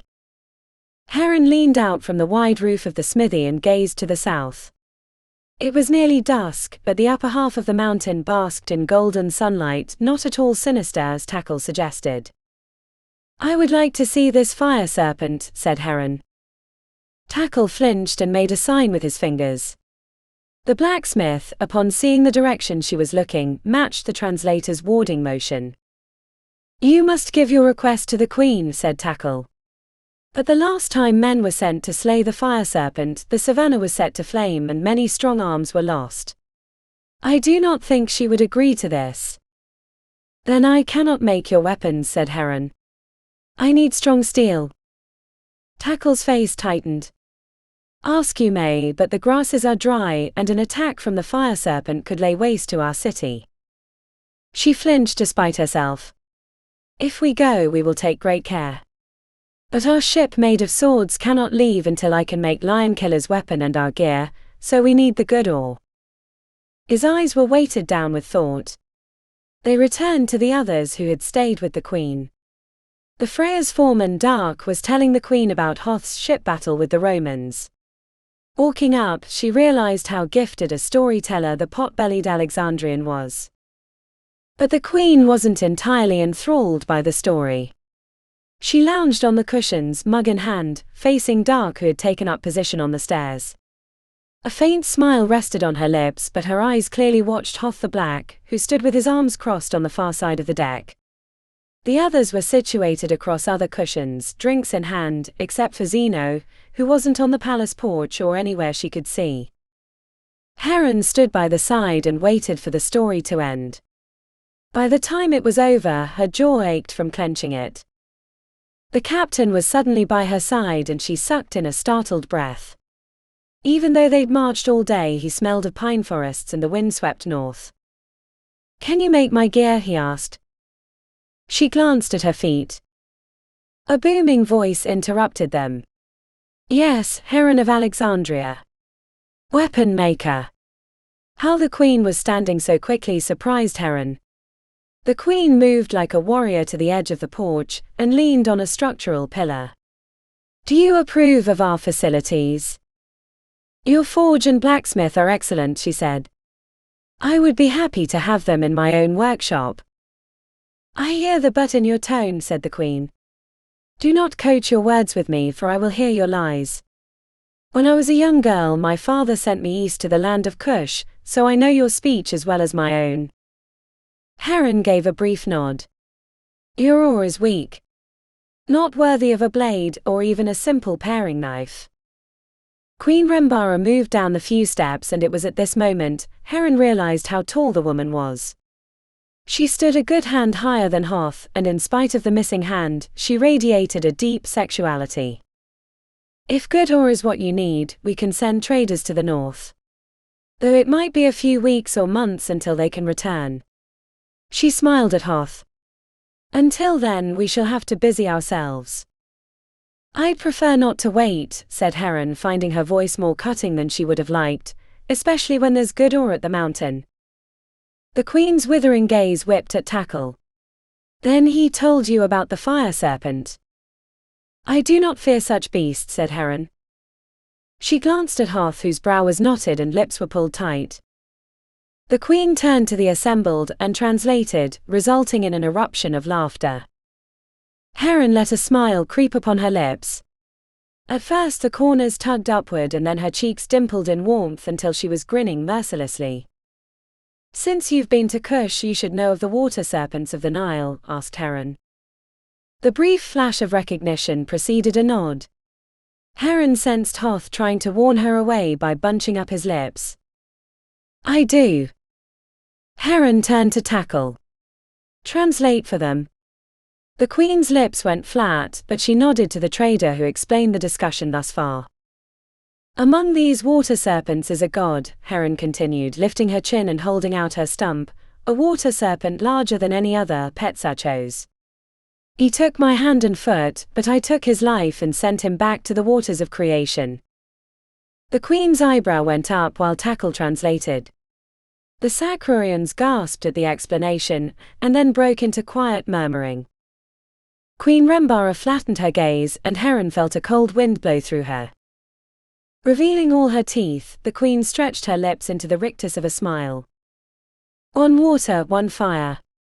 It seems, Heron of Alexandria, the gods have set this test before you. The water one took your hand and foot. What will fire take? Asked the Queen. The gods don't care, said Heron. Then you go to slay the fire serpent, said the Queen while Tackle translated. We will find the truth of this beast, said Heron. We? Laughed the Queen. Only you. If you are the warrior who slayed the god Petzachos, then you need not allies for a simple fire serpent. And if we only send you one who is not from these lands, then when you fail, the serpent will not think to burn down our city. Heron put a hand to her aching stomach, and all at once the world seemed to come down around her until the only thing she could hear was her heartbeat, like a great war drum with its relentless beat. Boom! Boom! Boom! And though she clenched her hand against her side to keep it from shaking, and tried to summon a bit of saliva to her mouth so she could swallow, and stretched her chest wide to get one last breath of air, her traitorous lips wagged before her mind could stop them.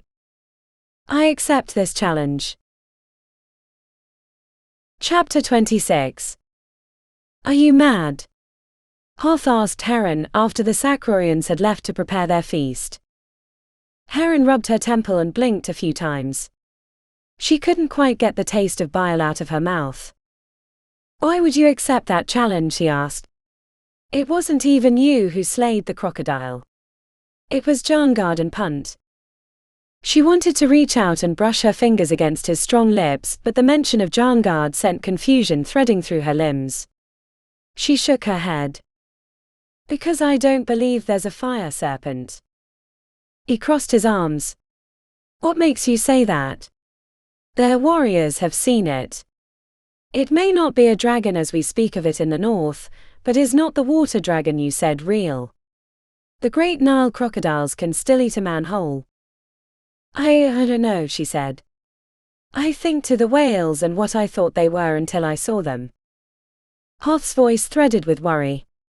But what about the cyclops? They attacked your workshop and you didn't think they were real. I never did see one, she said. But the skull. She shook her head. I know. It appears that way. But I spent years making miracles, creating illusions so people would think the gods are real. I cannot believe this fire serpent." He tilted his head. "So you'll go and slay it? Are you sure there isn't something else going on here?" His lips were parted and he looked directly into her, making her shift and look away. "You want your ship fixed, right?" He nodded. "And I want to get back to Alexandria." He scrunched up his face and reached towards her but didn't touch. Hoth cleared his throat. "The Queen wants me to attend her this evening." He studied her reaction. "So attend. Even if I don't get myself killed, we still need their help making the gear," she said. "I mean that she wants me to attend to her bed," he said with furrowed brow. "Then attend." The words came out sharper than she intended. She crossed her arm across her chest and looked away. "I thought, well." He cleared his throat and straightened his tunic. "Do you need help in preparing for this fire serpent?" She refused to look at him. "I don't know, maybe rope, quenching hooks, a few other things that will help me with a climb." "I can get those." "Fine," she said, marching away, almost falling when her wooden leg caught a clump of dirt. She kept going, squeezing her arm to her chest, her pulse pounding in her head. Heron stopped once, glanced back at the palace and bit her lower lip hard, before continuing through the city of Sacra. The residents of the city smiled at her as she passed and she faked her own so not to offend, but kept tramping through the dirt streets in search of nothing. She stopped when she came upon an open-aired building much like the smithy, except there were no fires. A squat man with a once broken nose and a receding hairline was working a piece of wood with a chisel and hammer. Heron moved to the railing and watched the craftsman work at his trade. He seemed to be carving out a design from the woodblock, arms making delicate jerks, sending chips flying into the air. At each strike, Heron felt the tension in her chest release a little, until she actually yawned and rubbed her tired jaw. When the woodworker leaned down to blow out the wood dust, he startled upon seeing Heron. She felt warmth come to her face as he smiled, and she returned his gesture, this time feeling the emotion truthfully. "What are you making?" she asked, knowing he wouldn't understand. The woodworker grinned bigger. "Apologies," she said. "Please work, I'm enjoying it." The man responded in his language and then he shrugged and returned to his carving, though he glanced up now and then to make sure she was still standing there. When he was finished, he waved her into the building, smiling and nodding. Heron entered, feeling safe despite just meeting him. The squat craftsman moved near and gently reached out and took her good hand and turned it palm up. A shiver went up her arm. Then he took the woodblock that he'd been working on and placed it on her palm, then closed her fingers around it. He gave her a nod of finality, even closing his eyes as if it were a spell. "Oh, I couldn't," said Heron, feeling embarrassed. "I don't even know what it does." She shrugged and held up the block before trying to give it back, but he pushed her hand away and shook his head. When it was clear he wasn't going to take it back, Heron gave him a little bow and examined the woodblock. The paleness of the wood made it hard to make out the design, but it had a round outer shape and intricate featherings. Heron ran her finger across the block, enjoying the rough feel against her fingertips. The squat craftsman tugged on her arm, pulling her deeper into the building. She followed, feeling muted and strangely passive. The second room was dimly lit and dusk was falling rapidly, so she had to blink a few times before she could make out the contents of the room. Lined across a table were vials with dark liquids. Before them lay flat plates with dried material stuck to them. Was he a woodworker and an apothecary? She didn't think her guess was correct. Before she could do anything else, he patted the back of her hand and slipped the woodblock from her fingers. Then he puffed up his cheeks and blew on the carving until no more chips remained. Setting the block down, he took a vial of thick, dark liquid and poured it onto a plate. The substance seemed to absorb the light, and Heron felt her senses sharpened in anticipation. Of what, she didn't know, but her skin was prickly as if she'd been dipped in mint. Taking the woodblock in both hands, the craftsman carefully set it, carving side down, into the liquid. He let it soak in the substance, and when he pulled it away, Heron realized it was ink. Then he moved to her, took her arm in his claw-used hand, and rotated it until the underside of the forearm was showing. When he pressed the ink-stained carving to her skin, a surge of energy washed through her. Once the block was away, he leaned down and blew on the ink to make it dry, and then repeated the ritual on her other forearm. Her knees felt slightly weak, but she waited until he was done before looking at the designs. She nearly choked on her tongue when she realized what was now stamped onto her skin. A serpent eating its own tail. And in the center of the serpent, a world half in water and half in flame. The squat woodworker blotted the remaining ink from the wood and placed it back into her hand. She felt as if she weighed as much as a breath of air. He led her from the building and then pointed across the city. Firepots marked the palace in the direction he indicated. Heron bowed and gave him a tight smile, one holding back a flood of emotion. He nodded and went the other way. Reaching the palace, she wasn't sure she hadn't floated back. Hoth was there to greet her, his eyebrows drawn together. The others waited on the porch, gazes downcast and sullen. "Are you well?" he asked. Heron put the woodblock behind her back, though she wasn't sure why. "Yes," she said simply. He dropped a backpack filled with supplies on the ground next to her walking stick. "We gathered these things for you." Tackle and his warrior friends were generous with their supplies. "Good, I'll need them." "There's a feast tonight," he said while his eyes searched hers, "and then in the morning you can go to the mountain." "I'm going tonight." He paced away and then back. "Why?" A maudlin smile rose to her lips, remembering the words she'd given Safaria on more than one occasion. "Nothing left but the doing." "But it's dark and dangerous." "Danger in the day too. And I'd rather come upon this creature in the early morning when it might be drowsy, rather than at dusk when hunters are on the hunt." He grimaced, she guessed because he agreed with her wisdom, and gave her a reluctant nod. But the unspoken reason was that she couldn't stay and watch Hoth with the queen. So she picked up the backpack and shouldered it onto her back. "Don't want to stay for the party?" boomed a voice from the porch. Queen Rembara in her colorful dress stood with her hands on her generous hips, smiling a too wide smile, dark lustrous eyes sparkling in the firelight that oozed sensuality.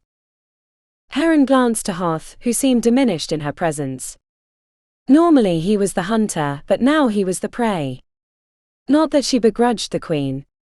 Hoth the Black was an infuriating man, his constant wit lodging itself under her skin, but at the same time she wanted to suck on his lower lip and grind her hips into his.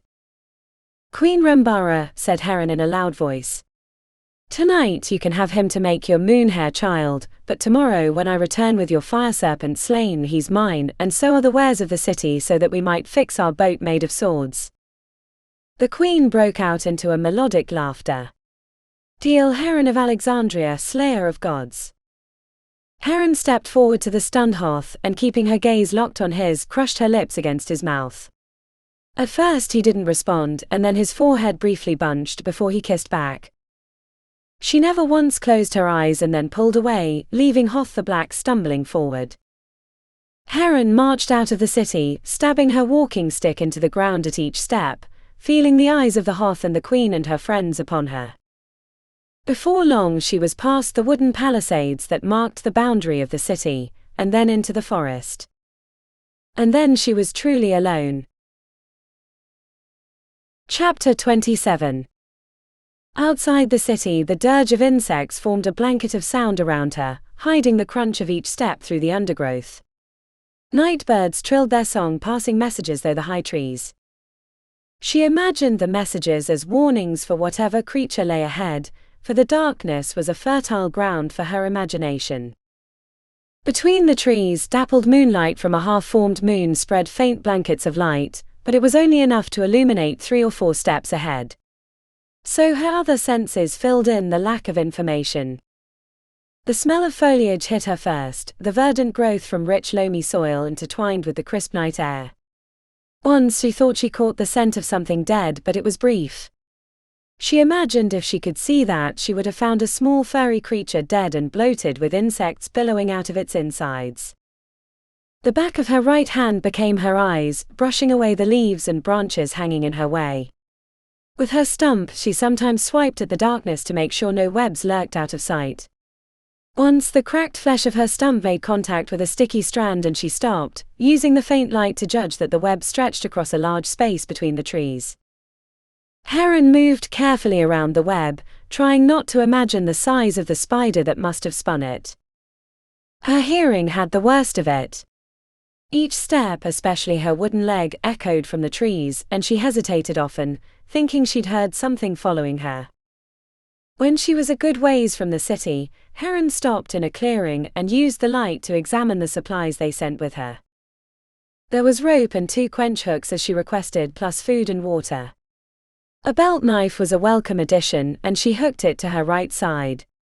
Though she knew it was mostly a symbolic weapon, as the creatures in the dark most dangerous to her wouldn't care about a simple knife.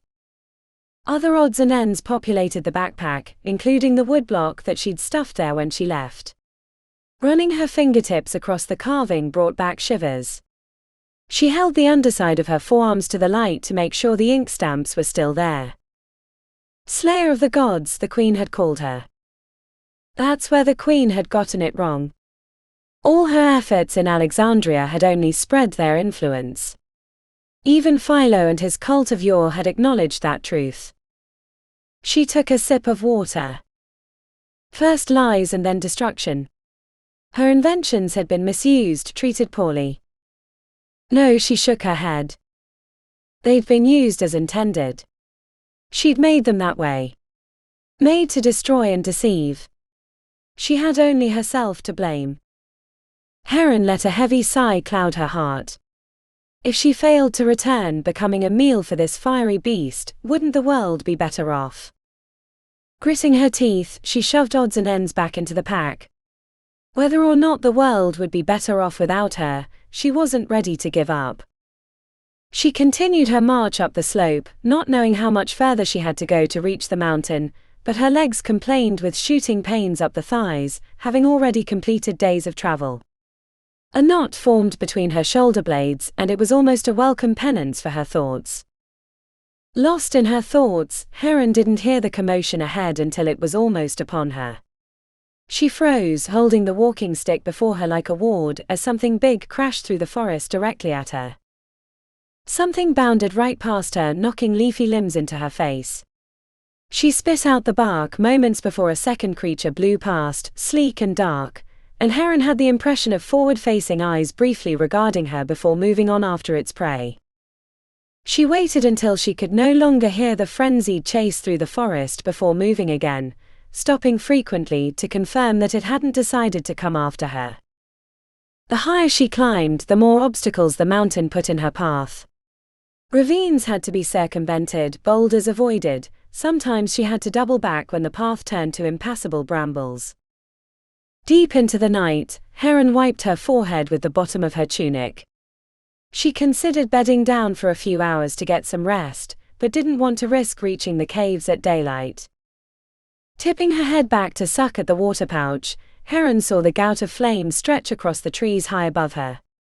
She choked as she brought the pouch down, letting it dribble against her chest.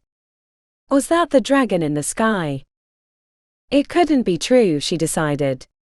Squeezing her eyes closed, she tried to clear the imprint of the flame from her vision. But as she pulled herself up the slope, she couldn't help but wonder if she was wrong. A little while later, her way up the mountain was blocked by a cliff, and she rested against the crumbling stone, trying to decide which direction she should go. Wide trees grew near the cliff, reaching above the stone edge that reflected the moonlight. High in the branches, immense webs stretched between the trees. Even from a distance, Heron could make out movement on the web, indicating the size of the spider was something she was not interested in encountering. After munching on the dried meat from the backpack, she decided the right side would be the better direction, mostly so she didn't topple down the slope if her wooden leg lost its traction. Heron was crouched on her heel, stuffing the food back into the pack, when she heard the crunch of leaves and saw a shape moving up the mountain. She couldn't see who it was, but he was craning his head in all directions in a searching pattern. Steel made no noise when pulled from a leather scabbard, and she hid the knife behind her arm so it couldn't catch the moon's light. The luster of the man's skin marked him as one of theirs rather than the Sacrarians, but the trees and darkness made picking out his face difficult. That it wasn't Hoth was abundantly clear. First, she doubted the queen would have let him go so easily, and second, her follower moved like a stumbling ape. When he leaned against a tree, arm at an upward angle and face cradled against his shoulder, Heron caught his profile and realized who it was. Dark, the foreman from the Freya. But why was he following her? He didn't seem like he was trying to hide. He was armed. A sword hung at his side, though she didn't peg him for a warrior. Not that it would take much to overcome her. One-handed and only a knife for defense. She missed her ivory cane with the hidden blade, but that had broken on the Senate floor. After catching his breath, Dark moved on, his legs shuffling through the leaves. She squeezed her lower lip between her forefinger and thumb while trying to decide if she should say something, or let him go by. Part of her didn't trust him, but another part, a rational part, knew that she could use his help. The most likely explanation was that Hoth had sent him after her, so she didn't get herself killed. She would have preferred Zeno, but she understood why Hoth didn't send him. Heron cupped one hand to her mouth. Dark. She tried to be loud enough for him to hear, but not too loud in case some creatures were near. Dark clumsily pulled his sword out and looked all around, pointing the blade in each direction as he turned. Dark, over here. He orientated himself to her voice and squinted. Heron. I'm here against the cliff. Dark glanced at his sword and then, after a moment of thought, put it back into its scabbard. He trudged up the slope to her, huffing with each step. Right glad I find ya. He wiped his forehead with the back of his hand. Even in the moonlight she could see he was soaked. Did Hoth send you after me? Dark blinked and sucked greedily on his water pouch. When he was done, he nodded enthusiastically. Then, holding out his hand, after ya left camp, Zeno disappeared. Hoth thinks he's coming to kill you. Did he say why? Asked Heron. Dark shook his head while patting his chest. Shoveling coal is one thing, climbing a mountain a whole nother. Can't say I like it. I guess I've got less to haul. She patted her wooden leg. But I'll be glad for the company. Did you happen to see the fire in the sky earlier? He shook his head again. Too busy climbing. Well, we'll find out soon enough. Let's go. I want to get there before morning. She glanced to her sword. Why don't you set the pace, otherwise I'll leave you behind. Dark chewed on his lower lip for a moment before giving a nod. As they began their climb, Heron found her exhaustion gone, while Dark seemed to strain at each step. Once they were around the cliff section, the march became easier, and Heron tried to note the shape of the terrain so they didn't walk off the cliff on the way back down. Higher up the mountain, grassy fields replaced the tangled forests, and moonlight made finding their way easier. When they crested a rocky rise, Heron tapped on Dark's shoulder and pointed to a glow of orange light further up where the trees were scarce. Nearing their destination, Heron pushed Dark to speed up his pace, owing to the nimbus of morning on the horizon. When they reached the caves, they had to crawl up a steep gravelly slope on their hands and knees. The scree was angled and sharp, and by the time she reached the top, her hand and knees were bleeding from multiple wounds. Craning her head over the rocky ridgeline, the first thing Heron saw was a great winged beast straddling a mound of boulders. Heron quickly ducked behind, catching a breath in her throat. She placed her fingers to her lips while next to her, Dark whimpered as he turtled his head behind the rocks, eyes white with fear. Heron stared at her meager belt knife and muttered, I didn't think there'd really be a dragon. Chapter 28. Heron froze against the side of the rock slide, trying to hear if the dragon was approaching over Dark's mewling whimpers. She tried to grab his arm but forgot that she had no hand, so she had to reach across to dig her fingernails, dirt smeared with rock dust and morning dew, into his wrist. The pot-bellied foreman jumped a little, bit down hard on his lower lip, and squeezed his eyes shut as if he were a child trying to make it go away. When Heron got her own breathing under control, she tried to listen for sounds of the dragon. Lying there on the rocks, sharp edges sticking into her sides and the back of her legs, the only thing she could hear was a steady pounding through the earth. "That's odd," she muttered and took a deep sniff. Sulfur.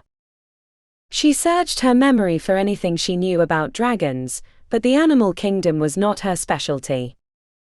When she was mostly sure that the dragon hadn't seen them and moved to investigate, Heron rotated to her belly and shimmied up the slope, trying to peer over the rocky edge without exposing her head in an awkward sideways tilt. The dragon was still standing there on the rocks, neck extended out and perfectly motionless as if it were listening. Slipping back down, her wooden leg knocked a rock loose to tumble down the slope, cracking against every other rock on its way down. Dark whimpered at each noise. Wanting to quickly know if they needed to flee down the scree slope, a risky venture with one wooden leg, Heron popped her head up to get another look. The dragon was in the same place. This time she kept watch on it. The creature was backlit by the orange glow of the caves, so details were hard to fathom, but the longer she stared at it, the faster she came to a conclusion. Hefting a chunk of rock in her palm for balance, Heron took aim and launched it at the creature. Beside her, Dark practically swallowed his fist. The rock sailed through the air and with a solid thunk hit its flank right beneath the outstretched wing. It neither flinched nor roared nor hurried after them to cook them like roasted pigs. It was immobile and motionless. A dragon made of molded bronze plates, iron rods and canvas, she realized. Heron shook Dark's shoulder. "You can stop your shivering. It's not real." One eye gazed out tentatively, though not over the edge. "You can look. It's a fake dragon." Dark lumbered to his stomach and with only one eye open, put his head over the rocky edge. "A fake?" "Yes, like one of my miracles," said Heron, shaking her head. "I can't believe it fooled me." Dark cleared his throat. "I thought we were cooked." He rubbed his chin. "But who made it?" Heron sunk behind the ridge. "I have my suspicions. We'll have to get a closer look." He moved to climb to his feet and made it halfway standing before Heron grabbed his arm and yanked him back behind the ridge. A question swirled across his gaze before he spoke. "I thought there wasn't a dragon." "But there are people who made the dragon. Those are the ones we need to be afraid of." The answer seemed to perplex Dark. But why would they? Rather than answer, Heron craned her head around to find a better vantage point. To the west of the cave, the ridge curled around, giving a high area to see from. "Quietly follow."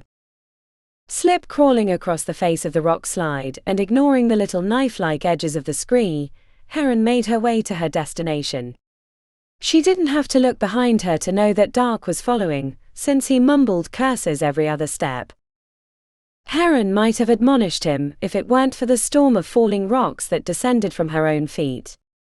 Quietly follow. If the situation weren't so dangerous, she might have laughed. There wasn't any good way to make it across without disturbing the loose gravel. When they made it to the spot she wanted, Heron crouched on the soft grass, relishing its cushion compared to the rocky scree, and nodded into the cave entrance. Dark stretched his neck high. Inside the cave past the entrance was a scaffolding. The rod and platform structure was clearly built to hold up the side of the wall. Heron immediately knew that whatever she needed to do, she wasn't going in. Getting trapped in one collapsed cave was enough for her. She wasn't sure how long they were going to have to wait, until she realized the pounding in the earth was gone. Minutes later, men with dark skin and carrying sacks and picks came out from below. They chatted amongst themselves in the same language spoken by the Sacrurians. When Heron saw the painted blue hands, she knew they were the Onia, the people to the south the Sacrorians had driven back. "Superstition and perception drives us," muttered Heron. The men of Onia gathered their gear, and before they left, one of the men took up a short bow, dipped the arrow in a sticky black substance and lit it before shooting it high into the air. "Dragonfire," whispered Dark to a slow nod. "Now you're understanding. Smart folks, these men from Onia. Gathering the best ore right under the noses of their enemies, and eventually their superior weapons will give them advantage." Dark grunted and put a hand on his hilt. "What do we do now?" "Go back down and tell them. No need to go in, the two of us can't carry enough ore to matter. They'll need to send up a sizable force to take and hold the caves." Heron sighed when she realized the fate of those men who had left. They would die the next time they came to the caves. Once again, her decisions would result in the death of others. "So the iron boat will get fixed?" Heron shook him off and climbed over the ridge. There was one more thing she needed to do before they returned to the base of the mountain. Reaching the fake dragon, Heron climbed the rocks until she could reach the extended neck. After slicing a hole in the canvas, she examined the inner structure of the creature. It only took a few quick cuts and the dragon's head fell off. "There," she said to herself, "proof for Queen Rembara and the men from Onia should realize someone was here when they return later. It's a chance they might live." Heron returned to Dark, carrying the brass dragon head. It was mostly canvas, so it wasn't going to be that hard to take back down to the city. "Dragon slain, let's go." She motioned for him to lead with a jerk of her head. Dark hesitated again, blinked, and then got moving. Once they made it to the field beneath the scree ridge, Heron felt a moment of acute exhaustion. Walking down the mountain required a lot less effort than walking up. As the sun broke the horizon and shed light upon them, Heron found they were making good time. Maybe by midday she could be curled onto a cot with her eyes closed. Dark slowed to walk beside her. "How long for the iron boat to get fixed?" "A couple of weeks, or maybe a month.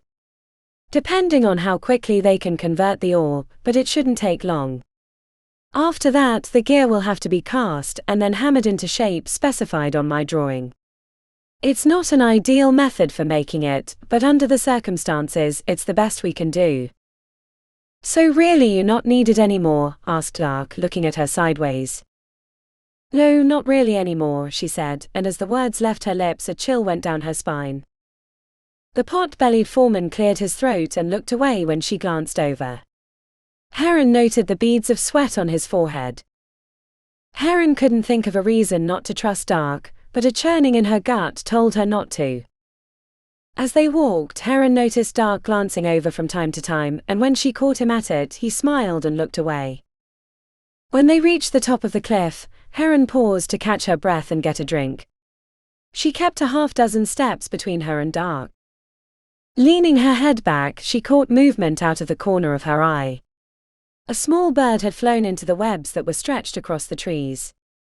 Heron watched as a spider as big as her hand moved rapidly to silence the thrashing of the captured bird. The bird stopped struggling moments after the spider reached it. Heron had been hungry, but that feeling passed with the death of the bird. "Heron," said Dark suddenly, making Heron jump a little. She looked around expecting to see a spider moving in to attack. He was pointing to the east of the cliff, down below them to a copse of trees. Zeno was moving through the brush, hacking away offending branches with his short sword. And that wasn't the only creature below.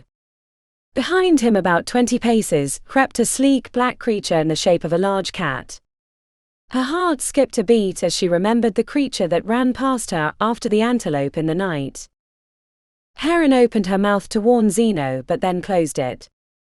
Dark had said he was coming up to kill her. Could she trust Zeno? Could she trust Dark? Looking back down, the silky black creature had closed the gap, and Zeno was oblivious to its approach. She opened her mouth again, and only a hiss came out. She told Hoth that she trusted Zeno, but even she knew such complete trust was unwarranted. It was easy to give her word below when she was amongst friends, but out here in the wilderness, he could slit her throat and leave her to be eaten by mountain animals. But she couldn't let him die, even if it might put herself in danger. The surety felt comfortable on her shoulders. Too many of her decisions had resulted in death. This shouldn't be one more. She had to trust that she could defend herself if she were wrong or enlist Dark's help. She turned to check on her pot-bellied companion to find him steps away. The bone white of his eyes shone and both his hands were held before him. Dark. The name lurched from her lips as he slammed his hands into her chest, launching her off the edge. Chapter 29. Sometimes Heron dreamt about falling from the sky. She was always in her skyship and Hoth was usually there but not Safaria, which always bothered her later. But she'd be in the basket one moment and then the bottom would rip and she'd fall through the sky. Hoth would somehow grab the weave and hang from the bottom of the basket while she plummeted to the earth. Smaller and smaller he'd become, and right about the time she'd look down she'd startle awake, shaken for the experience. The dream and reality felt frighteningly the same. Heron flew through the air, flailing her arms and screaming from the place of nightmares. But the scream was cut short when she slammed into a wide net of tree branches, landing across her back and thighs. The wind was knocked from her lungs. She gasped, trying to breathe, the pain of impact shooting through her shoulder blades. She'd landed on her backpack, which was filled with tools and supplies. Lying there gasping, she was sure the quench hook had been driven through her ribs. Tears pooling in her eyes turned the sunlight into brilliant jewels. If she weren't in so much pain, it might have been beautiful. When a breath finally did come, she wheezed upward and coughed, which only shook the branches, making her afraid they would break beneath her. With arms stretched wide for balance, Heron peered over her shoulder at the ground some distance below. The branch shifted again, and she grabbed at the air, thinking she was falling. "Heron," came a voice from below. It was Zeno. Terrified that even her voice would send her tumbling to the earth, she shouted as loud as she could. "Zeno, run! Zeno, there's a creature behind you!" The branch creaked. "Run, Zeno, run!" From Zeno's direction she heard a fearful cry and swords being drawn. Then there was a growling roar, and then Zeno cried out in pain. The beast had attacked him. Heron tried to turn so she could see, even though she didn't really want to, but each slight movement made the branches sway precariously. Zeno was shouting at the creature now, telling it to stay back. The sound of his voice was moving, and she imagined him stepping backwards through the undergrowth with swords in hand. As she was listening, she realized she couldn't stay like this. The branch could break at any time. The only problem was she was parallel to the trunk and too far away to grab. It wasn't as if she could easily pull herself to safety. While Zeno's shouts were growing fainter, she reached out to her side and pawed at the thicker part of the branch. At its base, cracks had formed. With trembling fingers, she clawed at the wood to no avail. She was going to have to roll onto her side if she wanted to make it over. But moving meant she would be reaching with the arm missing a hand. Further down the slope, Zeno screamed again. The creature must have lunged in and swiped him with its claws. Somehow she felt guilty about Zeno's predicament. Heron took a deep breath and rolled to the side, cringing when the branch cracked again. Fear overruled her sense and she scrambled towards the trunk, bouncing the branches beneath her, which cracked at each bounce. When she'd pulled herself straddling the trunk, she let the breath out. Looking over her shoulder, she couldn't see Zeno, and his voice was growing distant. He'd moved down the slope and the trees swallowed his shouts. She thought she heard one final scream of pain again and then nothing. "Zeno." No answer. She looked up and to the left to see the cliff edge empty. Dark was gone. Probably moving around to the bottom of the tree. He'd had to have seen her land on the branches and knew she wasn't dead. If she could get out her rope and get down before he got around, she'd be able to get away, but getting into her backpack wasn't going to be easy. Careful not to drop it, Heron shouldered out of her backpack and swung it around. She had it in her lap against the tree when she heard a voice from below. "Going somewhere?" said Dark. She looked down between her legs to see him looking up. "I'm going to put this knife in you," shouted Heron. "I'd like to see that," he said. "You can bring your little knife. I'll even let ya down." She wasn't fool enough to trust him twice. But she didn't have many options. Maybe if Zeno killed the creature, he could come deal with Dark. But it didn't sound like he was coming back anytime soon. Her arms were tired from gripping the trunk, so she dug through the backpack to retrieve the rope and started making a harness to connect her to the tree. It would also serve to help her make it to the ground when the time came, but with Dark below that wouldn't be for a while. "Not comin' down. I can wait all day. All night too." He moved to a nearby tree and settled against it, taking care to keep the cliff to his back. Zeno wouldn't sneak up on him at any rate. If he was alive. It took some maneuvering to finish the harness, especially with only one hand, and wrapping it around the tree took a while longer. When she was able to lean back and take the stress off her arms, she felt infinitely better. Then she pulled some food out and ate. She was going to need her strength. Below, it looked like Dark had settled into a sleeping position against a nearby trunk. She didn't want Dark getting sleep so he could be awake all night. "Hey, fathead," she called. Dark leaned his head to the side with one eye open. "Why'd you do it?" she asked. "Why'd you push me off?" He adjusted himself and moved around to get more comfortable.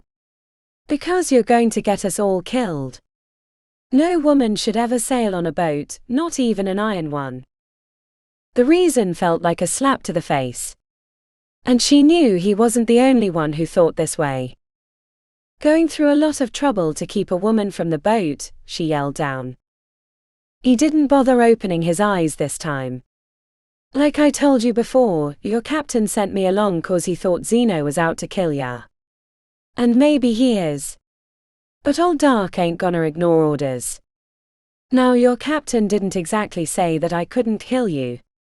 Only that I had to keep Zeno from doing it." Heron sunk against the trunk, which only made her wince. Her ribs and back still ached from the impact, and the rope harness made her muscles spasm even more. Leaning back to stretch her neck, Heron was trying to figure out another way to escape when she saw the spider. It wasn't as big as her hand as she first thought. It was bigger. Not even the length of a few cubits above her head, the web wrapped around the branches, and hunched at the corner looking down at her was a large spider with thick long legs and a bulbous body the color of green leaves and rose petals. If the spider dropped out of its web, it would land directly on her. Heron shivered. As she craned her head around, she realized that it wasn't the only spider and the only web. Above her and stretched through the trees, the webs created a silky blanket. Sunlight turned the web structure into a brilliant lattice of light, and across it, spiders moved like shoppers in a market. Heron drew her arm to her chest. The spider watched her. And she watched the spider. Their standoff remained until Heron realized it wasn't going to move. At least in the daylight, she thought. Suddenly, she did not want to be stuck in the tree when it grew night. She knew that some spiders were not poisonous to people, but these were large enough that she didn't want to find out, and thinking about getting bitten made her shudder. No, the real danger was below with Dark. She could hope that Zeno would come back, or maybe that huge black cat might attack Dark, but hope was pointless without action. If something was to be done, she'd better get started. With the backpack in her lap, Heron sorted through the contents: a second rope, 2 quench hooks, dried rations, water pouch, quarter full, piece of cloth, a folded sack, a ball of twine, and the wooden ink block with the fire serpent on it. She touched her fingertips to the ink stamps on her forearms. The shape of the dragons was clear and the edges still sharp. She wondered how long it would stay on her arms. Despite her situation, she chuckled a little thinking about the truth of the dragon. Like her miracles, it wasn't real. An appropriate symbol for her life. Dangerous but not real. Heron thought about what she could make with the stuff from the backpack. If she had another set of fingers, she could weave a net from the twine, though what was the point, she had another sack already. The quench hooks could be a bludgeoning weapon and she could throw them down to knock Dark out, but it was doubtful she could be that accurate. Maybe she could use the spiders. She glanced up to see her friend still at the edge of his web. She felt like an intruder in the spider's world. But down below wasn't much better. This man would kill her rather than ride on a boat with her. If she was ever able to get out of the tree alive, and out of the situation with the iron boat and Rome and Alexandria, she would go somewhere else. Take whomever wanted to go with her and make a place she could be who she wanted to be with no preconditions or fears. Like her ancestor, the Amazon Queen Thalestris.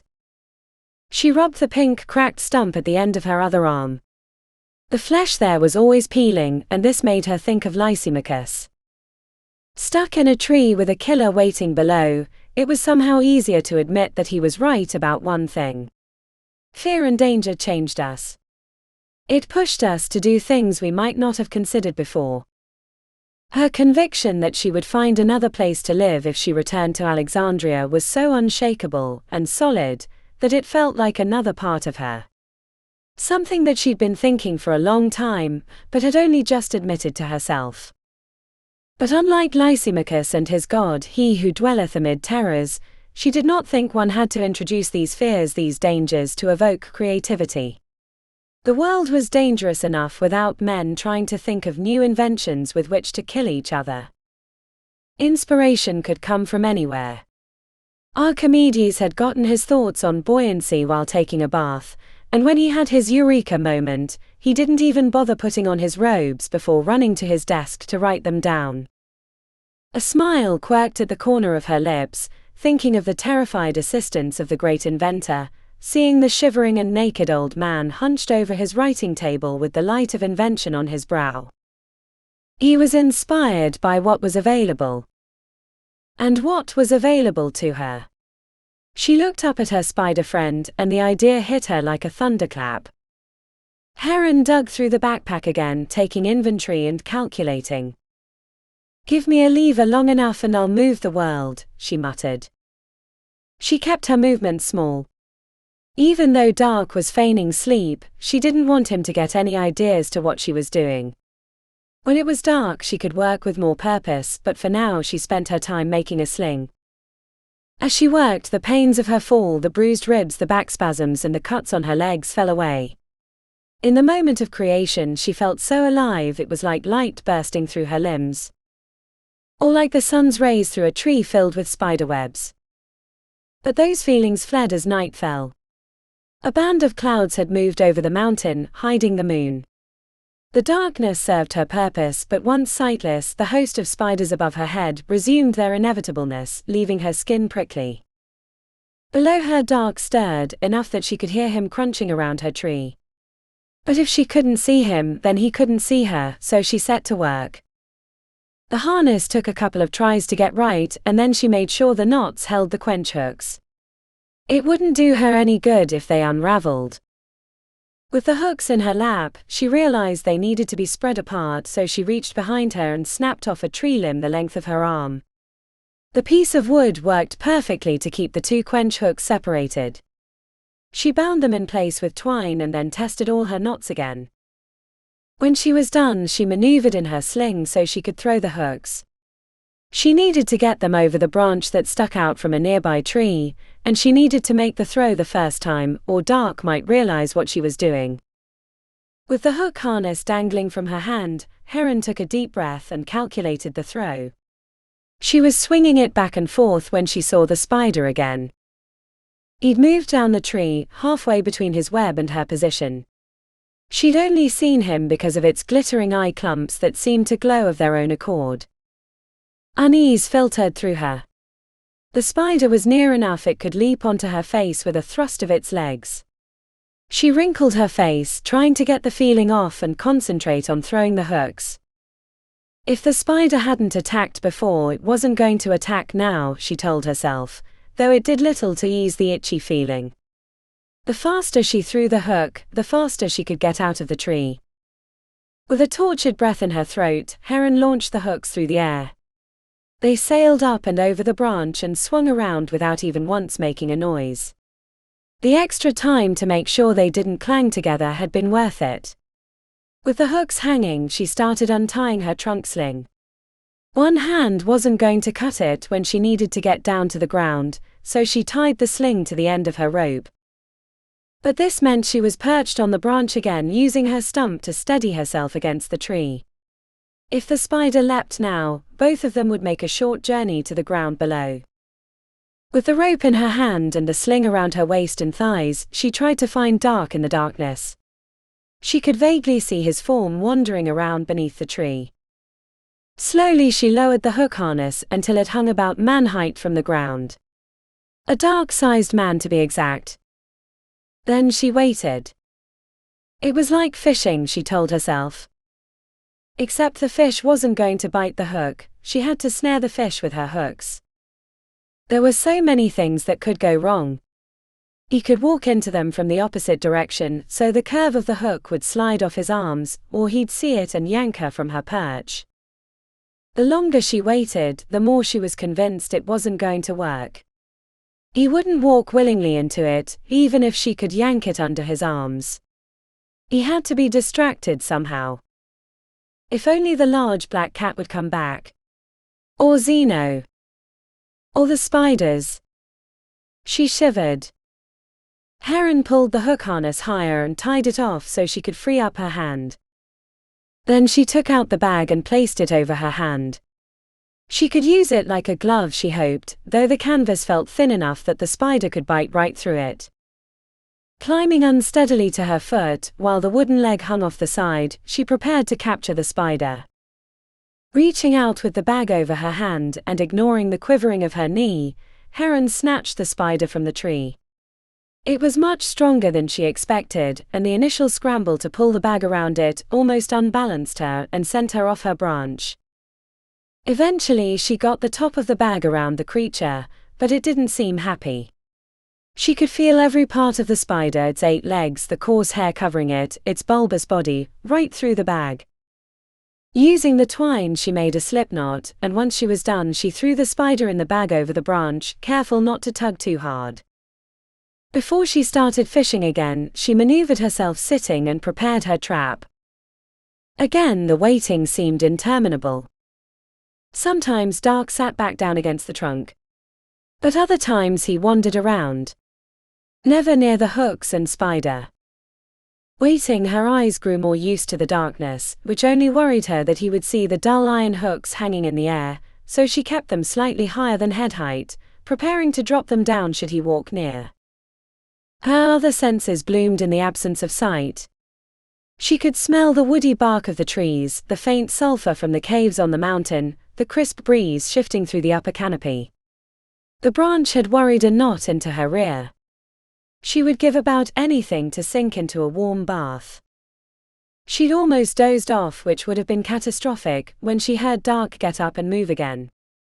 He went to the far side of the hanging hooks, and she heard the sound of water hitting leaves. When he wandered back, she was ready with the spider and gave a sharp tug which dropped the creature onto Dark. Screams erupted, and suddenly there was a great weight against the hooks. Holding tight to the rope, Heron pushed off the branch. The fall sent her stomach into her throat, and rather than go straight down, she swung out toward the hooks. While Dark's weight was greater than hers, her downward momentum provided enough force to lift the pot-bellied foreman into the air. It also slowed her descent, so she only hit the ground as hard as falling from a short distance. Before his weight could drag her upward, she scrambled to her feet and ran around the nearby tree, cinching the rope against it and trapping Dark in the air. Archimedes would be proud, she thought, as she recalled his war machines that would lift great ships from the Syracuse harbor and dash them against the rocks. Heron untangled herself from the sling as Dark screamed curses at her. She ignored them as she made a triple knot to hold him tight. Then she admired the result of her trap. Somehow the 2 hooks had wrapped around his midsection and connected in the back. He was slung up into the air and his arms were trapped above him. If he was smart, he could wiggle out, but she didn't think he knew how high in the air he was in the darkness. Let me down, he pleaded. Heron maintained her silence and quickly gathered her things, including the canvas and brass dragon head, and set her shoulders square to the bottom of the mountain. Before she left, she heard him cry out one last time. Let me down. Something bit me. I ain't feelin' no good. Let me down, please. It hurts. Then his voice trailed to nothing. Chapter 30. She stumbled down the rest of the mountain in a daze, hardly bothering to keep quiet. She only wanted to get back to Sakura and collapse on a bed, or even on a quiet piece of dirt. Later, she would realize how lucky she was not to have summoned any night hunters by her noisy traverse, or walked off any drops, or stumbled into a ravine. The way up had been littered with obstacles, and she'd made it up by carefully picking her way through. The way down was a mindless fog of tree limbs slapping her face, thorns gouging her arms and legs, and the feeling of growing heavier with each step. She stamped through the foliage like an automata, wound with an eternal rope. Without a walking stick to steady her, she slipped often, sliding through the leaves before climbing back to her feet and continuing on. When she reached the city, morning had come, but the cloud layer kept the sky dark and the air smelled like rain. To the north, ripples of lightning accented the sky. For 2 days she'd been marching. First up the mountain and then down. And those had been hard days. Heron was used to staying up for days at a time, but those days were spent at her desk, not climbing a mountain. She felt as thin as old papyrus scraped and reused. Hoth was waiting on the steps of the palace when she arrived, barefoot and wearing a tunic and belt, no sword in sight. His brushed pale hair fell like a waterfall across his shoulders. He was clenching his jaw and clasping his hands together. Like a fever breaking, his face relaxed when he saw her. Shrugging out of her pack, she stumbled into his arms, feeling her shoulders lift from the absence of weight. The dragon head slipped from her fingers. Hoth stood back and held her at arm's length, gaze traveling up and down her body. You look terrible, he said. I assure you, she mumbled, the words barely dribbling past her lips, I feel much worse than I look. His brief laugh sounded like a warm bath, and she wanted to sink into it. Where's Dark? He asked, looking over her shoulder. I sent him after you when Zeno disappeared. When she looked at him, he flinched and she wondered what he saw in her eyes. No, she didn't have to wonder. Hanging in a tree halfway up the mountain. She paused. He tried to kill me. Hoth half opened his mouth but then closed it. She could see him come to the realization of the why, without even asking. The pity she saw in his eyes for her burned like a bonfire in her chest. She didn't want his pity. She wanted a place to live where pity wasn't necessary. A remembrance flickered across his gaze. Did you find the dragon? She knelt down, knees cracking like a hot fire, and lifted up the canvas and brass head.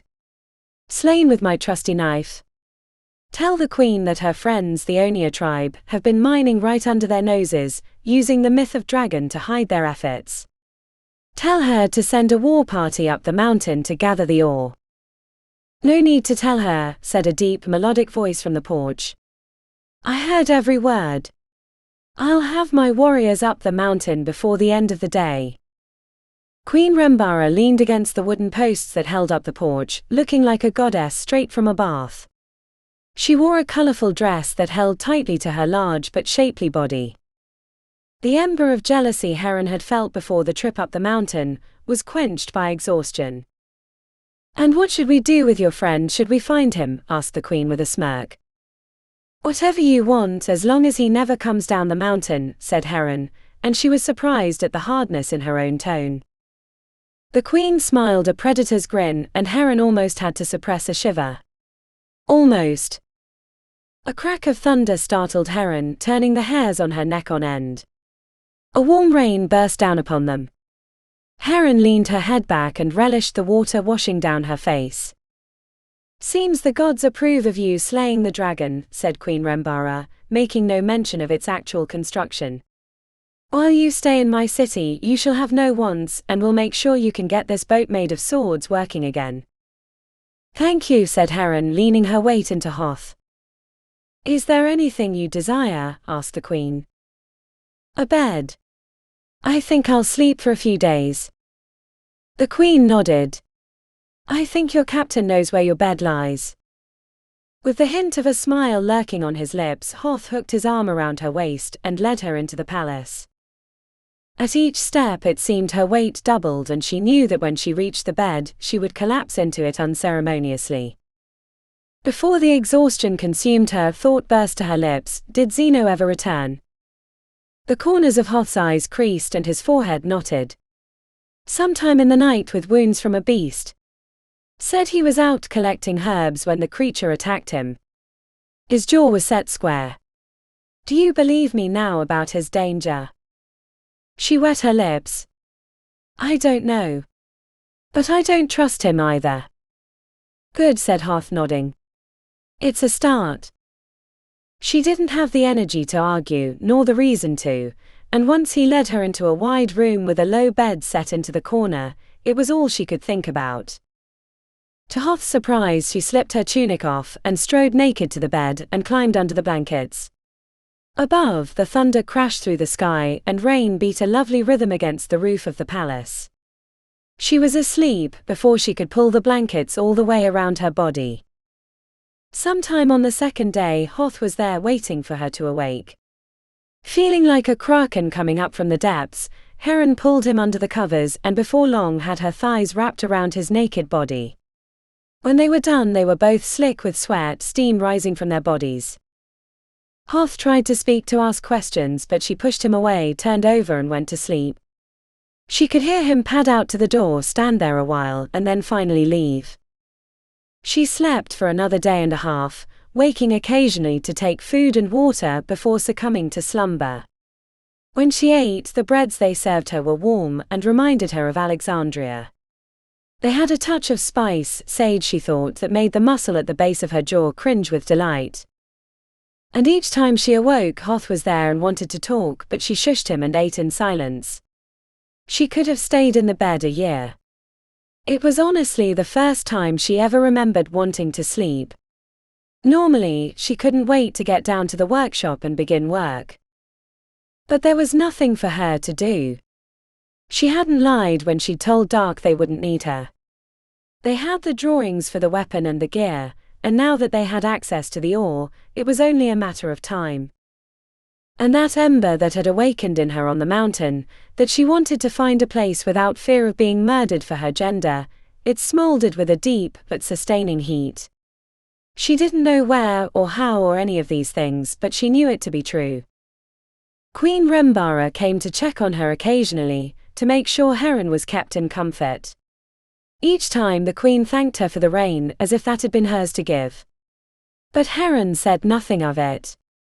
She felt she'd earned the right to accept it from her trials upon the mountain. But mostly it was Hoth in the room when she awoke. He smiled often and touched her arm when he was speaking to her, though she kept her blankets pressed to her chest to cover her nakedness. Of Dark, she later learned they found him in the tree covered in webs and spiders.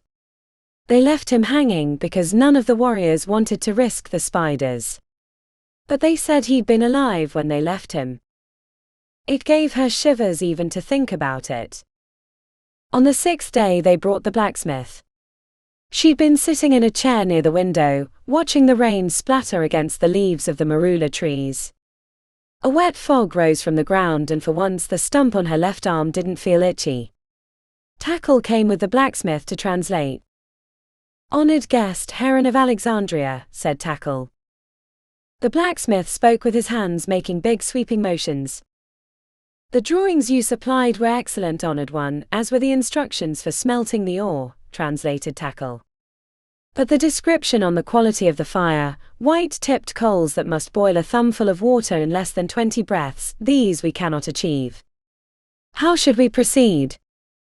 Heron nodded to let the blacksmith know she was listening, Then she put a hand to her chin and stared at the leaves in the rain, bobbing from the steady tap-tapping. She adjusted the colorful dress Queen Rembara had given her, noting how the sky-blue hems looked radiant, and feeling the way its softness caressed her skin. Then she picked up a piece of bread, dipped it in the berry sauce they harvested from the forest, put it in her mouth, and let the tart flavor tickle the back of her tongue.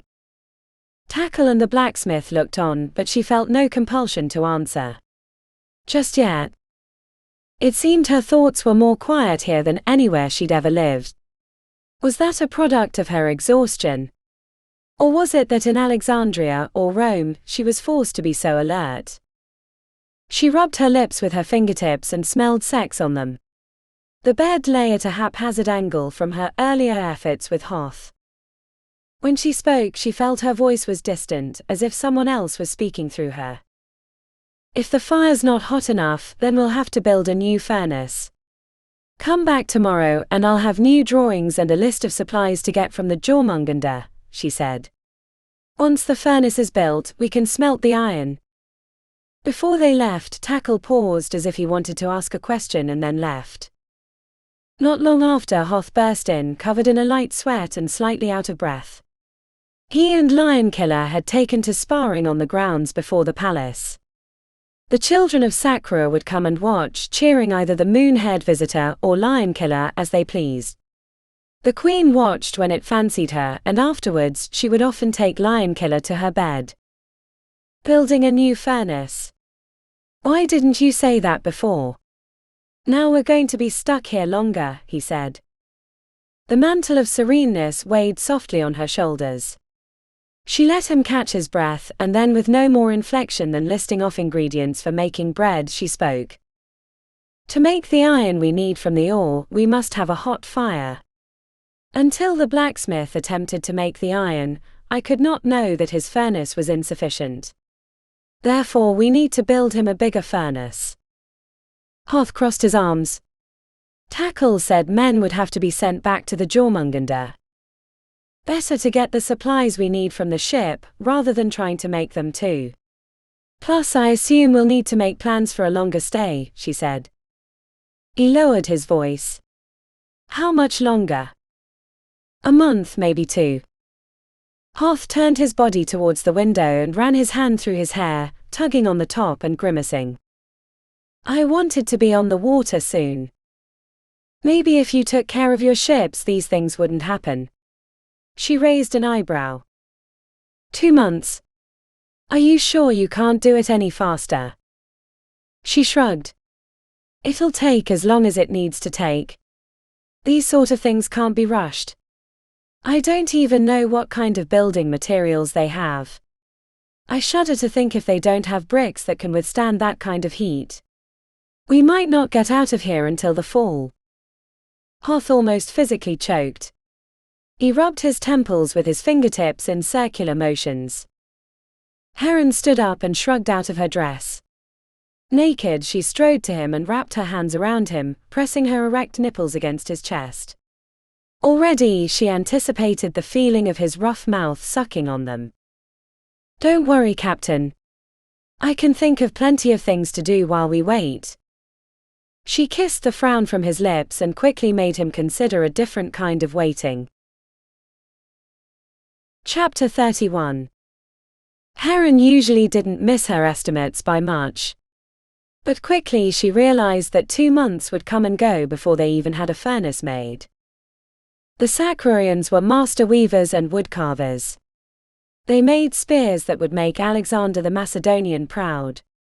And Heron delighted at the fruits and tubers and other edibles that came from the mountain region. But none of those things helped her build a furnace. First, she had to send for pipes and other equipment scavenged from the steam catapults. Then she had to send for more men to help find the right clays for brickmaking. The Sacrians weren't familiar with the types of clay needed, but she knew the region possessed them, because she'd seen some on the journey from the coast in the places the land was torn. Weeks went by before the furnace was even started. She put Hoth in charge of its construction to keep him out of her way. It wasn't that she was working. She wasn't doing much of anything, not drawing on papyrus or constructing new inventions in her head. Mostly she watched out the window of her room, or sat on the porch of the palace with Queen Rembara and talked about the day's weather. They occasionally played a game with stones and cups that reminded Heron of the Egyptian game Senet. One day Heron and Queen Rembara were sitting on the porch of the palace playing that game. Heron was behind, she had 2 stones stuck behind a blocker of the queen's. Heron took a drink of the warm beer in her cup, feeling both drowsy and content, while she considered her next move. She felt the queen's gaze on her. Queen Rembara had the presence that made you feel like she always knew what you were thinking. Heron fingered the smooth oval stone beneath her fingertips and waited for the eventual question. "Have you considered staying?" asked the queen. Heron glanced up, the queen's brown eyes were creased at the corner. "Permanently?" "Of course," said the queen. "We'd be most honored. And we could put your skills to work growing our city." Heron set the cool stone on the porch and looked out to the city. Sakura wasn't even as large as the Rakotis district, but it felt bigger in some way. Or maybe it didn't feel as confining. A tiny fly landed on her leg, and she flicked it away. Her normally olive skin had turned dark in the summer sun, wiping away the scars and wounds of the past. She could see the faint lines, but they felt insubstantial, like they'd happened to someone else, not her. "It's crossed my mind," replied Heron. "I feel different here." "Like a woman," replied the queen, the corners of her broad mouth turned upward. "You tell me many times about living like a man. I think it was like wearing armor, and now that it is off, you feel light and free." "Yes, like that, yes," said Heron. "Why go back?" Heron pushed the stone with a fingertip, bouncing the edge so it rocked back and forth, and slowly scooted forward. "Safaria," she said, and then quickly looked away towards the surrounding forest. A bright blue and yellow bird was sitting on a branch trilling its song. Thinking of Safaria only made her feel heavy again, like a constrictor had wrapped around her heart and was slowly squeezing. "You do not know if she's alive." The queen's warm melodic tone rounded the hard edges of her message, but even her sultry voice couldn't eliminate the dagger of regret that made Heron squeeze her hands into fists. "I never should have brought her to Rome," said Heron, shaking her head. "And I should have never let Hoth bring her back." "Your lover approaches," said the queen with a downcast gaze. Heron looked up to find Hoth marching down the dirt street toward the palace. "Before he arrived," the queen whispered, "my offer stands as long as you'd like. I can make sure you live a life of comfort." She had no time to reply before Hoth was standing on the steps. Red clay and soot marks marred his tunic and arms, while a vein on his forehead pulsed. He put his hands on his hips and splayed his elbows wide. "The construction drawing is incomplete. We have the foundation laid, but we need the exact locations for those bellows pipes." "You said you'd have those drawings done 2 days ago," he said. She scooped up the stone and weighed it in her hand. 2 days. "I'm sorry. I lost track of time." "Lost track of time?" "I've been building this cursed furnace for weeks, molding bricks myself and burning my hands firing them, while you've been drinking and eating on the porch," he said. "I don't recall you helping me in Rome when I was stuck being consul."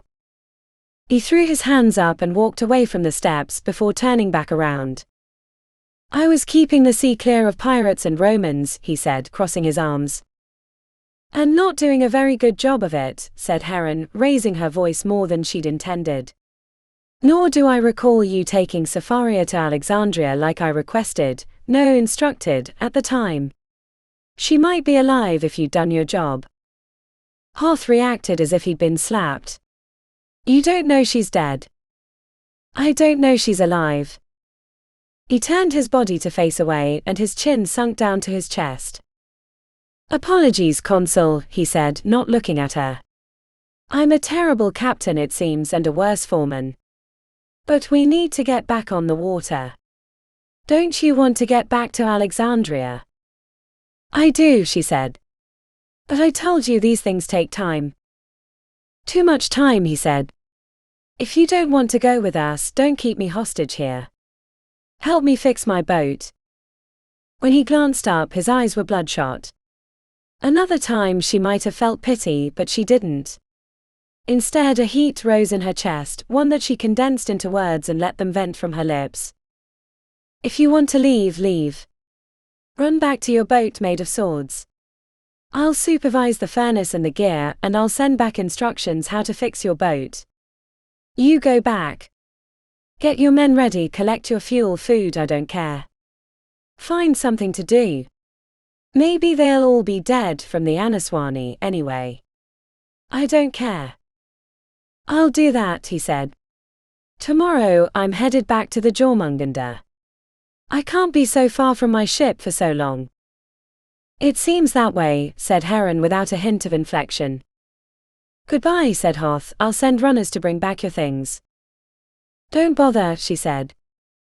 Hoth marched past her and into the palace. He'd been staying in her room, but she expected him to find another place to sleep that evening.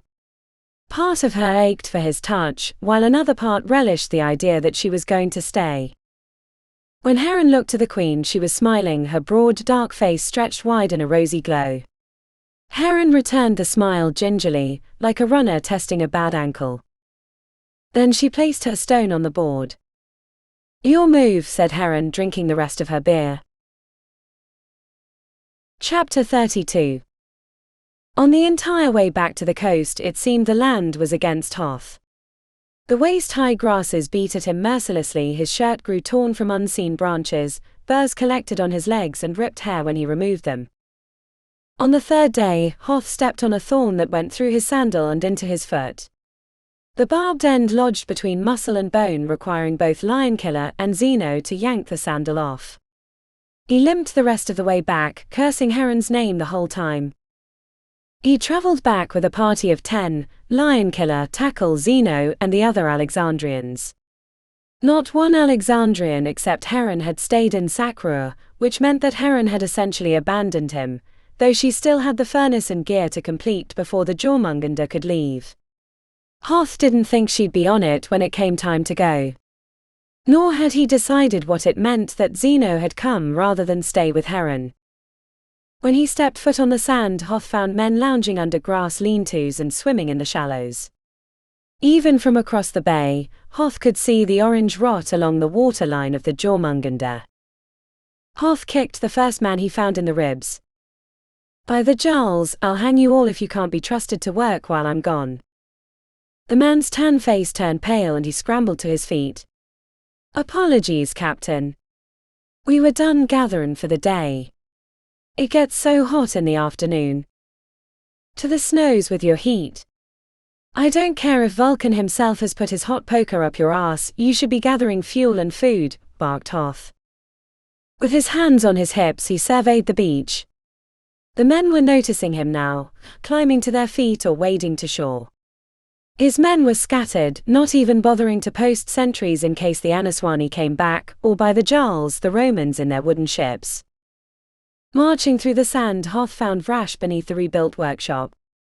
The structure was haphazard at best, posts angling drunkenly from the sand while smoke billowed from the modified steam mechanical at one end.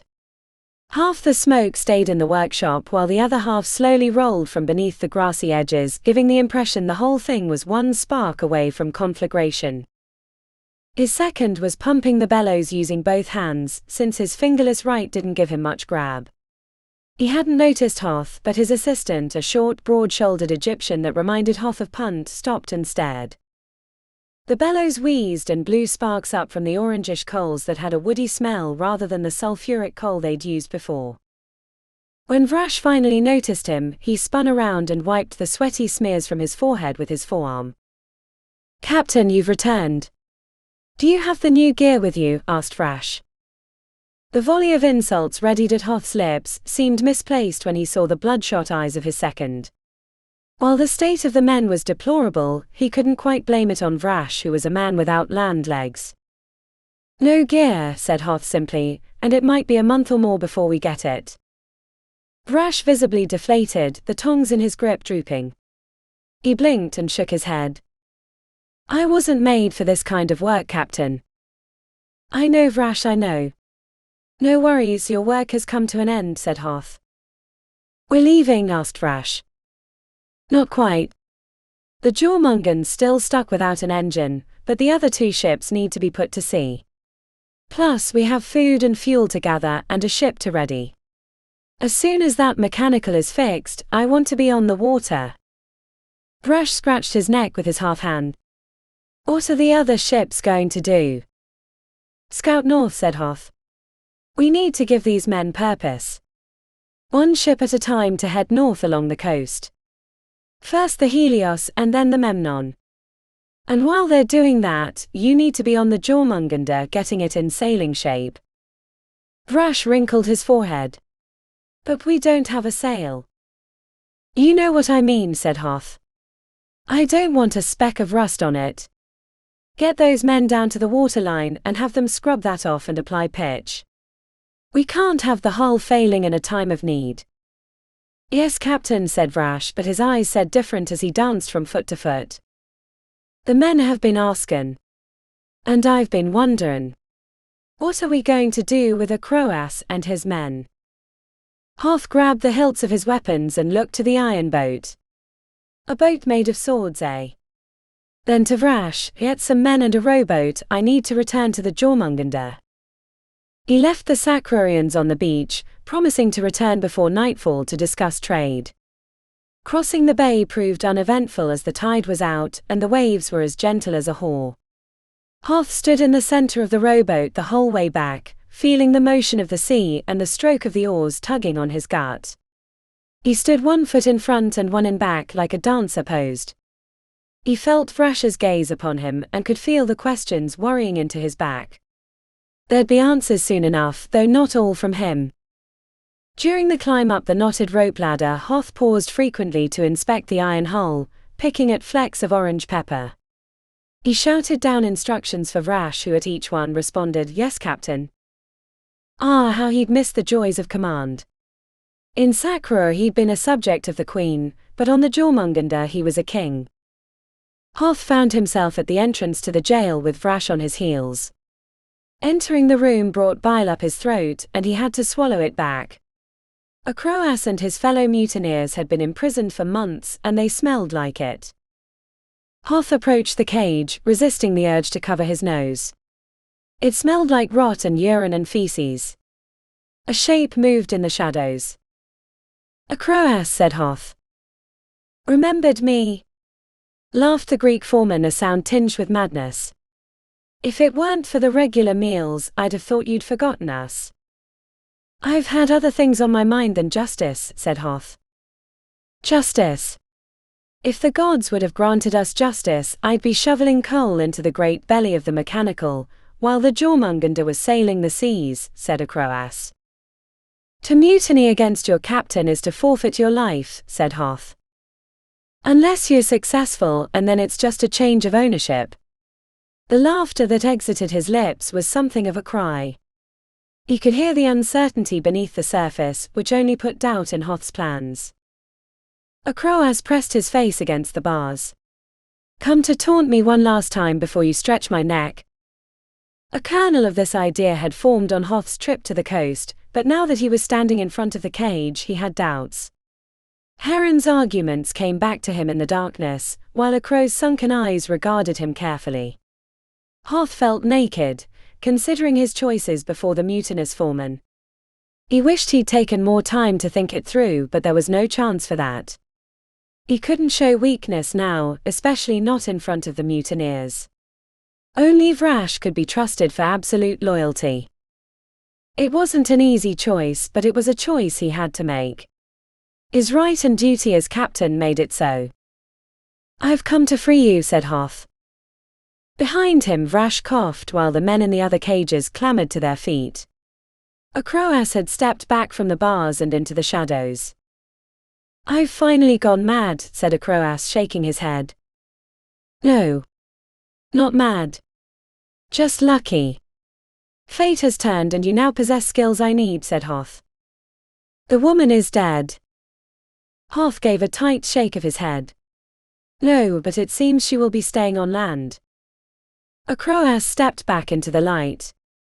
Are you asking me? Or is there something else I need to know? Yes. But if you agree, I'm giving you 50 lashes in front of the men, and you'll be confined to the steam mechanical by chain, and once we get back to Alexandria, you'll have to find another ship, though I doubt anyone will take you. But I don't care, you'll be on your own and off my ship. And the alternative? Death, replied Hoth. What of the others? Same deal for them, asked a crow-ass, though it was clear he knew the answer. The other men moved to the front of their cages, gripping the bars in both hands, skeletal faces pressed forward. Hoth shook his head, passing his judgment. Do you accept? A crow-ass looked back to the other men, the ones he'd led into mutiny. Their hollow gazes spoke of solidarity, but Hoth could see the decision on the man's thinly pressed lips. He was a pragmatic soul, and life in chains was better than death. I do, said a crow-ass, as the other men erupted in shouts, banging on the bars and throwing dirt and feces. The jail was a cacophony of noise and mayhem. They led a crow-ass out in fetters and up to the deck. Hoth wanted to get this over with as quickly as possible. He'd whip the Greek foreman and then hang the others and hopefully get back to normal. If there was such a thing anymore. Chapter 33.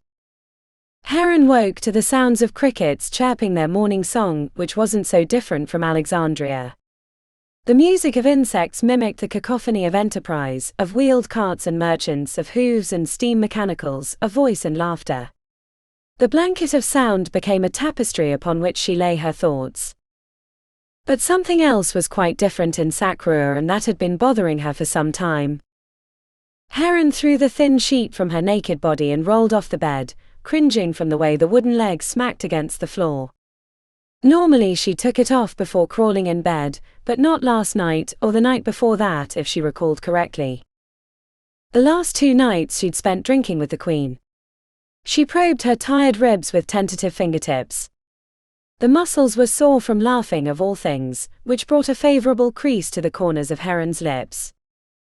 She threw on a tunic to ward away the chill air, feeling her nipples catch against the fabric, and stared out the window at the trees behind the palace. The long green-filled branches swayed in a breeze that seemed to breathe with the land. One long draw in, one long draw out. That was the way of it. Heron felt it in her lungs, stretched full with breath like the land. Here she could breathe. But part of her missed the smoke, the clanging, the scattering of sparks. She longed for the song of the hammer against brass, the laughing workers deep in the efforts of their craft. How many hours, weeks, months had she spent in discussions with Punt and Plutarch and Safaria? Something shifted inside her head like a tower built on sand collapsing on itself. The walls pushed in and Heron fled her room, each jarring pound of the wooden leg against the floor making her cringe, until she stumbled out the front of the palace to lean heavily against the pole, one hand on her knee. A voice from behind startled her. I thought I was the only one with morning sickness. The Queen was leaning on a cushion. Her belly had grown until it pushed out beyond her breasts. I couldn't sleep, Heron finally got out. Too much beer will do that, said the Queen. Heron gazed out at the sleeping city. Distant flames flickered at the sentries and a few dogs scampered between the buildings, but otherwise the city was muted. Alexandria never sleeps, said Heron. You've told me, said the Queen. It sounds like an exhausting place. Yes, said Heron, and thrilling. But also maddening. A city of contradictions. A smile warmed to Heron's face despite the shadows in her eyes. A city of wonders. I would like to see one of those metal men you've told me about, said the Queen. Maybe after my son is born, you and I can travel to Alexandria and you can show me the city. Heron perked up. How far is it from here? Many months, maybe half a year, depending on when you travel. I would gladly show you my city, said Heron, smelling the papyri of the great library as if she were standing in one of its scroll rooms. It is a city like no other. A city of thought and action, a city out of a different time, maybe a future time. I would show you the great library and bring you to the top of the lighthouse of Pharos and let you wander the tomb of Alexander. I would be most honored to show you Alexandria. And I would gladly go, said Queen Rembara. Though not for a few years. Not until my child is older and I can travel safely. The reality set in and her buoyancy deflated until she was hugging the post against her chest. Heron rubbed her fingers across the grains of the wood, across the fading calluses. The moon cast a silvery shade across the grounds before the palace, turning it into a pool of light. I was thinking, said the queen, that weapon you made for Lion Killer, the one that can throw arrows through shields. If we had more of those, we could conquer the Onia tribe and spread further south. The words were a strike against her heart. Heron looked back to Queen Rembara, a woman well into her pregnancy. Yet her face was not the soft lines of a woman preparing to give birth in a few months. The woman was a queen and a warrior, and her forehead rippled with determination. It was a man from Onia that chopped off your hand, asked Heron. The queen gave a grim nod. Heron turned her back on the queen to hide her concerns. How was Sakura any different from Alexandria or Rome? War was universal. A plague on mankind. Are you having second thoughts? Asked the queen. The iron boat, the ship made of swords, it should be fixed now and ready to return to Alexandria. The words broke against Heron's back like heavy waves while it felt like a bird was trapped in her chest. She looked to the quiet city ringed by forest and beneath the gaze of the mountains. Maybe she could change the queen's mind. They shared many interests. And it was freeing to not worry about her gender, no fake genitalia rubbing against the inside of her thighs, no words she had to carefully utter. But could she live here forever? Or even the few years it took for the queen's child to grow old enough to travel? And then go to Alexandria? Would it be the same, or would she even care? She sighed and it sounded like Safaria's name passing her lips. What if Safaria was alive? Heron knew she was a fool for thinking it. How could that girl be alive while so many perished? And though Silius had said nothing of it, Heron had no doubt that he sent his men against the Domus Alexandria. By sword or by flame, Safaria's fate was sealed. Only divine intervention might have saved her, and Heron had no use for the gods. No, it would be better if she retired here. Even a few Caerobalistras couldn't affect the world as much as her inventions in Alexandria and Rome had.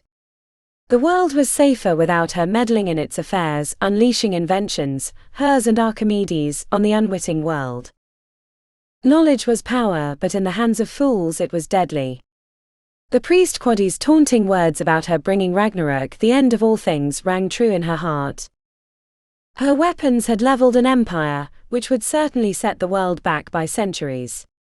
As much as she despised it, the Roman Empire kept the roads clear and nations from slaughtering each other, and she wished it had not been destroyed. She hated its slaving ways and wanted to change it, but not to wipe the city from the earth. That was never her intention. But it had happened anyway, unleashed from the careless use of her weapons. What right did she have to return to a world she destroyed?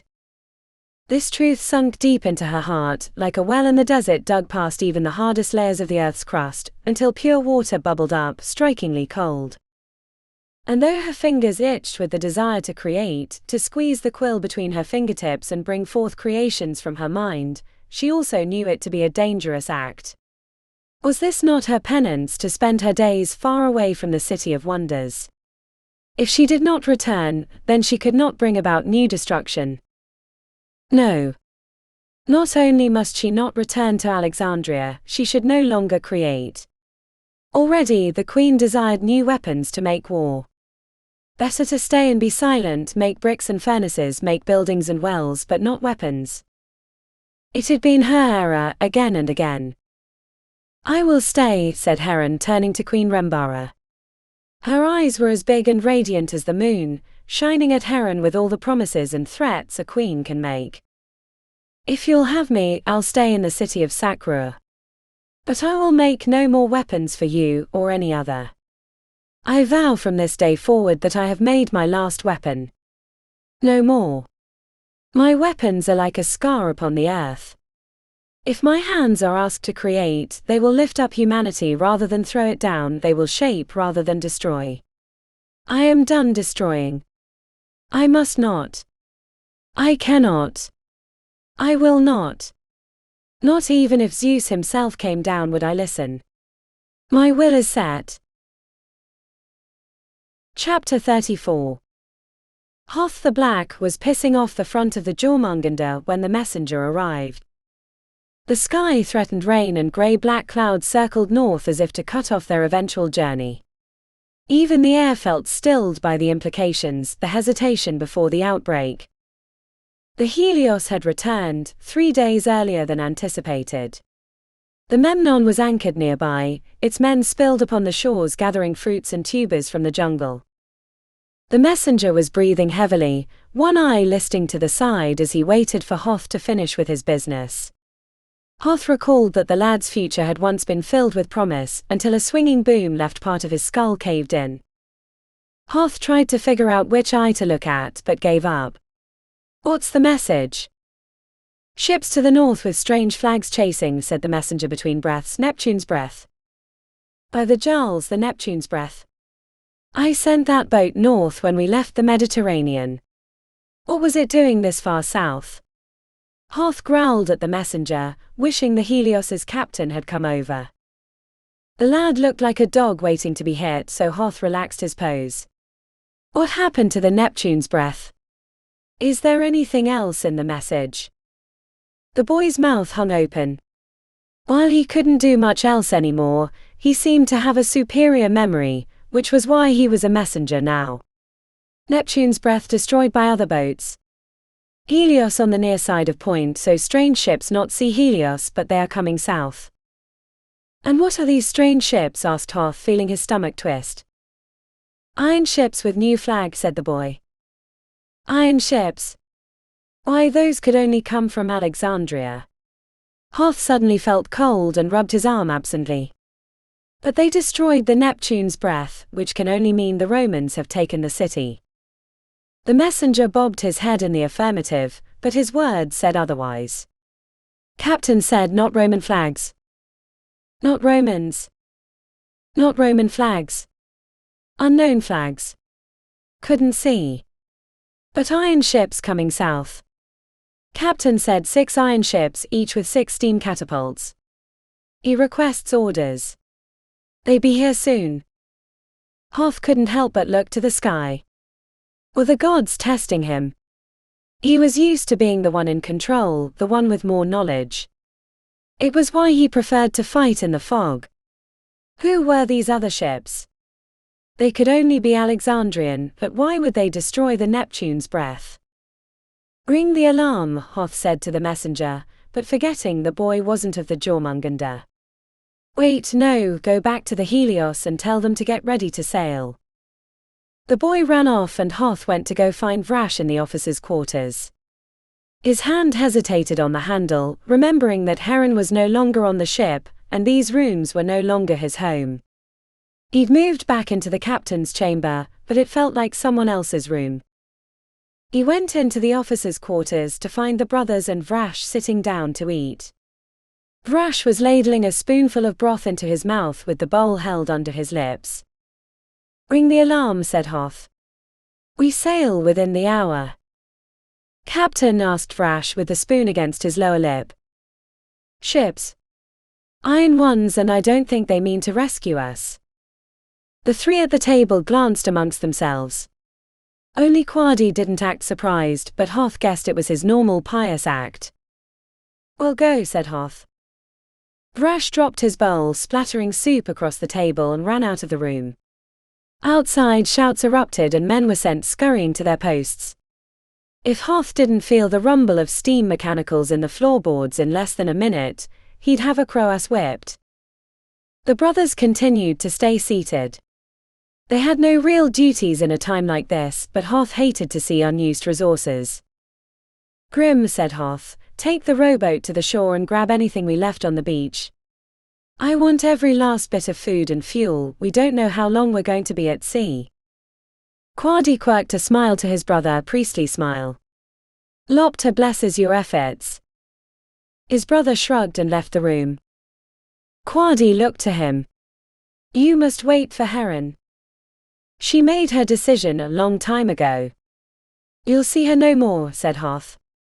So you'll have to wait for Ragnarok to come about some other time. The priest gave him a you'll see nod, a specialty of his profession, but Hoth had more important things to do. The rumble in the balls of his feet as he left the officers' quarters lessened the twist in his gut, but he still wanted to be away from the bay before the other ships arrived. He didn't know which way they should go. Further south. Or west and back around north. South was the safest direction. He'd cannibalized all but 2 of the steam mechanicals, so he wasn't much of a fighting ship any longer, and the advantage of the iron hull was meaningless now. The only advantage he could keep was knowledge, if he were able to head south before the other ships arrived. But he wanted to get back to Alexandria, and eventually the north. Going around Africa would only help him with the first part. Or maybe he should abandon going home and explore the Far East. Hoth stood at the steerage and surveyed the coast. The grey clouds were growing closer. The wind was rising, flags responding to its touch. Another day he might have asked the gods to make the storm go away, but today it was to his advantage. The storm would keep the iron ships from seeing them if they went west and around, but that led to other dangers. Hoth still remembered the last time they'd gone west, when he lost all but 3 of the ships traveling with the Jörmungandr. Hoth looked across the bay. The decks of the other ships, the Helios, the Memnon, the Ptolemy. They teemed with men like ants spilled from an upturned nest. His own deck was solemn, barren, like a dinner table waiting to be served. Only an ominous rumble in its belly upset the mood. Quadi stood back from the steerage, grey robe clinging to his slight frame, pale skin and paler hair making him nearly translucent. The priest of Lopter spent his time praying on the deck of the Jörmungandr, often going without meals for days. His face was stretched thin, wide, hollow eyes making judgment. Hoth thought about taking his ship up the coast while the wooden boats readied themselves. He hadn't really tested the mechanicals since Acroas had fixed them, except for a few tentative circles in the bay. It would also give him a chance to scout in case the iron boats arrived. The beach looked like a storm had hit it. As the men had moved back to the ships, taking supplies with them in haste, they'd abandoned anything that was unnecessary. Lean-tos had been tipped over, fruit rinds dumped in the sand. At least, the steam mechanical they used as a furnace had been disassembled and returned to the Jörmungandr for parts. Now only Grim moved across the sands picking through leavings. A shout went up from the Memnon and quickly carried to the other ships.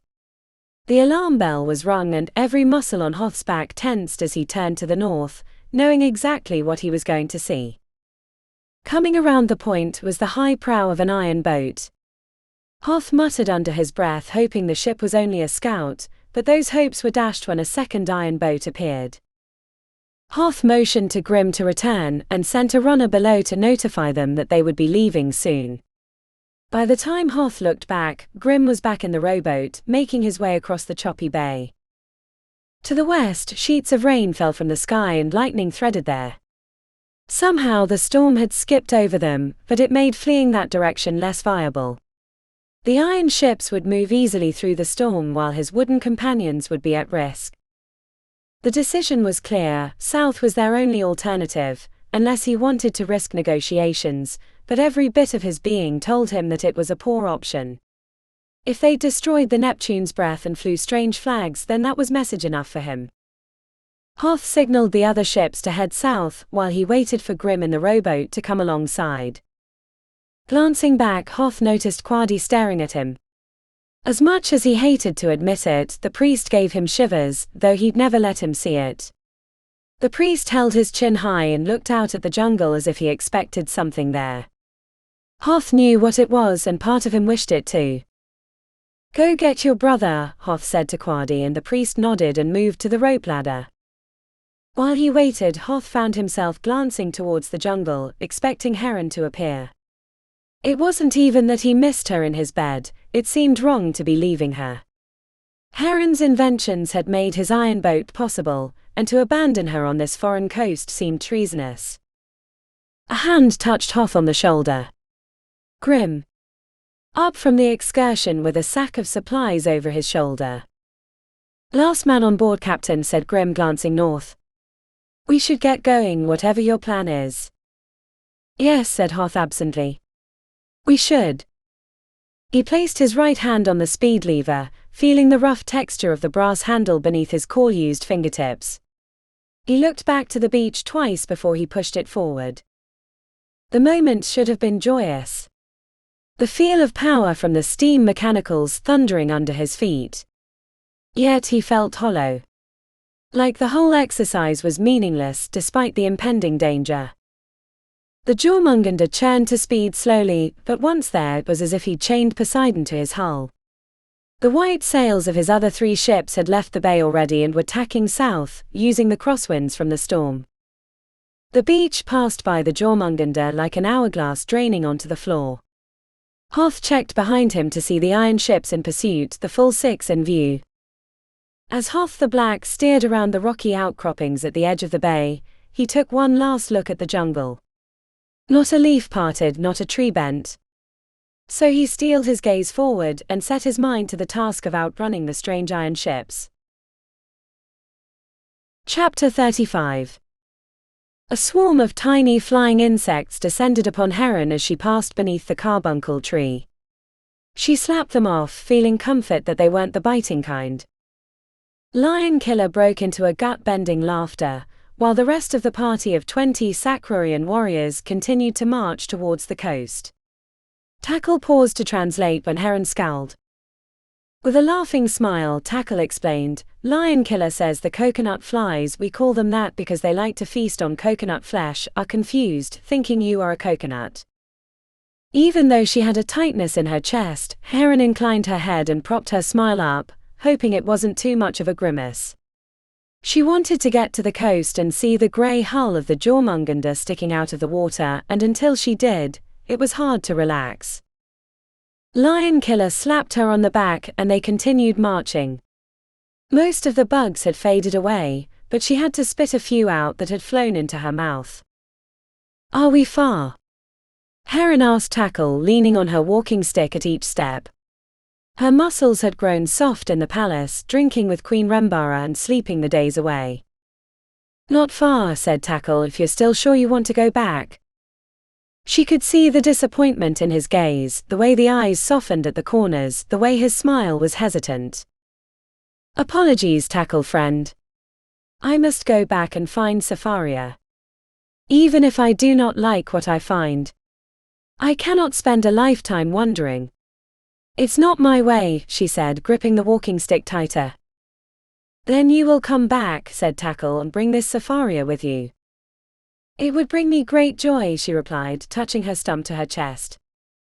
Without warning, the whole party of warriors froze, spears and swords brought to attention right as Heron stepped on a branch that cracked in half. But no one admonished her or sent disapproving glances her way, they stayed silent, heads cocked. She had no idea what they'd heard, or who'd given the signal.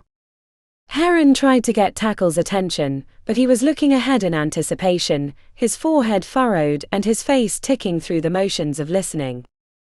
Then she heard the sound. A trumpeting noise that made her shrink back. It sounded right ahead, as if something huge was moving through the jungle ahead.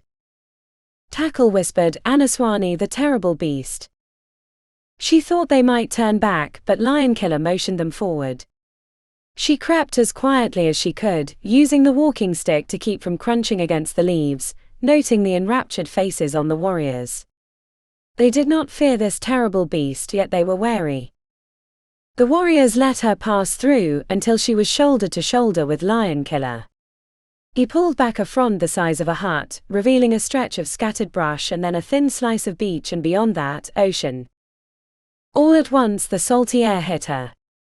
Before, the cloying humid jungle, rich with decaying fruits and verdant smells that seemed to clog her throat, had made her almost claustrophobic. Now the sea cleared away the closeness, letting her breathe. Another trumpeting noise brought her head around to catch a flash of grey through the trees to the left. The jungle wrapped around away from them, so they had no sight lines to the rest of the beach. The creature was massive, lumbering past the trees, cracking limbs as it went. "Anaswani," whispered Lion Killer, his eyes wide with wonder. When the creature came into view, the breath that she'd been holding turned into a short laugh. Rather than crouch in the jungle, she stepped forward, shaking off the worried grasp of Tackle. "This is your Anaswani. Your terrible beast," laughed Heron. "This is the creature that destroyed my workshop." Tackle and Lion Killer were both motioning for her to come back to the safety of the jungle. "We call this creature an elephant," she said, walking closer to the beach. "And in the east they ride them, your terrible beasts." The elephant thundered by, its trunk and ears bouncing madly as it ran. Sand scattered from its tree trunk legs, and though Heron knew the creature could be dangerous, especially in the wild, she had no fear because it had not seen her in its haste. Then she heard a sound that made her heady with confusion. She leaned on her walking stick and tilted her head in disbelief. Her first thought was to flee into the jungle, but her mind could not fathom that the sound was real, so she hesitated. Only a moment, but it was enough. A steam chariot burst into view in pursuit of the elephant. Not any steam chariot, but a matador, a design of her making. She turned to flee back into the jungle so she could know these men before she might reveal herself, but they must have seen her because the steam chariot turned around in the sand and sped directly towards her. Heron stopped and faced the steam chariot. The three men on the matador had a dark, olive complexion. They could be from Alexandria, or anywhere else around the Mediterranean. Except their flag was one she didn't recognize. It was a crimson banner with a golden pyramid in front of a gear. The man at the steerage was a hairy beast of a man, with tufts of hair sticking out his dark green tunic. The color looked almost streaked with black, or scaled depending on how the light fell upon it. His thick eyebrows bent to the middle. "Who are you?" he asked in Greek. Heron kept her mouth closed. She could see by the way the three men were focused on her, that the Sacrians had melted back into the jungle. They didn't know she had allies. But this was also a problem, because the Sacrians didn't know how deadly the matador would be against them. If they attacked straight out, the man at the arrow launcher would decimate them. She needed to either get the men to leave, which seemed unlikely, or place them in a position the Sacrians could attack without jeopardizing their position. "Answer me," said the hairy warrior. "Who are you? What are you doing here on this beach?" Heron shrugged her shoulders and scrunched her face as if she couldn't understand. Then she took a step to the side, moving in the direction parallel to the ocean. If the Sacrians needed to attack, she wanted them to be perpendicular to the matador. And since she couldn't explain this, she had to get them to aim the arrow launcher up the beach, rather than at the jungle. "Stop moving," shouted the man. Heron took another step before stopping. He narrowed his gaze. "So you do understand," he said, scowling. Heron tried to keep her face neutral, though she was beating herself up inside. She wasn't sure why she didn't want these men to know she spoke Greek. Maybe it was because they would know she was from their lands. But she didn't even know why they were this far south. And where was Hoth and the rest of the Alexandrians? The flag bothered her. A golden pyramid against a gear. That was neither Rome nor Alexandria, but something else entirely. Something familiar but foreign. Heron rested the walking stick against her shoulder and held out her hand, spreading her forefinger and thumb apart to indicate little. Then she shrugged again as if to say that was about all she knew. "Where did you learn Greek?" he asked. Heron took another step to the right. And then another, until the man frowned. She shrugged again. The man in the back, the one at the arrow launcher, called out, "Look at her left hand. It's missing. And the foot." Her stomach squeezed into her throat and she briefly closed her eyes. The undergrowth had been hiding her wooden leg, but she'd moved into a barren patch. She took another step while the men were distracted. "Stop," he said again. As quick as she could, she glanced toward the jungle, hoping to get an indication that the Sacrarians were still there, but it was only a wall of verdant, overlapping vines and branches filled in with broad leaves. Heron took another step, feeling like she was one step away from the man in back, sending a hail of arrows through her body. What irony that she would be killed by her creation. But she only needed a few more steps and then she'd have them focused on her, and the Sacrarians, should they need it, would have a clean shot at the Matacore. That was when the man at the steerage, the one with the neck full of hair, looked back to the jungle with a squint. "Acula," said the man over his shoulder, "point it toward the jungle. This woman is no threat to us, but I think she's trying to distract us. And Manicus, grab her, we're taking her back to the Petsuchos. She must be a sign." At the name of the crocodile god, the one who'd taken her foot, Heron hobbled towards the jungle. But Manicus was quicker, and he tackled her before she made it even halfway. At the same time the jungle erupted, Sacrarians leaping out with weapons in motion. Spears flew through the air, launched at the Matacore with deadly ferocity, cries of war singing from their lips. For a moment, as she was driven into the stiff grasses, a sticker branch raking across her chin, she thought the Sacrarians might succeed in killing the man at the arrow launcher before he could return fire. It was a spark of hope that kindled in her heart. Until the roar of the arrow launcher sent a wall of death into her friends. Bodies and leaves were ripped and shredded. Men lurched backwards, surprised by the impact, and then fell over. Lion Killer made it 3 steps further than the others, but his body fell the same, eyes blank with death, as he crumbled to his knees and fell over, face first. There was screaming. And then she realized it was she that was doing the screaming, until Manicus put a hand over her mouth and pressed his weight upon her. Then the spots in her vision started connecting. And then blackness. Chapter 36. "The strange iron boats follow us no longer," said Vrash at Hoth's side on the quarterdeck of the Jörmungandr. Hoth leaned against the back rail with both hands, feeling the warm mist from the churning cylinders. The vibration was stronger here, and he couldn't hold his palms against the railing for long before he had to let go. He stood back up, crossed his arm across his chest, rubbing the soft fur of his black cloak. He missed the biting cold of the north. The sun was hiding behind a layer of grey clouds, except to the east overland where the sun broke across the rocky beaches. A flock of white birds with huge orange beaks clustered along the water's edge and plucked fish from the shallows. "Do we keep running south or wait?" asked Hoth. His second had let his beard grow out, giving the man a gruff cast, as if his demeanor wasn't enough. "This I do not know, Captain," said Vrash. "North is the shorter way, but south is the safer." Vrash cleared his throat. "South might not be safer." Hoth studied Vrash, who stared back unapologetically. "Myths and legends. Many a Phoenician ship has sailed around Africa. I don't believe it. I'll admit, Captain, I'm a superstitious man. I pray to the gods each night that our ships will be safe and that we will live another day. But I also know that some myths are built on truth. The Horn of Africa is known as a deadly place. I cannot say that there are monsters there, but the Phoenicians are excellent sailors and they fear the place." "So you would have us sail north?" asked Hoth. "West and then north," said Vrash. "That way we would pass around these iron boats and return to Alexandria." "So you fear these strange iron boats?" asked Hoth, watching his second's reaction closely. Hoth had nearly made up his mind, but he wanted the opinion of another, if only to corroborate his thoughts. "I think we should avoid them," said Vrash, gazing into the distance where the whirling wake of the Jörmungandr left bubbling foam on the waves. Hoth glanced to the bow.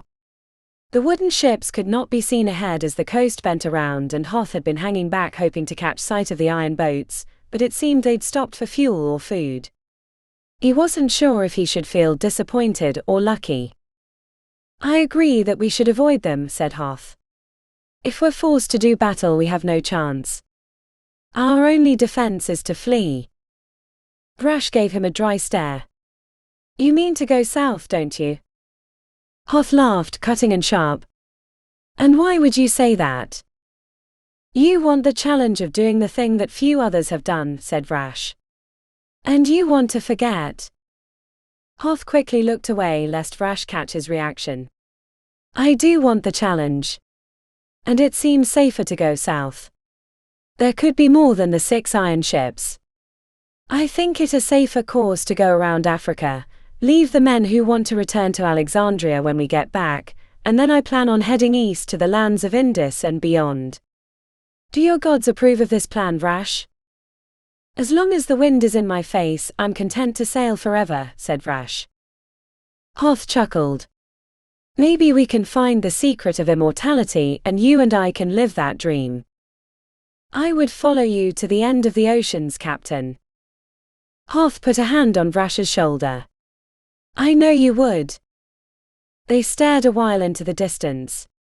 They'd left the storms behind and the strange iron ships. He'd left something else, but it wouldn't be the first time he'd gotten on his ship while he had feelings for a woman on shore. A part of him suspected he'd see Heron again. Maybe in future years, when he'd been to the lands beyond the Indus River and back, he would find her in Alexandria again, in her workshop, hunched at her desk with ink stains on her fingers and tunic. Maybe then he'd be tired of traveling, of sailing new seas and finding new ports. Maybe then he'd settle down and take up with a woman.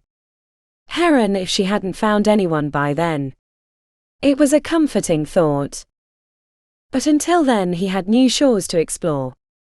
Hoth gave a definitive nod. Right at the moment a flock of the white birds lifted into the sky. South it is then, said Vrash, a measure of content in his tone. Shall I increase the steam mechanicals so we can catch up to the others? Aye, Vrash. South it is. And let's leave our troubles behind. Chapter 37. The cage was nothing more than a box with air holes. Her knees were pressed to her chest. Her foot listed to the side without a place to extend. Her neck bent until her chin touched her chest. Agony rolled up Heron's back. Muscles seized and clenched like pulleys bound and tangled, ripping the structure apart. She felt like an automata jammed into a too small box and yanked with ropes and levers. She kept trying to turn, but the box wasn't tall enough to get her hips rotated. The stench of urine, her own, was overpowering. She'd had no place to relieve herself, so she had to let it go. This wasn't so different from when Lysimachus had her in the temple of Sobek, except when she let her bladder go there, it flowed onto the floor and down cracks in the stone. At least they'd taken off her wooden leg, which gave her a little more room than she would have had otherwise.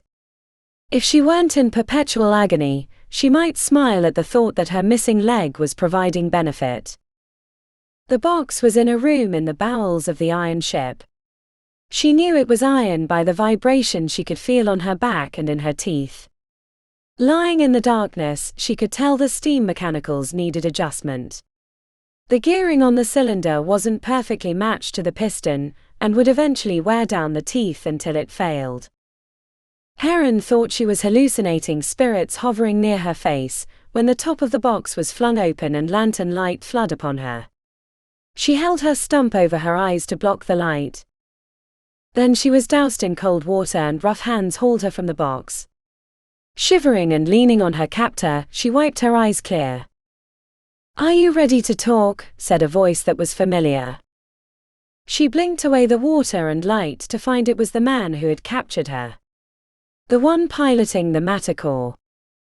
He wore that same dark green tunic and belt, and had the aura of a man with responsibility. It confused her that he wore no jewelry or other signets of power. He studied her clinically, his forehead slightly tensed, eyes taking her in. She felt like cattle being evaluated for the slaughter. "I can put you back in the box until you talk if you'd like," he said. Heron looked down to her foot and tugged the tunic closer to her body. Back in the box, he said, and his grip tightened around her arm.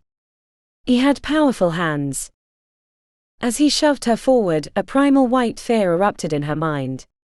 She put her hand on the edge of the box. Wait, she said, feeling weak for having spoken. He released his grip and she rubbed her arm. If it wasn't bruised already, it might be later. What do you want to know? She asked. You came from those other ships. She nodded. You escaped? He asked, and his mouth twisted with the question. She nodded again slowly. I was the captain's whore. Heron knew she was a terrible liar and buried her chin against her chest, hoping he wouldn't see through it. Then tell me, was that the Jörmungandr? He asked, butchering the pronunciation of the word. As he said it, she could hear the accent in his tone. He could have come from Alexandria. An irrational bloom of hope formed in her chest, but another part of her squashed it down, not trusting it. He had deep brown eyes, hard eyes, and she knew he was testing her. He knew it was the Jörmungandr. There was no other iron ship that large, or at least there had been. Who knows what Nektam's shipyard had produced since? It is. He looked away for a moment, pursing his lips in thought. He had a scar along his jaw that went along his neck and beneath his tunic. Someone had cut him in the past, and he was lucky to be alive. I am Gromane. He produced an apple from his belt pouch and handed it to her. Heron fell upon it, breaking the sweet skin with her teeth and feeling the delicious, fruity flesh beneath. The apple was past ripe and growing soft, but she didn't care. It had been days since she'd eaten. Tell me more, said Gromane, the promise of more freedoms hanging from his words. The truth wanted to spill from her lips. To throw herself on his mercy. She knew she wouldn't survive if she went back into the box. And that was why he'd put her there. But it was clear he didn't know who she was, so that was to her advantage. So she kept eating the apple, using the space to examine her surroundings, to formulate a plan. Her eyes had adjusted to the lantern. The room was similar to the one they'd kept a Croas and the other mutineers on the Jörmungandr. Outside the circle of light, cage bars lurked, while straw lay scattered on the wood planks that hadn't yet bowed with time and moist sea air. When the corners of his lips started to turn downward, she knew she had to give him something soon, so she swallowed the mash of apple in her mouth. When Rome burned, she began, I heard the captain say he was done with the war. And who is this captain? What's his name? Asked Gromane. His name is Vrash III. His eyes creased at the corner. Are you sure that's his name? Not something else? There was another captain before, but they killed him and took the ship, said Heron suddenly. And his name? Hoth the Black. Gromane nodded slowly as if that piece of information meant something.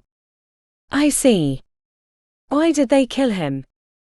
She kept staring at her foot, hoping he wouldn't see through her lies. He wanted to return to Alexandria. The others were done with the war, she said. Gromane tilted his head. And what about you? Do you want to return to Alexandria? Heron almost answered, but remembered she was supposed to be a whore. She tried to smile suggestively at Gromane, but he only tightened his lips in response. I have no home, she said, shrugging. What's your name, whore? He asked. Talia, she said quickly. Talia, he said, tasting the name as if he was considering if it fit her. Why didn't you answer me sooner when we first caught you? Why endure the pain of the box? Heron tried to let her fear show in her eyes. I don't know. I was afraid.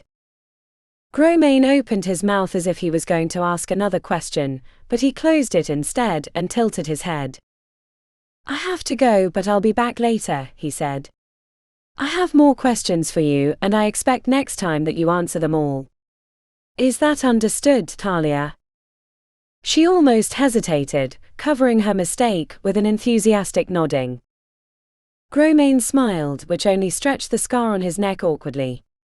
He was clearly a man that didn't smile easily. He grabbed her by the arm again, more gently this time, but corralled her into one of the cages and shut the door and locked it with a key from his pouch. He left, taking the light with him.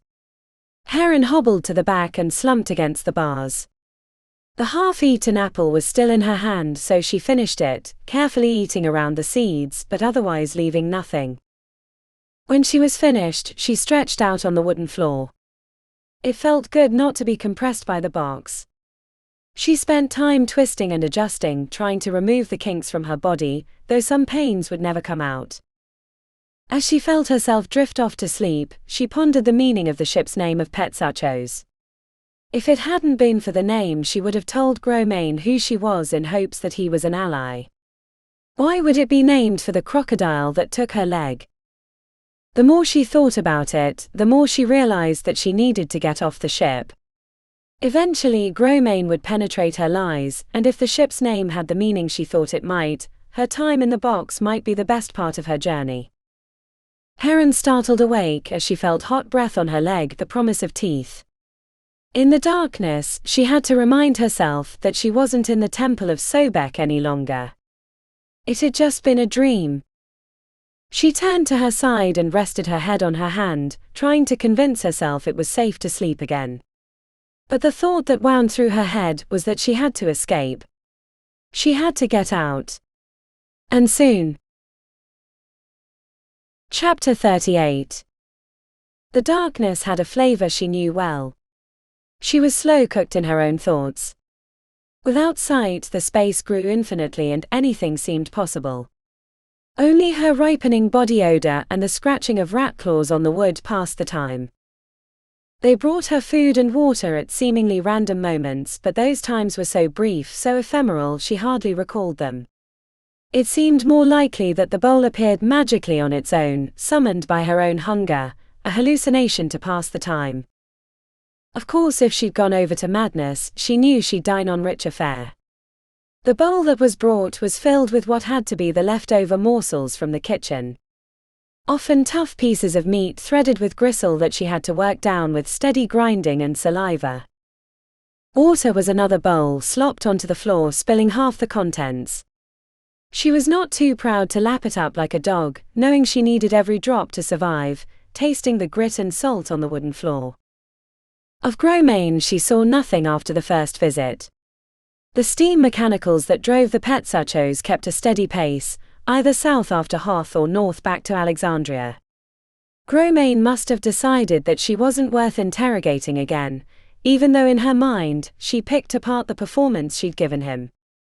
He should have listened to her flawless Greek and known she was not a whore. Or questioned her further on the details of the escape from Rome. But she guessed it was because he thought himself smarter than her, being female. Gromane had probably decided she was of no further use. Either way, she needed to get off the Petzachos. Though he might guess she was lying, there'd be no way he'd know who she really was unless someone told him. That could happen if they captured any of the Alexandrian ships, or made it back to Alexandria. Getting off the ship wouldn't be easy. The first thing she had to do was get out of the cage. A task she set herself to immediately after the first day, but that she made little progress on until weeks later, or what she thought were weeks. The cage had a lock on the front. She had neither tool to open it nor light to see by. Safaria was the real lock expert, having crafted the Lilithan cabinet for many a scheming noble, but even Safaria couldn't open a lock without something to jam into the keyhole. After days of thought, interspersed with sleeping and waiting for the next meal, Heron decided that the keys to escaping the cage were scurrying around the prison in the darkness. In the Temple of Sobek, rats knew no fear. They climbed over her legs and chest with impudence, no matter how much she screamed or tried to shake them off. But on the iron ship Petzachos, the rats feared men. Rats brought disease, which could decimate a crew that let it fester. So the lumpy grey bodies that scratched in the dark had to move quickly if they wanted to live. Heron tried catching one with her hand, but they never came close enough. Sometimes she laid on her belly for hours with the bowl in one hand, arm extended through the bars of the cage, waiting for a rat to happen by so she could slam the trap over it. But they never came. They smelled her fear or her hunger. It didn't matter which one. It only mattered that they didn't come. Heron needed bait. Hunger would drive a creature to overcome their fears. So when the latest meal was thrown into the cage, instead of falling upon it like a beggar, she ripped a sizable hunk from the rank-smelling meat and set it aside. Once she was done devouring the greasy morsel, she set the other piece right outside her cage and with her good hand held the bowl over the bait. The first time the rat snatched it away when she fell asleep, slumped against the bars. It was hard to decipher between dreams and the darkness when all your eyes saw was night. The second meal was lost when the rat snatched it away quicker than she could get the bowl down. Her arm had tired and she'd rested it against the bar, so it had taken longer to spring the trap. Desperate to start working on her key, Heron saved her whole meal for bait the next day rather than eat. While she sat in the inky darkness, hovering the bowl over the hunk of meat, her stomach noisily voiced its displeasure, sounding like a thunderstorm of growls. Heron had almost dozed off when she heard the quiet scuff of claws against wood. They whispered across the floor. She could almost see the way his nose wrinkled up as he sniffed his way to her location, following the enticing aroma of the gamey meat. She almost missed the rat when it surged forward, snatching the bait in its mouth. The bowl slammed down across its back, eliciting a tortured squeak. Heron wasted no time and trapped the creature with her stump, and before it could scurry away, grabbed it up and slammed its head on the floor. Tiny bones crackled like glass breaking. Once she'd killed the rat, she moved to the back of the cage. She didn't want her captors to know what she'd done. She didn't think they'd guess what she was going to do, but odd behavior could bring more questions. Without a second hand to leverage, Heron used her knee to hold the rat while she ripped it open. She placed her thumb in the rat's mouth and pulled until the webbing between her fingers felt like it was going to tear first. When the jaw of the rat finally split, she pulled the rest of the skin away. It was the only time she appreciated the darkness. Her mind tried to fill in the details, but she told herself that she was only splitting a chicken to cook for a meal. She'd done it many times in the workshop, gutting it and filling the inner cavity of the tasty bird with herbs and garlic and spices. Heron didn't dare eat the meat, even though she thought about it.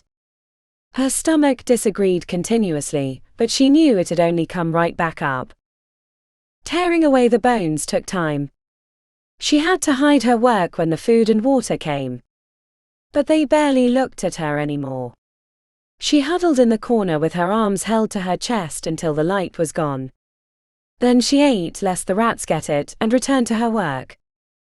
With 2 hands she could have done the job quicker, but even then it would have been difficult. The blood made the dead rat slippery and the tendons held the bones together. But the one thing she had was time, and eventually she had a few lengths of bone that could work as a key. She let them dry over the course of a day, or again what she thought was a day, and then worked at turning them into lockpicks by snapping them in half and picking carefully at the edges to shape the tool. They were crude lockpicks, but the cage wasn't anything special. And the rat tail had stiffened, making it a useful companion to her bone picks. Heron prepared to get a good sleep and then make her first attempts at escape when she felt the thrum of the mechanicals increase. She'd been using the change in pitch as her markers for the day, higher during daylight and slower at night. She didn't know for certain, but it was only logical, and the pattern stayed regular. But when the pitch increased above previous thresholds, Heron guessed something was wrong and decided she needed to escape right then. So with her legs sticking out of the bars, Heron picked at the lock using one hand.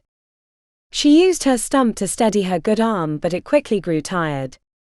Even wiping her forehead with the back of her hand took effort. To her surprise, the lock opened with a click and the door wheezed wide. Crawling on her hand and knees, she found the stairs and made her way up, praying to Archimedes that the door at the top wouldn't be locked.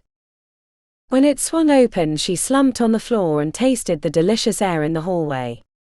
She could feel the hint of fresh air on her face and stump, brought below by the tortuous hallways.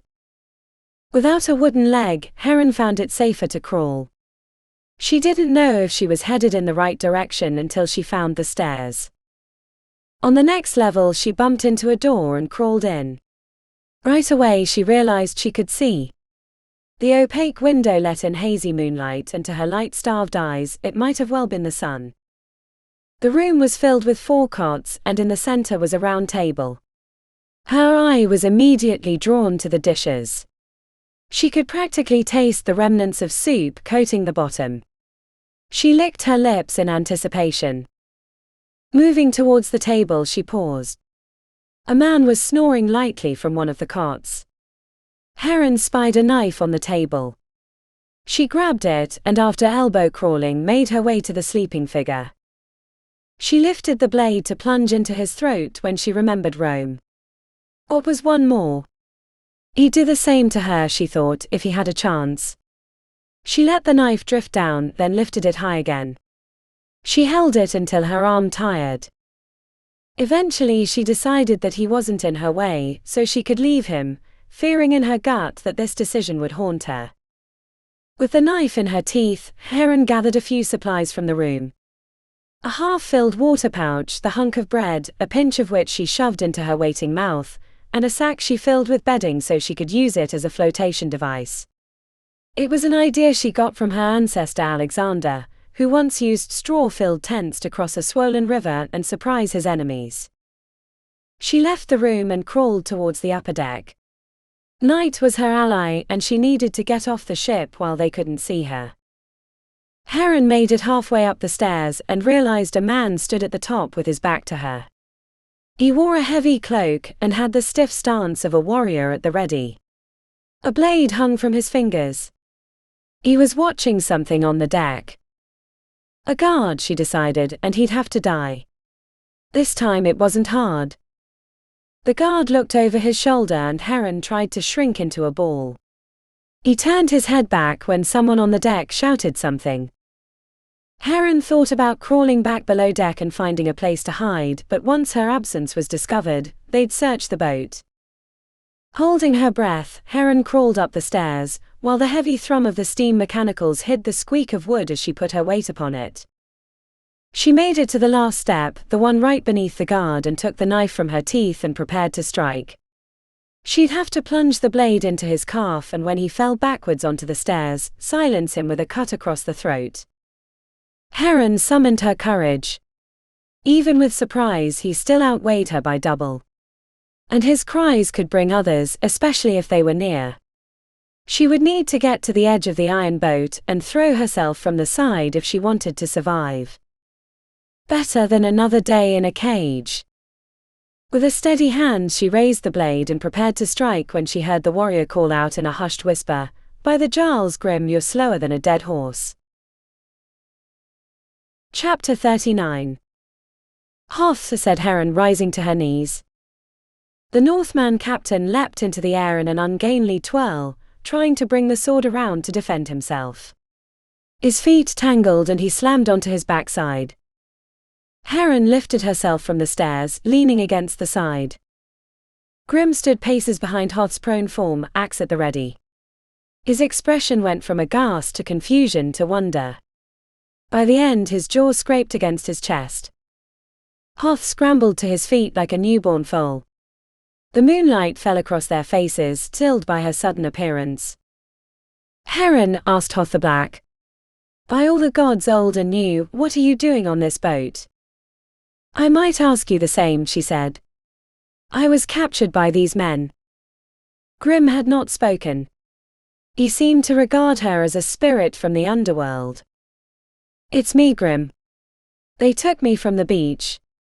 I tried to come back to join you." Grim mumbled, "My brother said you'd come back." Heron moved up another step and then Grim surged forward, lifting the axe and launching it forward at her.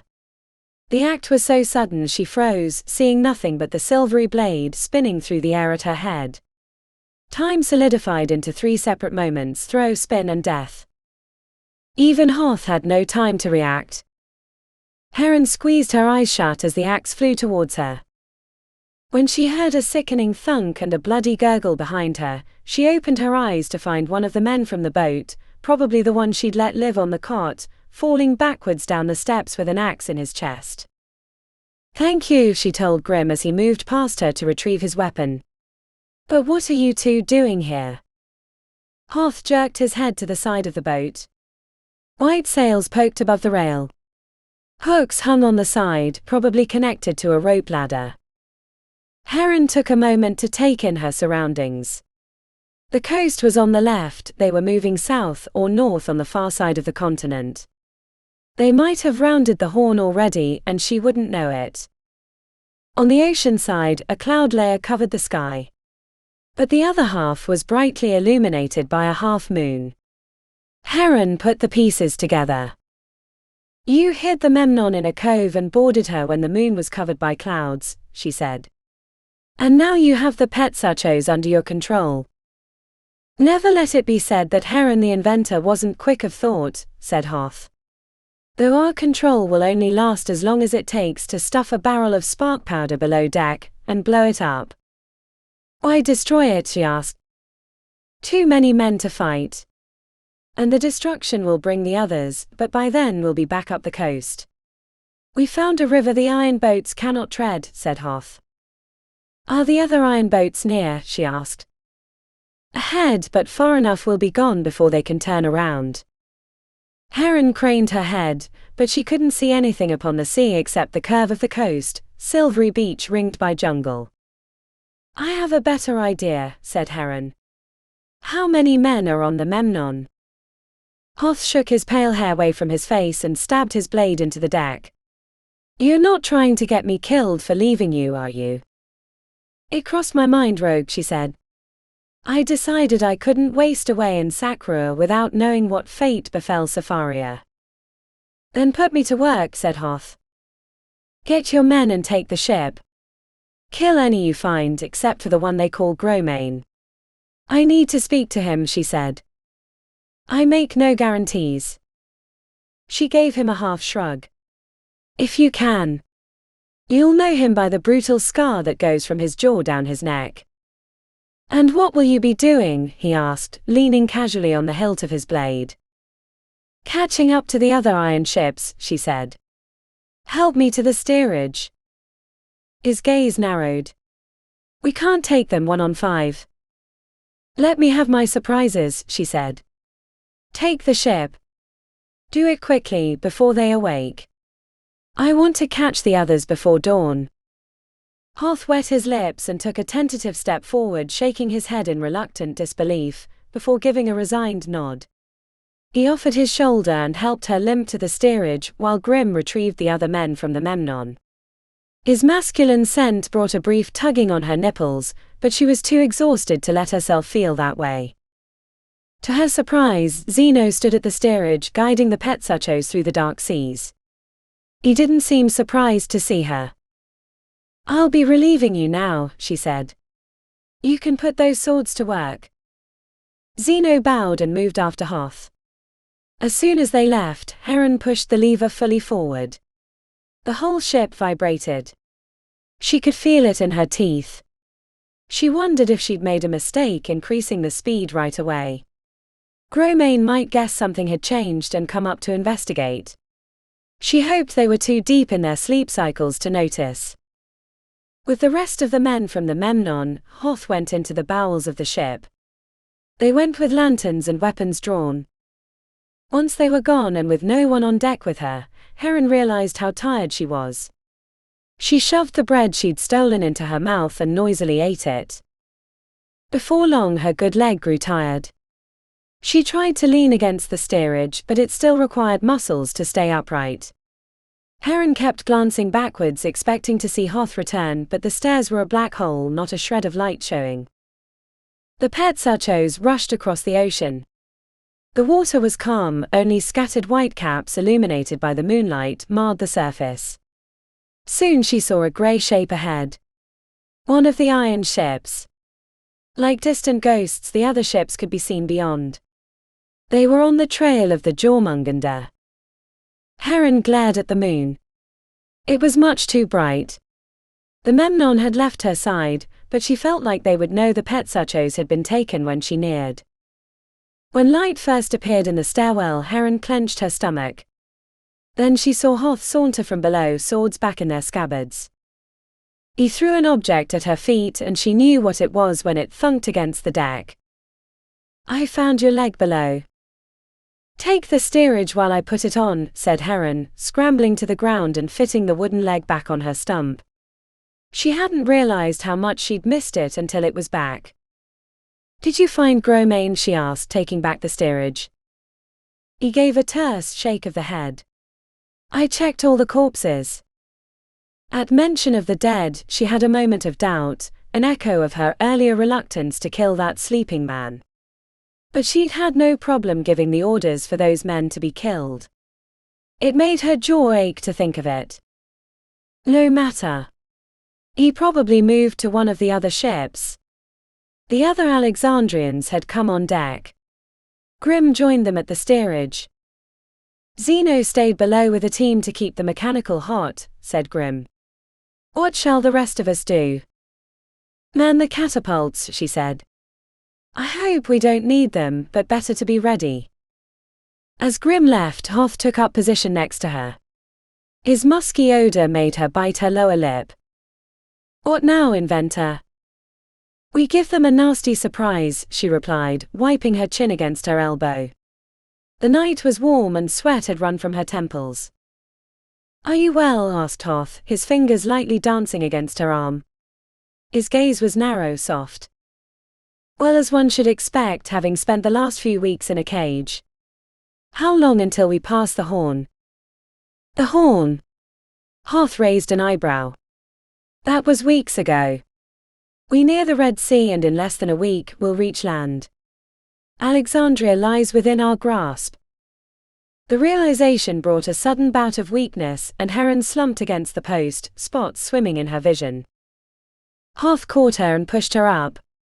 "You're not well. Let me take the steerage." "Weak?" she asked, blinking rapidly. Calling on a reserve of strength, Heron pulled herself upright and shook her head, trying to rid herself of the weakness. "You should let me take the helm and rest on the deck." "I'm fine. I just need food," she said. Hoth shouted to one of the men and they went running below in search of something for her to eat. The worry hadn't left his gaze. "You're feverish." "The breeze is keeping me cool." He put his hand on her arm again. "But you're..." "I'm fine. Let me be. I want to do this." He pulled his hand away as if she were a dangerous snake. "Did they injure you?" "No." She shook her head. "Nothing happened. It's that I want to get back to Alexandria. And these ships are in our way." "I thought you'd grown tired of war," he asked. She pinched the bridge between her eyes. "I am. Tired of all of it. I didn't mean for Rome to burn. But now I want Safaria back. I owe her that much. I owe myself that much." "So you've forgiven yourself for Rome?" he asked, biting his lower lip. The corners of his eyes had rounded. When she gave him a reproachful glance, he tilted his head in semblance of a shrug. "Remember," he said, "I was the one to bring you back onto the Jörmungandr. It wasn't the physical wounds, the burns and cuts and broken bones that I was worried about. When I looked into your eyes the first time, I saw a spirit broken. I thought you wouldn't live the night." Heron looked ahead to the grey shapes growing larger. It wouldn't be long before she'd have to put her plan in action. But she wished it was sooner. The way Hoth was looking at her made her feel naked and small. Heron pushed against the brass-handled lever, wishing for more speed. The sharp edges of those memories had been smoothed by time, but they could still cut. When she thought about the burning of Rome in the dark of the night, great pillars of flame swirling against the sky, turning it black, she felt a pain in her chest as if she were being split with a spear. "What are you going to do when you return to Alexandria? Will you return to your workshop?" he asked. She hung her head. "I don't know. I'll find Safaria wherever she is, and then I'll decide. I'm not there yet, so it doesn't matter. Are you going to tell me what we're doing with this massive iron ship? He asked. As heavy as her heart weighed, she still managed to lift a smile to her lips, slightly grim while her eyes glistened. We're using it as a battering ram. He shook his head. But I told you. We can't ram another iron ship. One of us or both will crack in two and sink. Do you trust me, Hoth the Black? She gritted between clenched teeth. I do, he said, but his face betrayed his unease. She didn't answer and faced forward, aiming the petzachos at the rear of the next iron boat.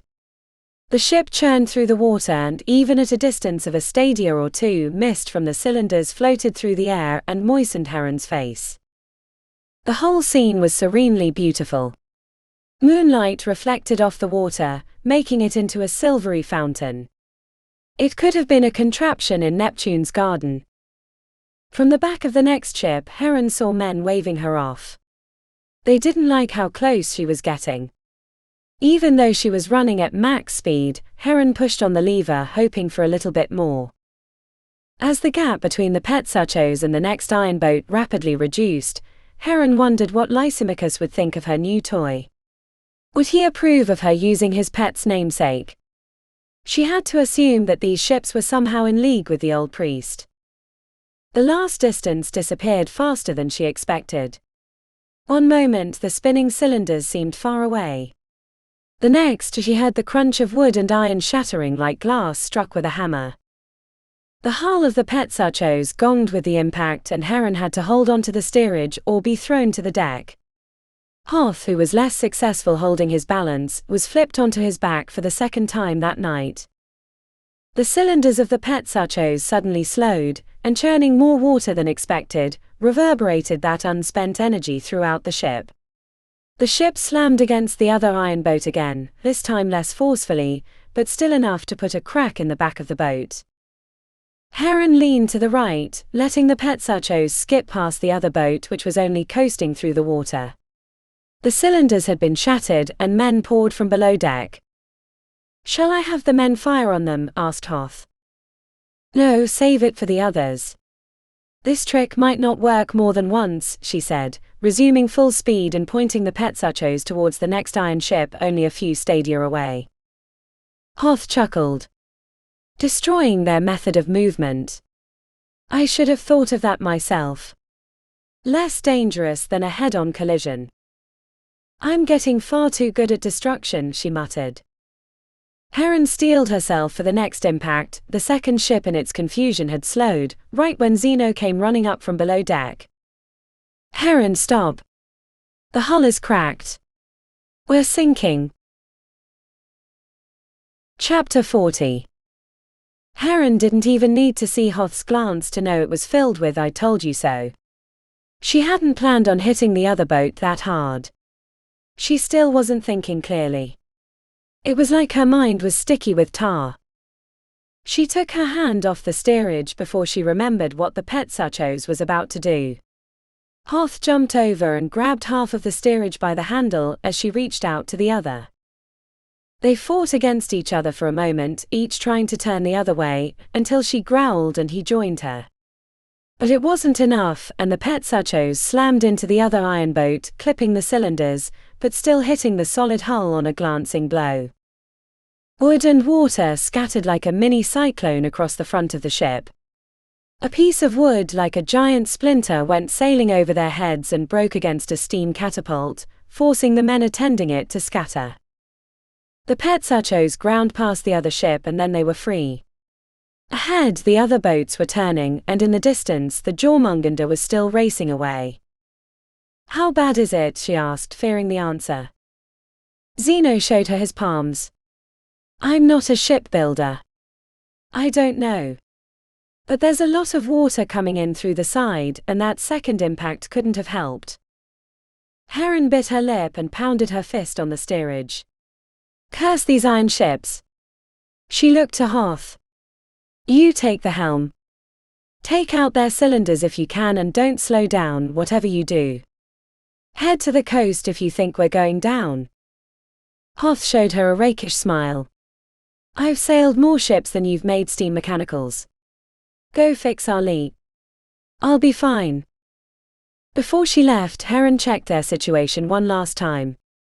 2 of the iron ships had been disabled and floated uselessly in the water, while the other 3 were turning around. The Jörmungandr was streaking away and the wooden boats couldn't be seen. Heron shook her head and nodded to Zeno. They left the deck to go below. She had trouble keeping up, it had been so long since she'd had the wooden leg and walking felt like she was doing it for the first time. They paused at the top of the stairs so Heron could catch her breath and Zeno could retrieve a lantern. She closed her eyes momentarily and pressed her palm against her forehead, trying to keep the world in one place. Are you well? Asked Zeno, holding the lantern high, setting an orange glow across his face. The soft luminance highlighted a pockmark above his eyebrow, a feature that seemed to tickle some memory. I'll be fine, she said, blowing out a breath, just take me to this leak. The ship was a labyrinth of dark hallways. She knew the main passageway led to the steam mechanical room at the back of the boat, but that's not the way he was leading her. The other rooms were for the crew or cargo, and the layout was different than the Jörmungandr. As they descended, the pitch of the engines changed again, and the hull groaned with effort as Hoth put the iron ship through a hard turn. She put her hand along the wall to keep from bumping into it. At a second staircase, Zeno glanced back at her. She noticed the pockmark again. In that brief moment it seemed a mask had been removed and the hardness in his eyes gave her pause. But then he turned forward and moved rapidly down the stairs, stopping halfway when he didn't hear her following. Hurry, hurry, we have to fix the leak, he said, looking back again. The hardness of his gaze had gone missing. It was softer now, eager, but she couldn't forget how he'd looked at her. She swallowed hard. She knew she was missing something. A memory tugged at her, making her legs want to go slack. But if there was a leak, she needed to see it. Maybe there was a water pump on the ship and they could keep ahead of it, or if it was too large, she'd have to tell Hoth to take them to the shore. Heron moved to follow, but right as she put her wooden leg on the second step, the ship leaned hard the other way. Forgetting she had no second hand, her stump skipped off the rail and she started falling forward. She stopped short when she hooked her elbow around the rail but slammed into the wall. Heron closed her eyes momentarily, feeling vertigo. She waited until the spinning stopped to continue. Zeno was at the bottom, standing in ankle-deep water. Are you well? No time, let's go, she said, even though her knees felt weak. For too long she'd been in that cage. She wasn't used to moving. As Zeno approached a set of doors, one on either side of the hallway, he seemed hesitant, looking to each one before tilting his head in thought. The hallway led to darkness at the back of the ship. In her mind, she calculated that it must lead to the steam mechanical room. Zeno put an ear to the left door and then to the right. Strange, he said, it sounds like there's a leak on both sides now. He looked back at her, countenance askew. Let's check the first, he said, pushing through the door as more water rushed out, forming eddies and swirls in the hallway. A certain tone in his voice struck a chord in her heart, one that chilled it to the center. As she followed, every bit of her being wanted to flee back up the stairs, but she couldn't figure out why. The pockmark seemed to have some significance. Something about the time when Rome burned, but so many of those memories were chopped up or charred from her memory completely. Part of her mind had blocked away those moments. Scenes of the burning buildings flying past rose up and she slammed her eyes shut, trying to squeeze them away. Women in stolas dragging children behind them, fleeing a city on fire but having nowhere to run. Explosions sending fire and stone into the sky, ripping through buildings and people. Other memories forced their way into her mind. Alia's tortured cries as the bonfire consumed her. Stola burning away from her body like orange flickering wings. Hair turning to a crown of flame, and that piercing scream at the moment of death when all her life's words had been condensed into that one shriek. And Agog. The spear into his side before they strung him from the old tree. So many memories, swirling through her thoughts like sand devils in the desert on a hot day. "Do you hear it?" asked Zeno, his voice cutting through the past. Over her shallow breaths, over her laboring heart, she could hear it. A spray of water hitting a wall. She felt feverish and leaned against the wall to steady herself. Around her was a cargo room. Crates with merchant stamps were stacked in neat rows and contained by nets. The hull was on the other side of the crates. With lantern held high, Zeno splashed toward the end of a row. The ship shuddered for a moment, and explosions pinged against the hull. Their depth in the ship turned the sound into a muted gong, but Heron knew there had to be some significance to it. She didn't want to be trapped if the ship sunk. Zeno made it to the other side of the room before he realized she wasn't following. "Hurry, Heron," he said. "I think the leak is getting larger." Heron squinted and put a hand to the side of her head. "How did you know there was a leak from the steam mechanical room? You shouldn't have been able to hear it." The concern drained from Zeno's face and turned to disappointment. "I was looking for more fuel when I heard strange bangs against the hull." She tugged at the hair on the side of her head. "But the hull wouldn't crack here. We hit with the bow, not the port or starboard. There shouldn't be a leak here, and if there was, it would rip the ship in half, and we'd already be at the bottom of the ocean. We don't have time for this. Worry about how it happened later. For now we need to fix it," he barked. When he frowned, the memory hit her squarely in the face. She'd seen that face before, in the prison beneath the villa and on the other side of the bars. She'd seen it in the Senate too. Except he'd made his face different somehow. But that pockmark, he couldn't change that. The memory came back to her, including the name used by Senator Dominitis. "You're Coltree," she said, the words a revelation to her lips. "The assassin and the one who turned on Senator Dominitis." His shoulders slumped and he took a step toward her. Part of her recognized the water was halfway up his calves, hers too, but that didn't seem to be the immediate danger. "We don't have time for that," he said, his voice low and forceful. Heron seized the initiative and leapt out of the room into the hallway. In her haste, she forgot about the drag of the water and nearly fell face first, only catching herself on the far wall. She didn't wait to hear if he was following and pushed into the room across the hall, sealing herself into darkness when she pressed the door closed. Coltree or Zeno was calling her name.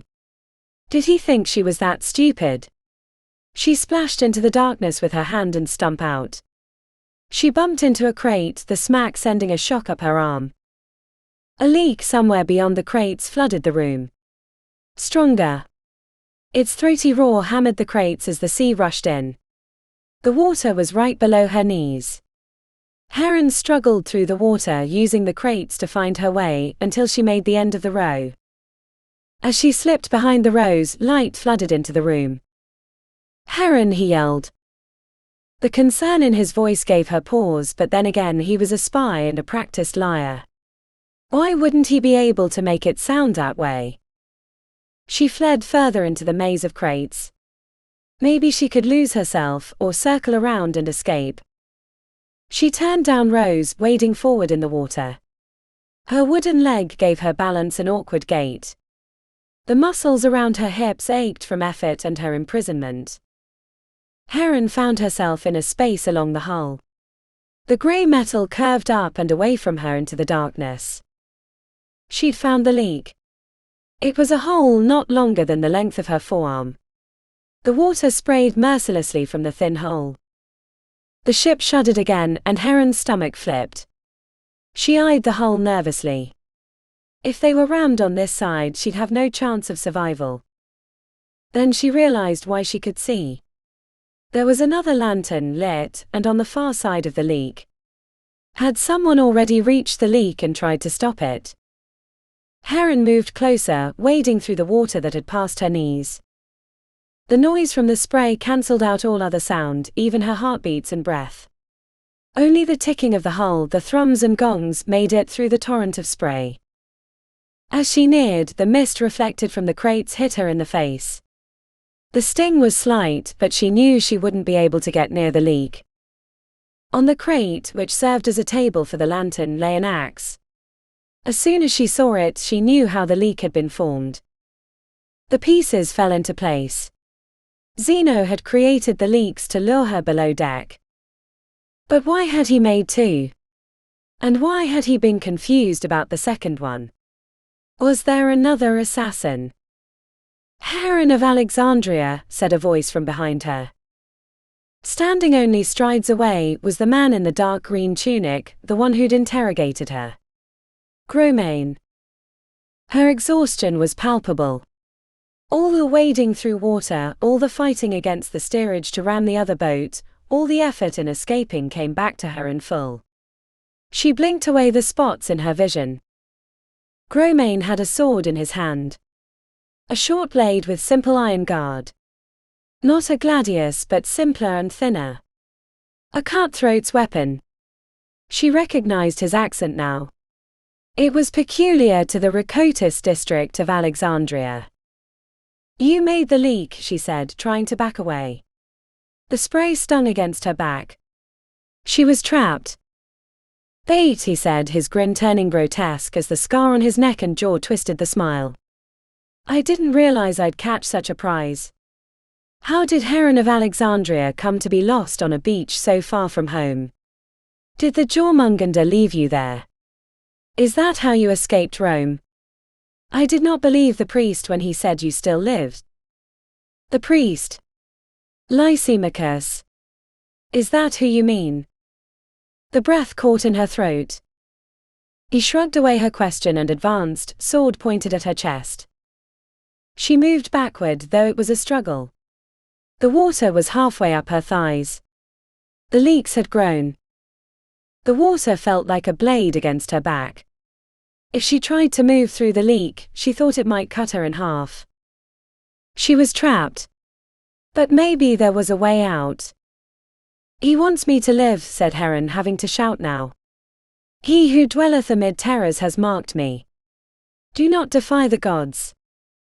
Gromane hesitated, and the tip of his sword drifted towards the water. But it didn't last long, and it came right back up. "I took the priest's coin," he said, shouting over the spraying water, "but I won't die for him. I'd hoped to kill a few of the Northmen before I escaped, but you'll have to do instead." Gromane flattened his lips and tightened his grip on his sword. The lantern light reflected in his black eyes. Heron leaned back, but the water felt like a blade across her back, so she stopped. There was no more room to flee. Chapter 41. Time had always been an enemy to Heron. Never enough time to complete the latest miracles for the temples, so she might earn enough coin for the customs man. Never enough time in the day to sketch out the latest designs, give instructions to Plutarch, and solve the myriad of problems that plagued her like locusts. Never enough time to supervise the upbringing of Sapharia, her twin's daughter. Never enough time for anything, not even to be herself. The crunch of time had led to the use of the violet dust. That alchemical substance had given her more hours in the day, at the cost of her appetite and weight. But now Heron's time had run out. There was no violet dust to squeeze time from her situation. She would not be able to seek revenge for her death afterwards. Her only solace, and a poor one at that, was that Lysimachus would be proven wrong by her dying. Gromane hefted his sword, adjusting the grip as he rotated his shoulder in preparation. It appeared he only wanted to swing once. Heron tried backing up, but the spray was like a knife made of needles on her back. A quick sword thrust was better than having flesh scoured from her bones by the water spray. Heron's hand fell limp. Her fingers trailed into the water that was now at her waist. Water! Gromane raised his sword. Wide-eyed, Heron ducked under the water and kicked backwards beneath the spray. And even below the surface, the force of the leak made her skin scream. It took every bit of her effort. She was down to her last reserves of energy, and the kick was a weak one. But it was enough. She hadn't time to get much of a breath, but she didn't think she'd be under long. Heron pulled herself along the wall until she thought she was far enough and stuck her head above water, lips first to suck in the cool air. She had to squint to keep the stinging mist from blinding her, but she was safe. For a moment. On the other side, Gromane ducked beneath the water. So she waded backwards and grabbed the axe. Her hand was slick with water. The weight of the weapon was ungainly. Weak and tired, she knew one swipe of his sword and she'd drop the axe. Heron threw the axe down and grabbed the lantern instead. Hugging the lantern to her chest for stability, she unplugged the oil stopper. The brass edgings burned against her skin, but she endured. She lifted the lantern awkwardly, holding the handle with her good hand, and tipped it into the water, using the end of her stump to leverage it over. The spray churned the area, turning the oil and water to foam, but enough of a slick had formed to make the surface scintillate with colors. As Gromane's head poked above the water, she took a deep breath and threw the lantern at him. Gromane had come up right at the edge of the oil slick, so when the lantern hit him, sparks erupted around the crown of his head. He'd barely enough time to take a breath when he was engulfed in flames. Beating at his face with his free hand, he tried to put the fire out, but Heron waded into the fire as he thrashed, hoping the soaked tunic would protect her from burns. She wasn't going to get a second chance. With her remaining strength, she punched him in the chest. Gromane was off balance enough that the force knocked him backwards into the water spray. Once the leak caught him, it threw him so violently into the wall of crates, his head rebounded like a leather ball. Moments later, his unconscious body roiled up from the water, floating towards her face first. The flames flickering on the surface of the water were quickly going out. After splashing away the flame, Heron took a deep breath and plunged back into the water, kicking off the crate behind her to swim through the darkness to the other side. When she came up, it was all darkness. The water was above her waist. Heron half waded, half swam through the cargo hold, paddling with one hand and kicking off crates with her legs. She had to find her way out. In her mind, she pictured the twists and turns of the rows, but feeling her way along the crates didn't equate to that map in her mind. And she was worried that if the water got high enough, it would create enough buoyant pressure on the crates to topple them over, either crushing her or making the maze of crates so confused she'd drown before she found her way out. A thick gong sung through the darkness, and then the whole place shifted to the left. Crates splashed into the water behind her. The iron boat had either rammed or been rammed by another boat. The walls closed in around her. Her eyes burned from the salt water and she spat to remove the taste from her lips, but nothing came. She was dehydrated. She pulled herself along the wooden boxes, grabbing the corners and yanking herself forward, following the map in her mind and hoping she was right. Fear filled in for whatever exhaustion she might have felt. She needed to get out, and now. When she made the last turn and kicked out to where the door should be, she let loose a cry of relief when her hand touched the handle. But that victory turned to defeat when she tried to open it. So much water pushed against the door that she couldn't pull it open. It must have closed after Zeno followed her in, or he'd left and the water had pushed it in. Floating on her back, Heron positioned her feet, one real and one wooden, against the wall and yanked on the handle. She felt it move a hair, but the pressure of the water was too much. She sighed and caught her breath. Ready to try again. It would be a shame to have beaten Gromane, only to drown because the water had gotten too high. Heron gathered her remaining reserves and found herself disappointed. She knew she was drained to the point of collapse. Even Gromane would have found it difficult to open the door, and she was half his size and weak from imprisonment and the efforts of swimming through the water.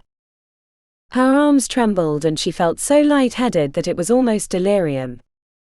She'd almost drowned before once. It hadn't been so bad. Peaceful.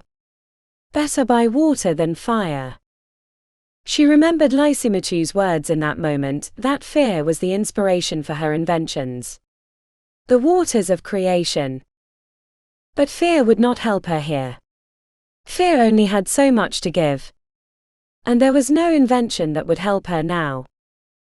The axe might have given her leverage, but she'd dropped that in the water when she settled on the lantern for a weapon. Though she'd last seen the priest in Rome, which was almost a year ago, he'd been at the edge of her thoughts every day. He'd claimed that he who dwelleth amid terrors had given humanity its creativity. That fear and destruction were vital to progress. And she worried that he was right. Her inventions had been birthed in the womb of fear. Always pushing herself because of the debts. Debts owed to escape the customs man. Lysimachus. He was a priest for Sobek even before he'd been given to the temple. Even before he'd lost his hand. But fear had limits. Destruction could be self-defeating. Rome was a wasteland because of fear, because of destruction. There had to be another way. She closed her eyes even though she couldn't see. A face swam into view. Sapharia. When her twin had died, his daughter had been left to her. She'd cared for Sapharia as both mother and father. Heron knew in her heart that Sapharia was still alive. She had to be. Maybe she'd even gotten back to Alexandria. But until she knew she was alive and well, Heron couldn't give up. But it wasn't fear. It was love. Love and devotion to her daughter. Opening her eyes felt like waking to a new day. Strength surged into her limbs. Heron took another breath, grabbed the handle and pulled. She pulled with her arms. She pulled with her legs. She pulled with her heart. Then the door mercifully started to open. When it was more than a hand's width wide, water rushed through, letting the pressure equalize, and she opened it all the way. Heron swam out before something else happened.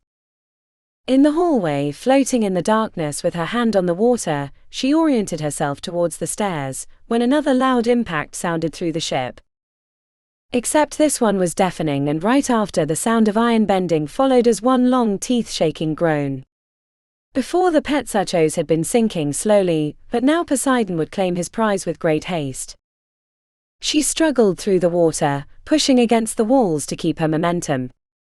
When she hit the stairs, she felt the ceiling bump against her back. The floors were filling rapidly. She had to get out.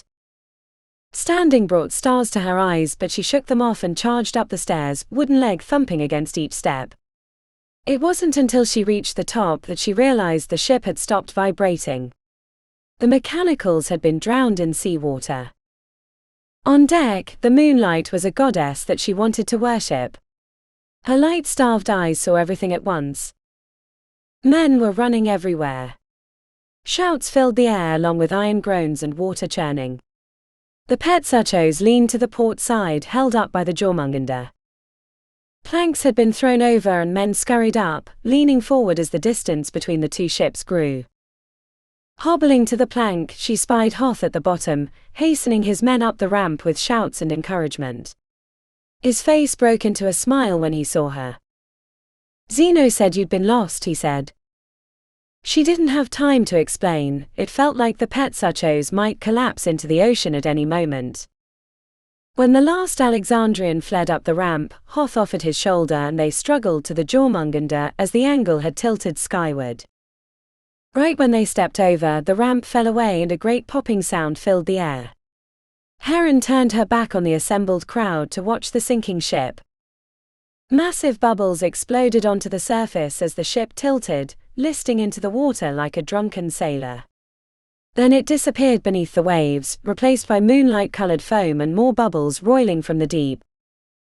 With her arm around Hoth, she looked into his face lined with effort and asked, "Did we win?" He gave her a smile that looked ready to collapse. "Yes." They turned, and Heron's first thought was to find the nearest bed and burrow into it for a few days.